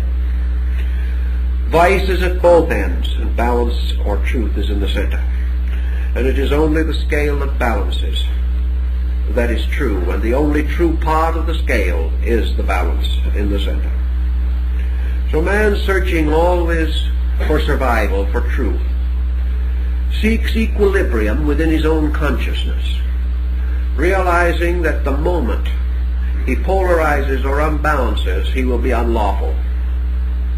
So to bring all extremes to moderation gives him justice. For justice is moderation. Justice is in no thing excess or privation. Justice is in all things truth, victorious over all error. Thus there may be 50 errors about a matter, but only one truth.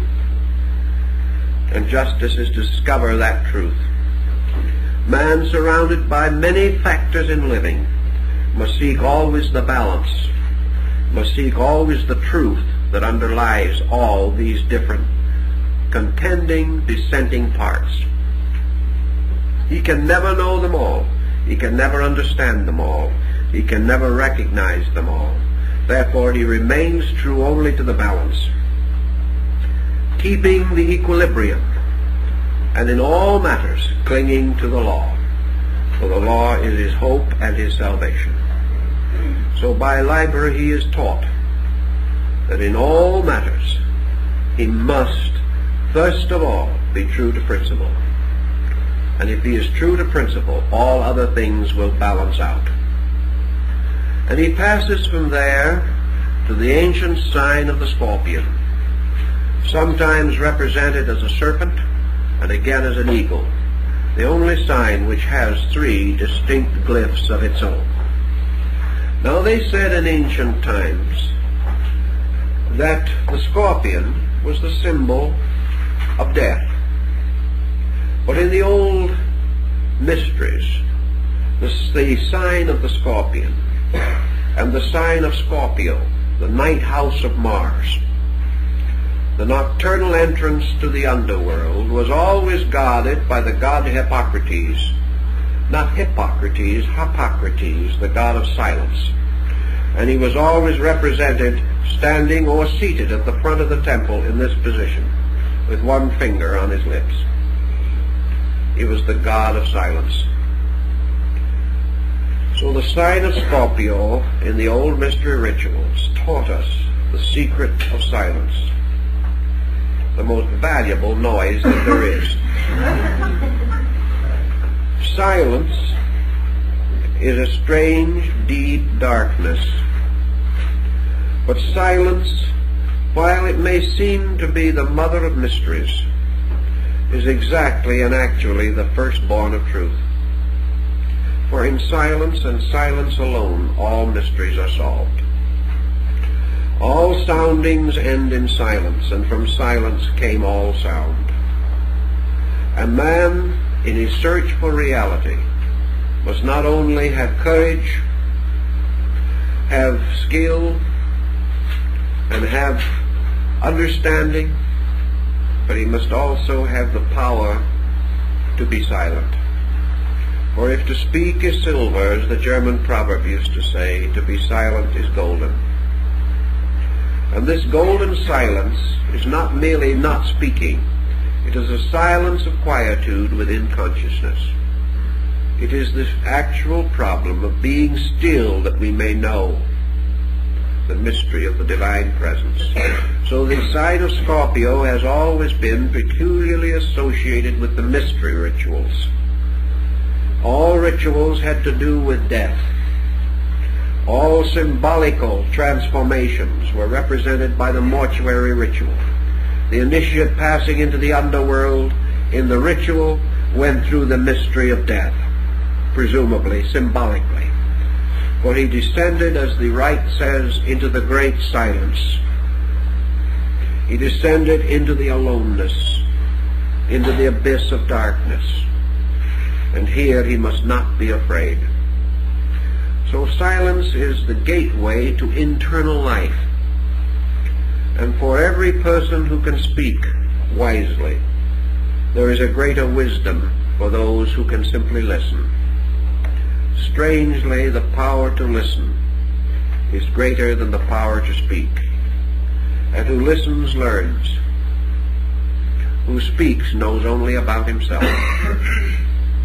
Thus, in the ancient rites, the search for silence was the ability of the person to remain eternally receptive and observant, always able to accept, and never interrupting God with his own voice.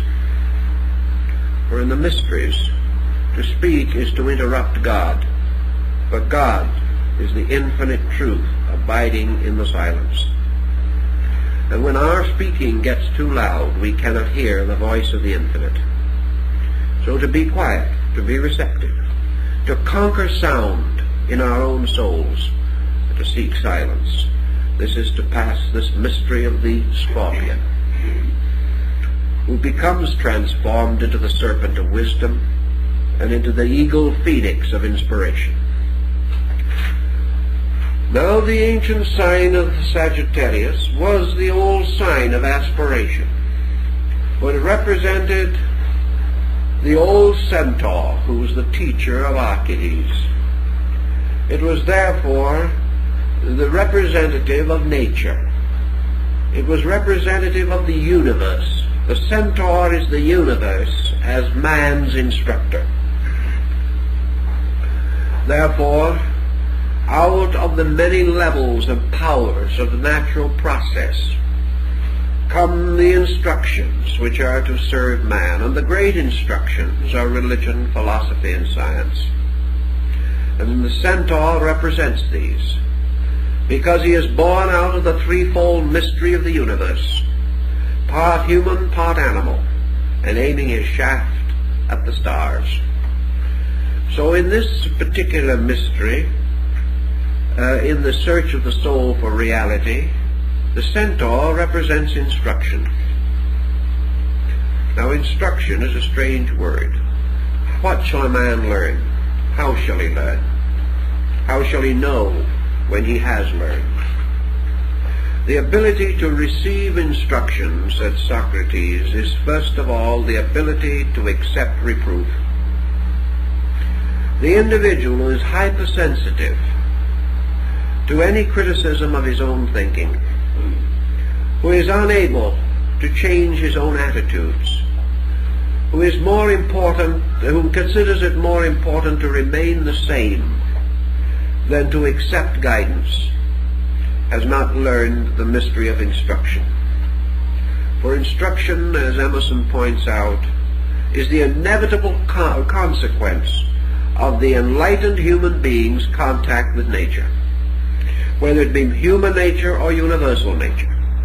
From every other human being we can learn something, for this human being may be only of our own kind, the animal body of the centaur. But yet there is not a person who lives that does not know something that we ought to know.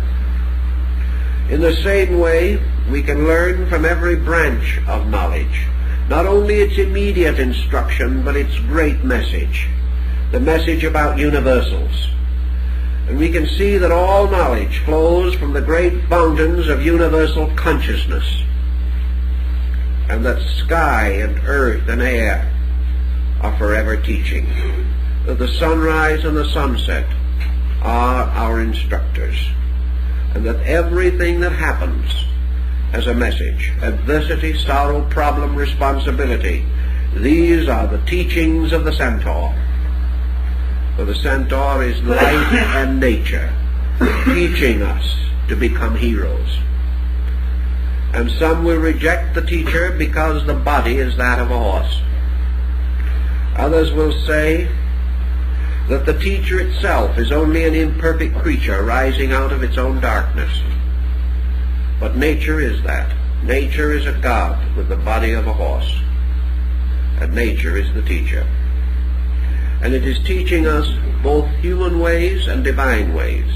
It is teaching us both the mysteries of our animal existence and of our universal state. To be receptive and to recognize instruction, and to see the universal teacher in the simplest of our friends, or perhaps in our own children, is to be able to know instruction. And beyond the sign of instruction lies the ancient symbol of Capricornus, the sea-goat, dedicated to the two cities of Babylon and Nineveh, one upon the top of a mountain and the other by the shores of the sea. Part fish, part goat, and the infinite symbol of man's eternal prudence. For in all things, man must be prudent. He must be forever mindful of the dangers of excess. And he must realize that even a virtue overworked becomes a vice. He must search for temperance, which makes prudence natural and reasonable. The prudent individual is the one who neither overestimates nor underestimates, thinking that neither that he is stronger than nor weaker than himself. So prudence has about it self-analysis. And the sea-goat tells us the story of man's prudence, guarding the higher and lower parts of himself, derived partly from the sign of the mountain and partly from the sign of the valley. The sea-goat becomes the symbol of extremes, which must be bound by prudence. Man must not ascend too high, nor must he fall too low. For when someone asked Aesop what was the work of the gods, he said, the labor of the gods is that they are forever raising up the humble and are forever casting down the great. And this is the problem of prudence. Man must never rise too high. Man must never fall too low. And whatever direction he seems to extend, he must forever search again to control the consequences of excess, coming back to prudence. Prudence which causes him to grow no more rapidly than he can. One of the commonest problems of imprudence in growth is the person who, overestimating his own attainments, rushes forward and takes upon himself responsibilities and duties too much for his knowledge, and then finds reverse or tragedy. Never overestimate yourself. Never underestimate your adversary. Never overestimate what you know or underestimate what you do not know. But remaining fair and honorable and prudent in all things, use what you know and improve yourself in what you do not know. And you will find a great security, a great integrity, which will enable you to live with yourself without doubt. For if you are reasonable and prudent, you have faith in the judgment of yourself. You know that you are careful, that you are thoughtful, that you are rational in your procedures. Now the 11th sign is a water-bearer, carrying upon his shoulders the canoptic jar from which pours a strange stream of electrical energy. And the symbol that this carries to the truth seeker in his effort to grow is the eternal recognition that it is the desire of the truth seeker to build better worlds and better ways for others. Therefore, this sign is curiously connected with aspiration. An aspiration is a strange quicksand. Again, man must fight the hories of illusion, for wherever there is a virtue, there is an illusion twisted around it. And as Eliphas Levi, the great French transcendentalist, said, in the beautiful pastures of the astral light, every blossom has a poisoned serpent twisted around the stem. And when you pick the flower, you are bitten by the serpent. Now, aspiration is like that. We all desire to build a better world. We desire to create this golden age we look for. We seek utopias, but we know why they have failed. We seek to bestow upon others vision which they cannot receive. We demand from others understanding which they cannot give. We find a world unsatisfactory, so we declare war against it and do nothing. We reject society because we do not endorse it. And if it fails to live up to our standard of what it should be, we curse it in our hearts. Forever, behind the thin veneer of altruism, we fall into criticism, condemnation, and strangely subtle destructiveness. And nearly all of our so-called aspiring souls have been antisocial, because they have never really understood the world they were trying to help. They have never recognized that we are all working with children. We are working with good children and not bad adults. We are working with those who cannot know more than they do. And we must build our dreams of a better world upon realities, upon things as they are, recognizing that progress is a series of slow and gentle steps, and that if we take one step wisely, we lift the world further than when we race ahead and then beckon it to follow. It cannot follow. So aspiration must be geared to abilities, our own and the abilities of others. If we aspire too greatly, we cannot live up to it ourselves, and our conscience hurts us. When we claim virtues that we cannot apply, we injure ourselves. So our claims should be more modest, and we should always aspire to the next thing, moving one step, and realizing that the great journey of life is a trip which is made up entirely of single steps. When we so understand, we are then able to bear all things with that virtue which comes under the mystery of the fishes. For in ancient times the fish was sometimes called the symbol of the poet, and the poet, of course, is always the one who buries an empire.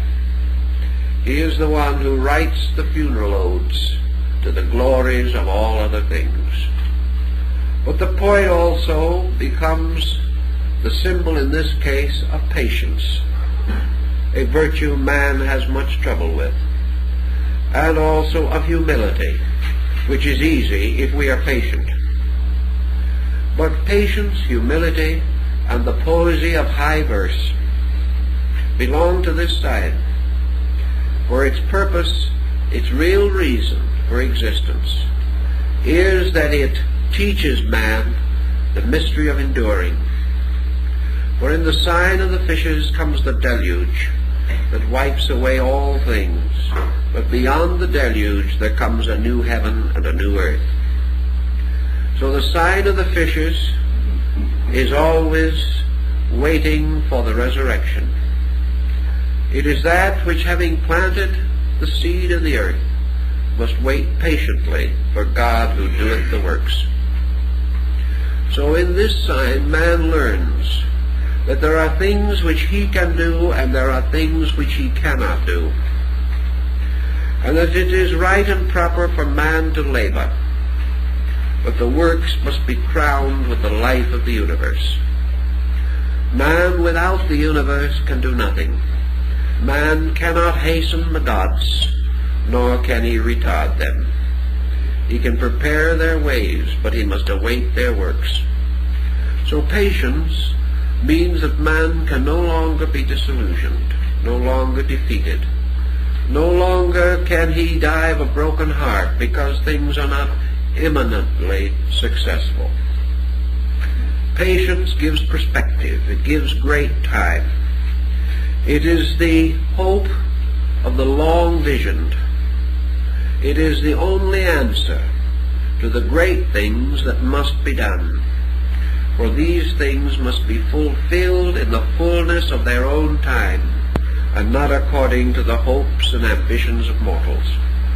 So patience and humility complete the signs where the road began with courage, and all courage ends in patience, and all strength must end in humility.